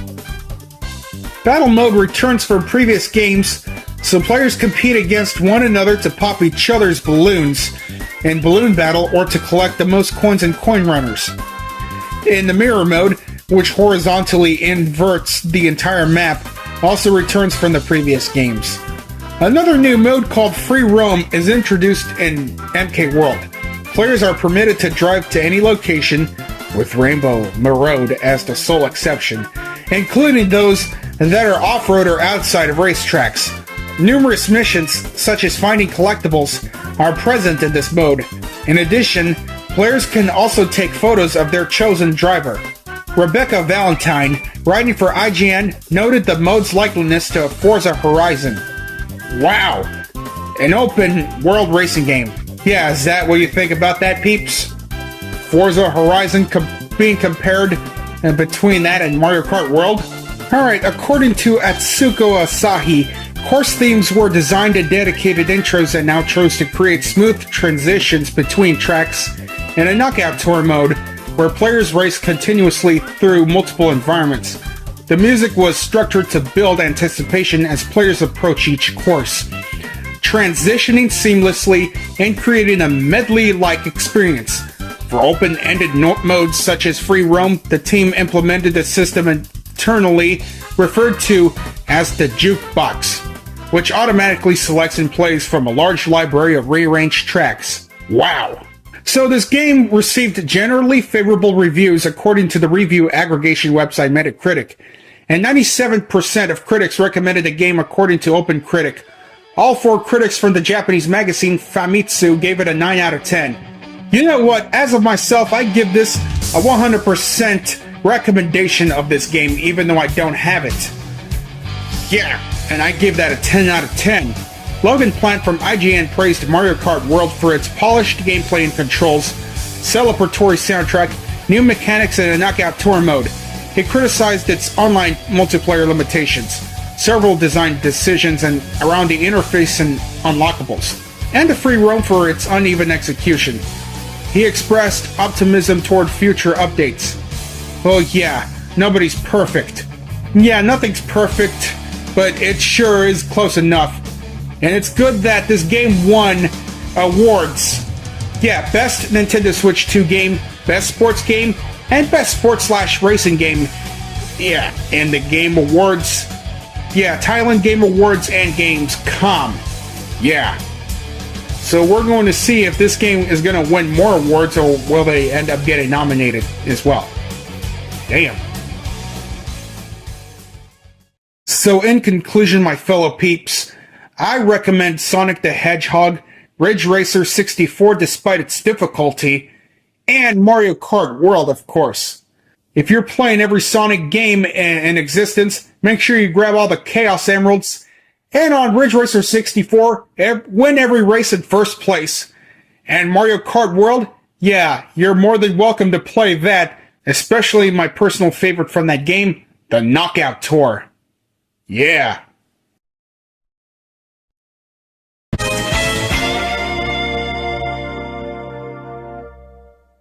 Eternal Champions 2 Challenge for the Dark Side is a fighting video game only for the Sega CD. It was published in June 1995 in North America, and during the same year in Europe, within the waning days of the platform lifespan. This game is an update of the Sega Genesis game Eternal Champions. Both games were developed by an internal team at Sega Interactive Development Division and designed by Michael Latham, a developer with Sega of America from their early days.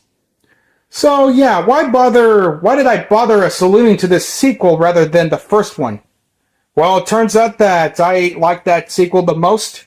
So, without any further ado to that shit, let's get on with this masterpiece. Yeah, the challenging one, to see why I like the sequel the most.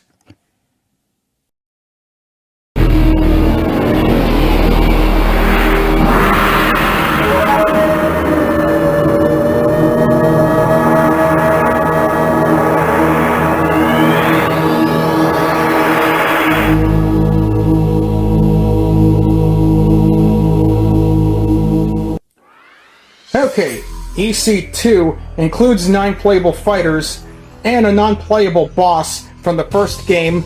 And adds 13 new playable characters, 9 of which are hidden, and a new boss. Also, new moves called Cynic Kills were added, which are essentially fatality scenes rendered in full motion video. So the gameplay is like this. This game makes the most special attacks use less of the special attack meter than in the previous game. There are also some special attacks that do not deplete the special attack meter. The combo attacks are also introduced, and jumping attacks can be linked to ground attacks, and most normal attacks can be linked into other normal attacks.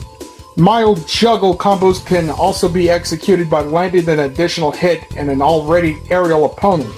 And so, the plot goes like this, so we'll get to the gameplay later on.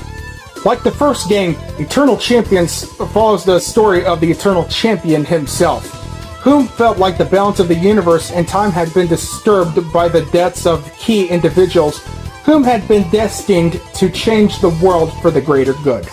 To restore the balance, he held a great contest in which the winner would be granted the gift of new life, allowing them to fulfill their rightful destiny.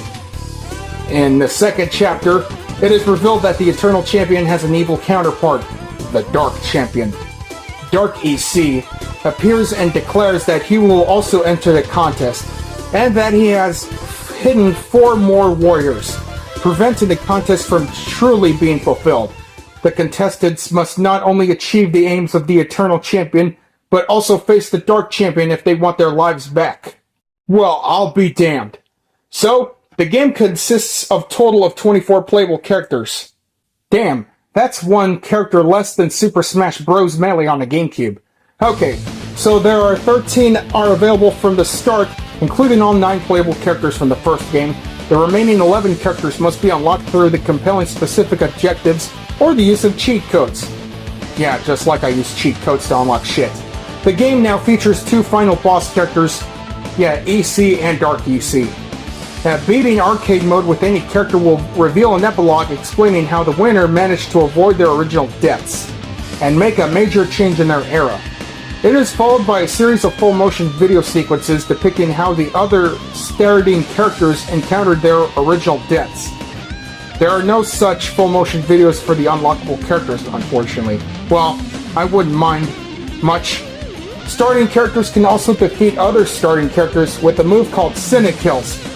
This is a full-motion video sequence showing the Dark Champion taking the loser to his lair and killing them based on their biggest fear. So here's one for example.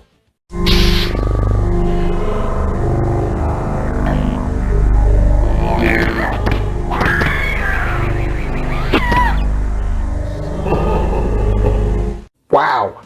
5 of the unlockable characters are animals, and added for comedic purposes. What the fuck? Why the hell would Sega wanted to add animals in games? Well, that's just... Well, it's not that bad, but it's just weird as fuck if you think about that. Weaker versions of the boss characters can be unlocked for Versus mode, but they cannot be used in arcade modes without the use of cheat codes. So... wow. Alright, back to the gameplay. The game also includes 3 new types of finishing moves. This first is a second overkill in each stage called Sudden Death that can be activated when the victim still has a little life left. The other 2, Vendetta and Cynic Kill, can be performed on a dazed opponent that has 20% or less of their life in their final round only. Yeah, second or final rounds 2 or 3, whatever rounds you pick. Sudden deaths and vendettas are often exceptionally gory, and all the original overkills were made gorier to match. During overkills and sudden deaths, the winning fighter is carried off the stage in a flash of the light the moment the fateful blows was made. So, here's the overkill. And the sudden death.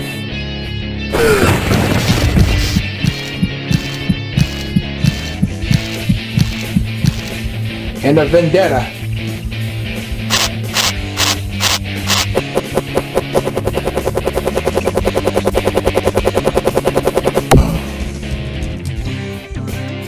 Yep, those are the examples of what they are.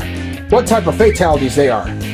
The game retains the stage-specific finishing moves called overkills from the first Eternal Champions, and added once for the new stages. They are triggered by defeating the player's opponent in a way that ensures that they fall upon a certain area of ground. If they land on the right spot, the life bars disappear and some elements of background kills them. The vendetta is performed by motion and button presses identical to those used in Mortal Kombat, in a Mortal Kombat fatality, of course. Each character, except the unlockable animal characters, have their own vendettas, and each is performed differently. Sync kills are triggered when the dominant player has earned, through successful combo attacks, temporarily unlimited inner strength and energy. The victim's health is 20% or lower, and the victim is stunned. In a Sync kill, the Dark Champion appears on the field and kills the victim in a full-motion video cutscene that supposedly mimics the victim's greatest fear. Certain characters have the ability to combo into the style of finishing move, such as Trident, who has an elaborate re-dizzy combo that accumulates in the Sync kill. Only the base characters can receive Sync kills, though any character can trigger one. This type of finish activates automatically. Wow. Yeah, like Dark Champion says, when the Sync kill shows up, to your death. So I'll tell you the characters if y'all don't mind. So I'm gonna try to do the shortest I can, the sweetest I can of each character. Shadow Yamato, 1993. A ninja assassin in Japan threw off the top of the skyscraper before exposing the murderous action. Larson Tyler, 1920. A former cat burglar in Chicago killed in an explosion that destroyed most of the hospital, including some children. Rax Coswell, 2345. An American cyber kickboxer killed by a programming virus by his trainer. Slash, 50K BC. A prehistoric hunter whom was stoned to death by a bunch of cancel culturists of the cave people. Man, that's fucking harsh. Trident, 110 BC.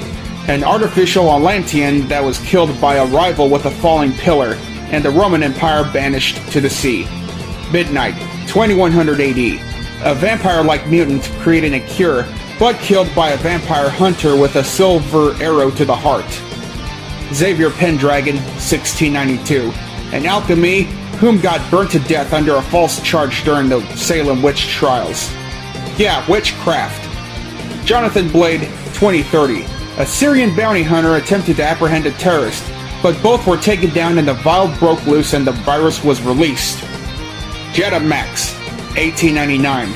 A member of the Russian aristocracy, whom have fell to death during her undercover work as a circus acrobat.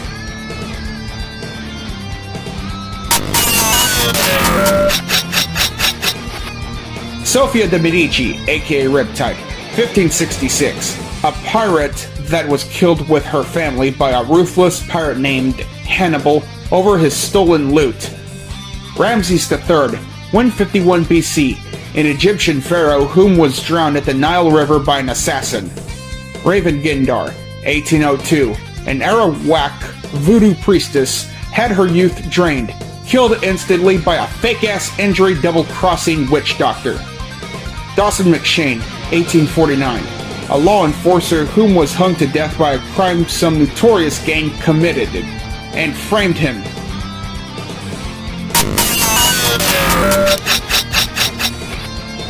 Chen Wo, 1815, an acupuncturist and healer, whom died of a murder of a beggar that his rival committed. Blast, 1955, a helicopter pilot was killed by his traitor of a co-pilot by throwing a grenade during his final mission at Vietnam. Thanatos, 1692, the Greek god of death was executed in the Salem witch trials like Xavier. Yappy, 1995. A puppy dog whom was thrown to the streets by his cruel family member, and revenge backfired by a wheel crushing him. Crispy, 1967. I wish it was 1969. A chicken living in Vietnam killed before claiming his fellow livestock as food. Slither, 1820. A pet rattlesnake killed with his owner during an armed robbery at his local bar. Zuni, 1902. A performing circus monkey squashed to death by an elephant during the fire, and all of the circus attendees die with him. Senator, 1995. A senator from Washington, D.C., whom died of a heart attack after losing all his money on an unsuccessful campaign. So, newsflash about Senator, or rather a trivia about him. He's the only joke character designed to mock lobbyists whom has rallied for censorship in video games. Wow, what a fucking twist.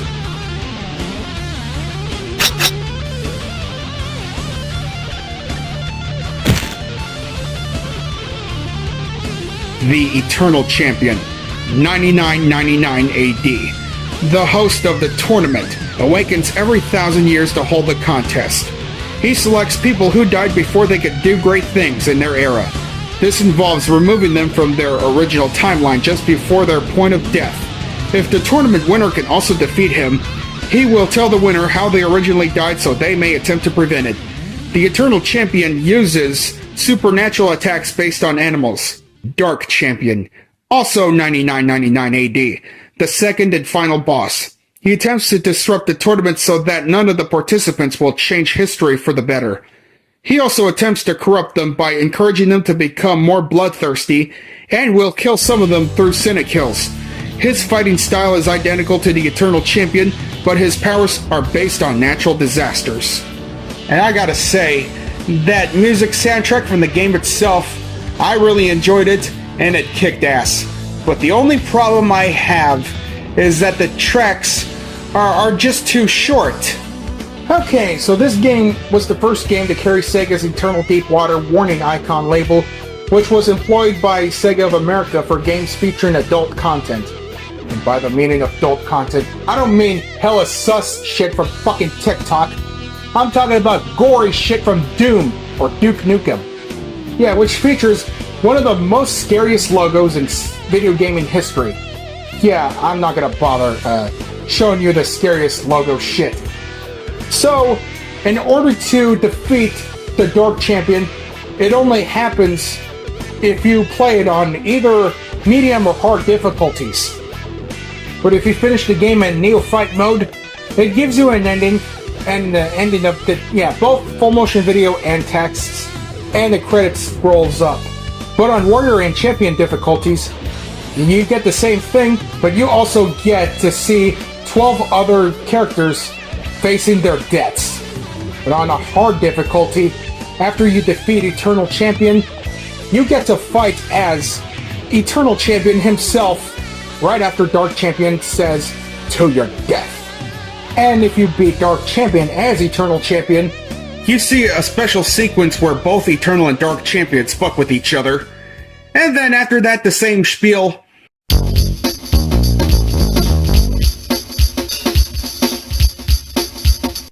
And after that...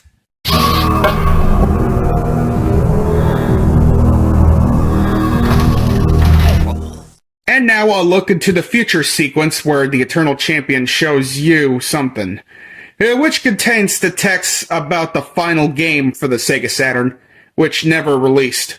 Yeah, it really sucks that we don't have the Eternal Champions 3 on a Sega Saturn, so they just had to focus on Virtua Fighter instead. Ain't that a bitch? The reception is, the GamePro gave the game a mixed review. They highly approved the stage designs and said the rendered cinematics offer a nice alternative to the full-motion, live-action video prevailing on Sega CDs. However, they criticized that the game has only minor enhancements over the original Genesis game, and concluded with a reference to the Sega CD's "Welcome to the Next Level" advertising slogan. Instead of taking us to the next level, Eternal Champions has merely taken us to the different part of the same one. Well, to me, it just welcomed me to the next level, with all the fatalities. Electronic Gaming Monthly gave it a 6.125 out of 10, with Ed Semrat summarizing it as simply a hodgepodge of fatalities strewn across a poor fighting game. The other three members of the EGM review panel concurred that Sega seemed to be trying to draw attention away from the loose controls, sluggish combat, inappropriate audio, and lack of improvement for the first Eternal Champions, using flashy fatality sequences. Though some of them found the fatalities entertaining, they said they were not enough to give the game any sort of lasting appeal. Alright, Next Generation reviewed the game, rating 4 stars out of 5, and stated what Sega did was take a good game and use the expensive storage capacity of CD to add surprises until they built something people will be digging stuff out for years. Very cool. Yeah, I agree, Next Generation. Retro gaming website Racket Boy included it among the games that it defined the Sega CD, noting that even though the Sega CD was a commercial failure, Challenge for the Dark Side sold better in the US than the Genesis versions of Street Fighter II. Yeah, I gotta say it has good reviews and shit. Well, I could give a fuck less if the game is difficult and all.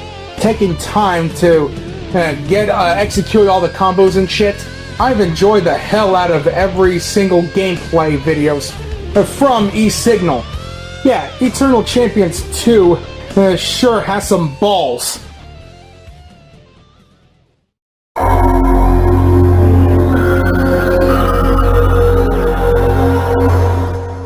So in conclusion, my fellow peeps, I brutally recommend Eternal Champions Challenge for the Dark Side on Sega CD.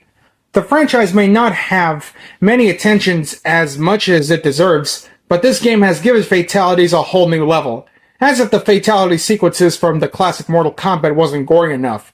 If any of you got a Sega CD, Sega CDX, JVCXR, or whatever the fuck it is, go give this game a try. And to anyone that plays old school games on an emulator, well, that goes for you too. This is just way too goddamn good to miss.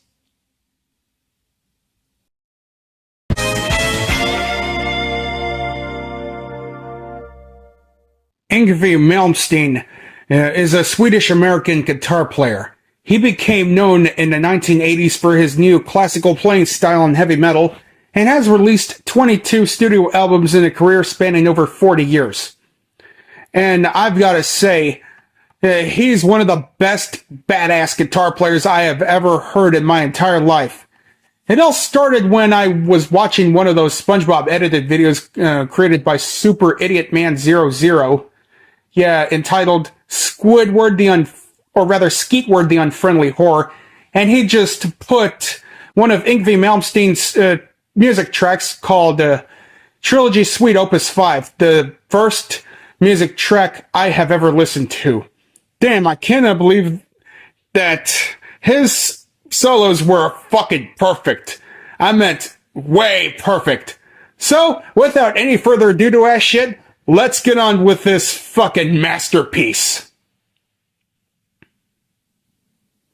Okay, Yngwie Malmsteen was born as Lars Johan Yngwie Lannerback in Stockholm, Sweden, the third child of a musical family. So, he was born on the end of June of 1963, which is June 30th, if you don't know what it is. So, Yngwie played his first show on May 11th, 1976, with his first band, Track on Earth, consisting of himself, his cousin Eric Lannerback, and a friend from school playing the drums. Later, his brother Bjorn joined on drums. Wow, May 11th, 1976? That's like 19 years before the existence of the Sega fucking Saturn!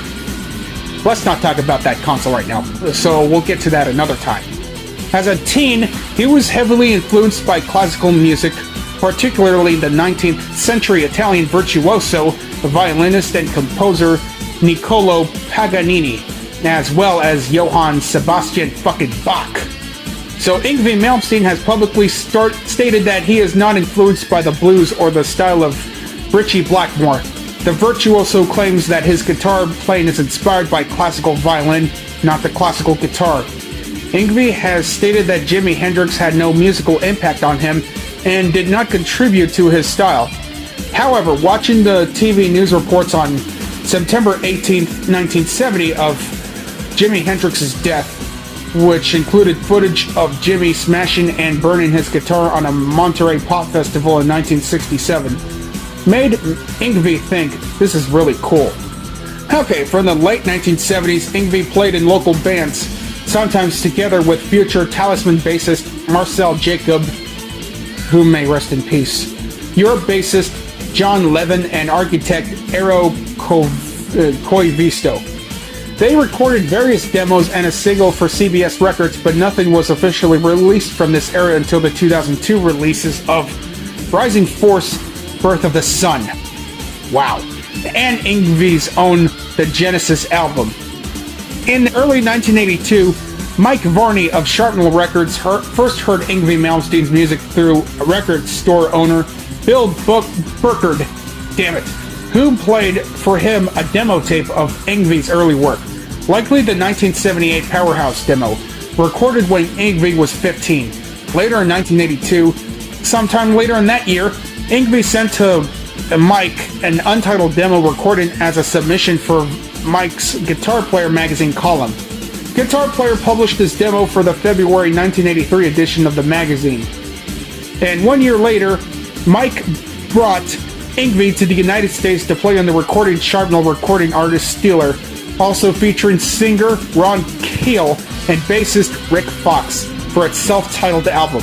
He then appeared with Graham Bonnet in the band Alcatraz, playing on its 1983 debut No Parole from Rock and Roll, and the 1984 live album Live Sentence.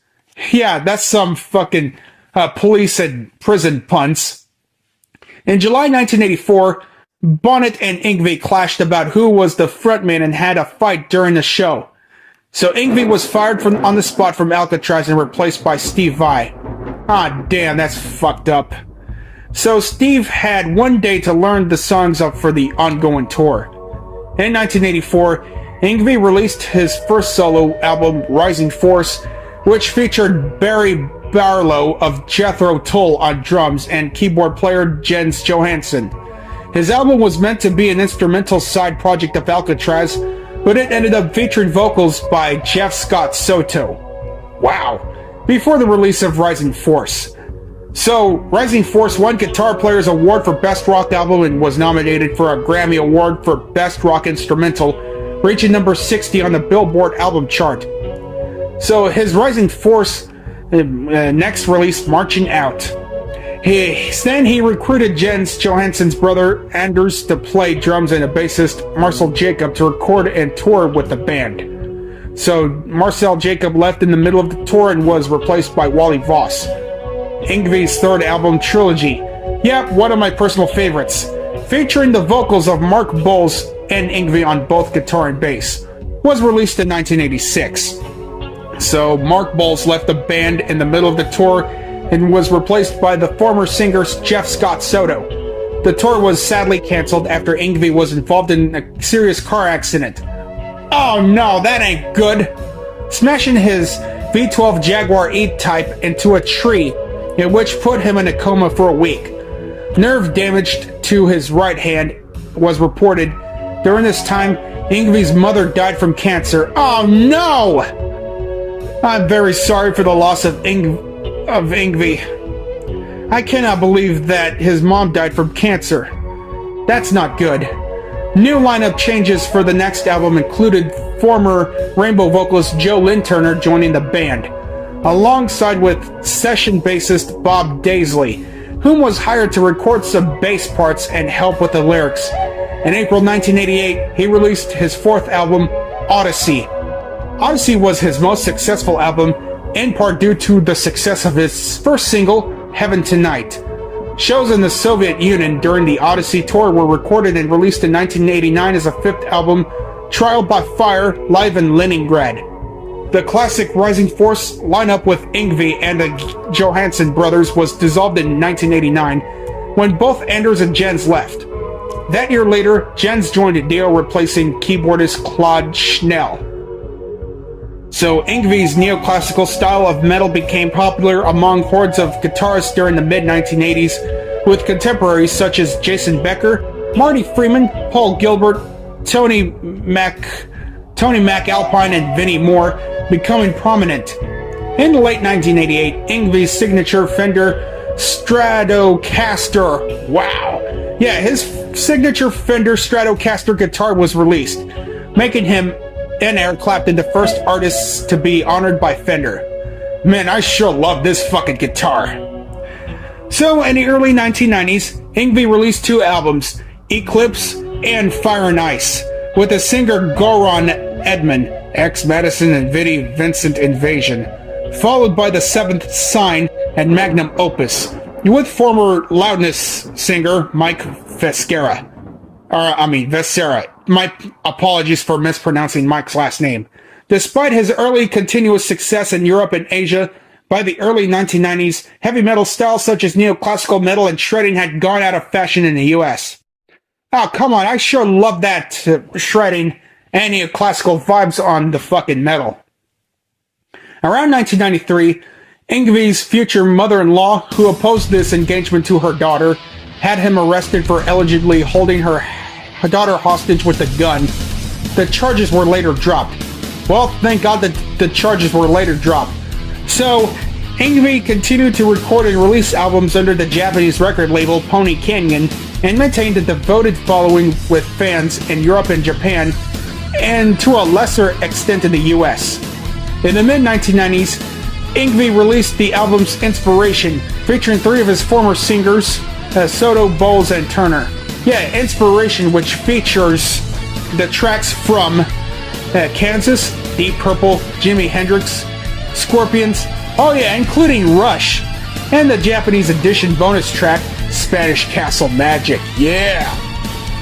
Alright, and then Facing the Animal from 1997, featuring Matt Slevin on vocals and Cozy Powell on drums, followed by a live record, Double Live, and another recording studio, Alchemy, featuring once again Mark Bowles on vocals.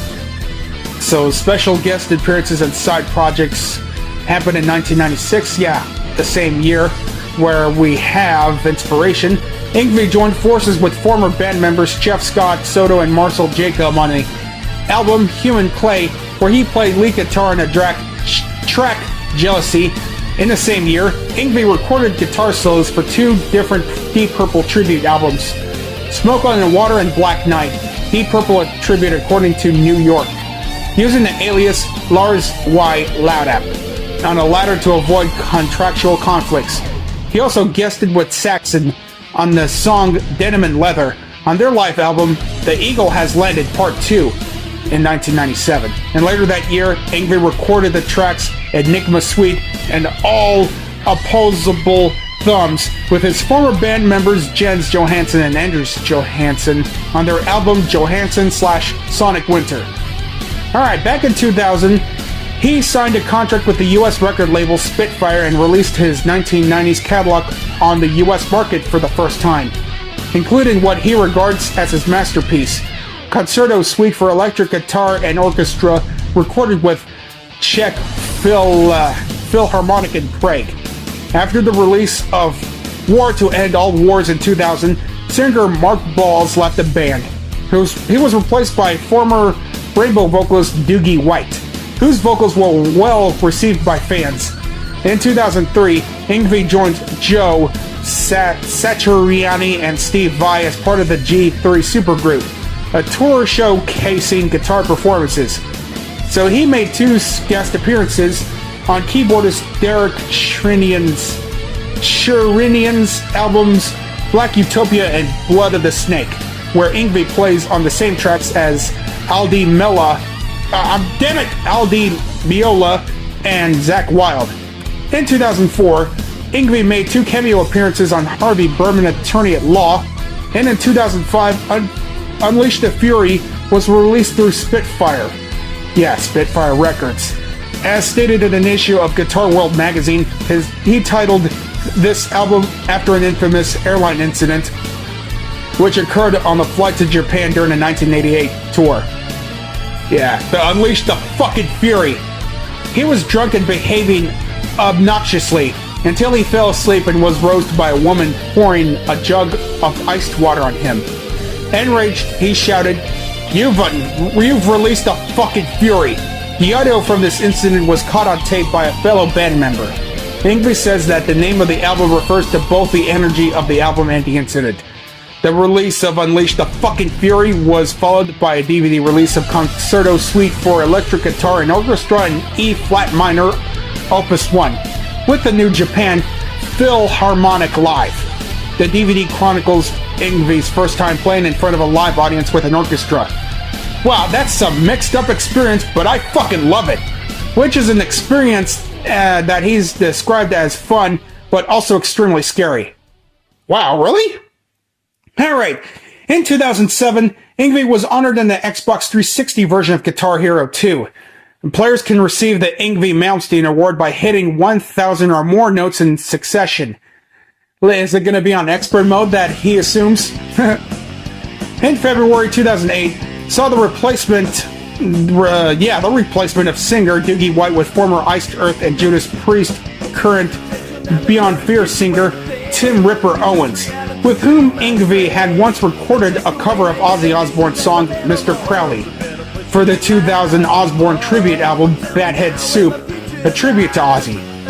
The first Yngwie Malmsteen album to feature Owens is titled Perpetual Flame and was released on October 4th. On November 25th, 2008, Yngwie had 3 of his songs, Brici de Diablo, Damnation Game, and Red Devil, all from this latter album, released as downloadable content for video games Rock Band. Yeah, Rock Bands 1, 2, and 3. So in 2008, Yngwie was a special guest on the VH1 classic show, That Metal Show. Wow! On March 10th, 2009, Yngwie's label Rising Force released Angels of Love, an all-instrumental album which featured acoustic arrangements of some of his best-known ballads. Yeah, no fucking vocals or nothing. Yeah, when I see Angels of Love, I expected some instrumental track with with also drums and bass included, alongside with the guitars. But other than that, that's a good album. Yngwie released a compilation album entitled High Impact on December 8th, 2009, which featured Beat It, originally performed by Michael fucking Jackson. Woo! Yeah, I sure liked Yngwie's version of Beat It. On November 23rd, 2010, Relentless was released, the second album to feature Tim Ripper Owens on vocals. The US version featured a remake of Arpeggios from Hell as a bonus track. Yngwie appeared on a late night with Jimmy Fallon on February 3rd, 2011 to promote his album. And then on August 6th of this same year, Yngwie made another appearance in the United States, playing a rendition of the Star Spangled Banner before a game between the St. Louis Cardinals and Florida Marlins at the Sun Life Stadium. Damn, he could sure shred the fucking hell out of that Star Spangled Banner anthem. I sure love that. Although rarely seen in his native country of Sweden, Yngwie played one gig there in 2012. On July 7th, he ended the Getaway Rock Festival in Gavle, which he was headlining with Nightwish and Manowar. On December 5th, 2012, Yngwie released the album Spellbound. Yeah, which contains 3 tracks with lyrics and 10 of them with just instrumental tracks with no vocals. So, yeah, through his independent label Rising Force Records, Yngwie played all the instruments and including singing all the vocals in the entire album. So, yeah, at this point, Yngwie Malmsteen became a one-man band. Just like Bathory became a one-man band, starting with Twilight of the Gods, Destroyer of Worlds, and both Nordland releases. So that's a rare situation to have one person starting recording instruments all by himself. 2013 saw the release of Yngwie's official autobiography, Relentless. On June 12th, 2014, Yngwie kicked off his Guitar Gods 2014 tour at the FM Kirby Center in Wilkes-Barre, Pennsylvania, alongside ex-Guns N' Roses guitarist Bumblefoot and guitarist Gary Hoey. In February 2015, it was announced that Yngwie was in the studio working on a new album. In April and May 2016, Yngwie was one of the 5 guitarists featured on the Generation X tour. Wow. In 2018, it was announced that he had signed with Mascot Records with a new studio album Experience the following year. In 2019, he released Blue Lightning, featuring blues rock songs, mainly covers with Yngwie's virtuoso playing. As Yngwie was quoted, "I've been asked to do a blues album for the last 30 years. This time I finally said, sure, why not? Let's try it. I didn't want to be stuck in the standard pentatonic, play a 12-bar thing. I didn't want to do that." So on May 8th, 2021, Yngwie Malmsteen was reported to have launched the Parabellum album and the video for the Paganini referencing track Wolves at the Door. Yeah, since COVID-19 restrictions prevented touring, Yngwie had more time to record the album and was clearly delighted with the results. On July 17, 2023, Yngwie announced his first ever interactive video guitar masterclass on True Fire. Yngwie uses a variety of backing tracks pulled from 10 of his most popular songs as the framework for the masterclass, in the way in which he demonstrates his creative process, technical skills, and performance insights, which was released in July 31st. Yeah, I'd started to gain full interest towards this Parabellum album that it was released in the US on my 23rd birthday. Yeah, happy birthday, Mason, you fucking metalhead! But please save my birthday wishes until July 23rd of this year, because right now it's not yet. So Yngwie was married to Swedish singer Erika Norberg from 1991 and 1992, and was subsequently married to Amber Dawn Ladden. And since 1999, he's been married to April, and the year before, the two had their first child, Antonio, named after Antonio Vivaldi. The family now resides in Miami Shores, Florida, and Yngwie is a naturalized U.S. citizen. Well, I'm glad that he's got a good life.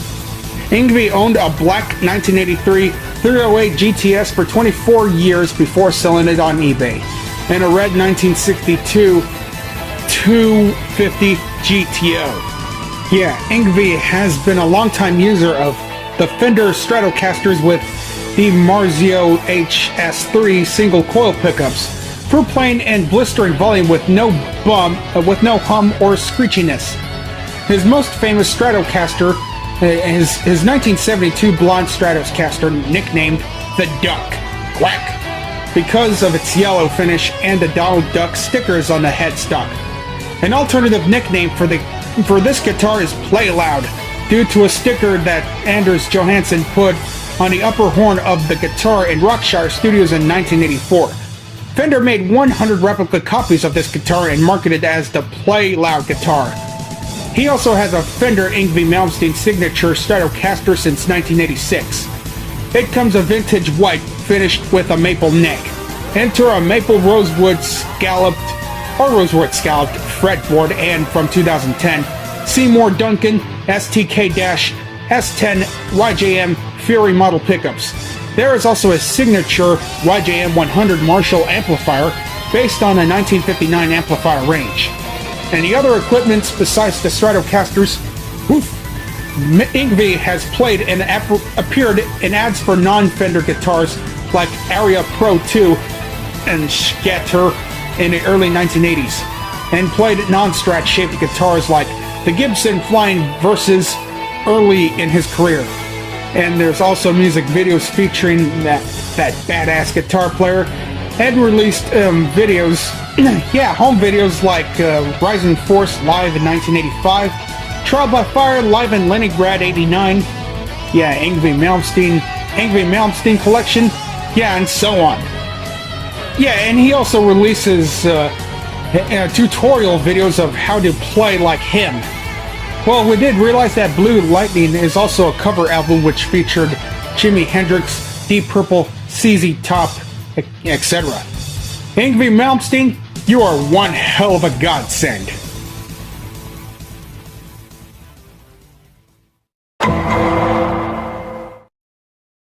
Yngwie Malmsteen sure is a godsend, alright. I have spent almost 40 minutes listening to his Rising Force album, and I have given the classical music vibes with heavy metal.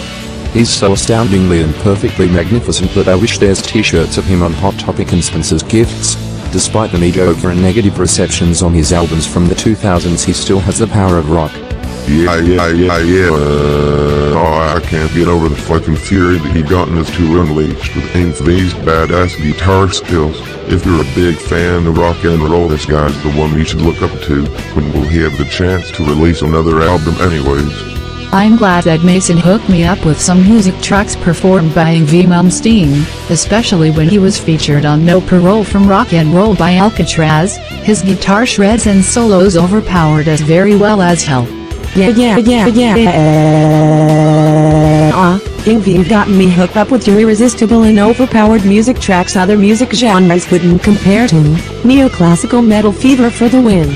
Ingvi's music fits very well for headbanging parties that we want to get drunk and wasted and full of metal madness. Even his instructional videos gotten other fans with guitars to master his skills. I've listened to his Spellbound album and that changed my life. It changed my life so much that I've been wanting to listen to more of Ingvi's music, especially the ones from Steeler and Alcatraz, that's for sure.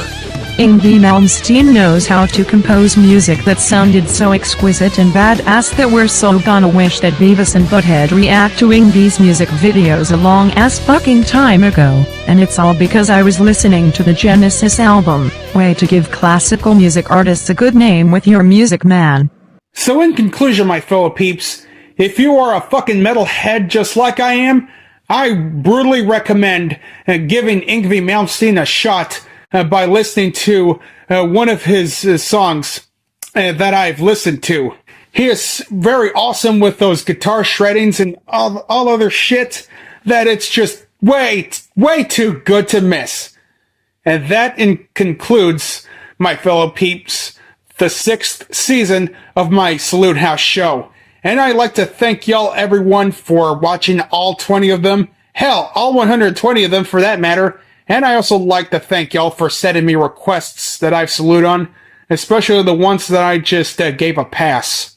So, until the next season shows up, and hopefully really soon, this is Mason Velez signing off.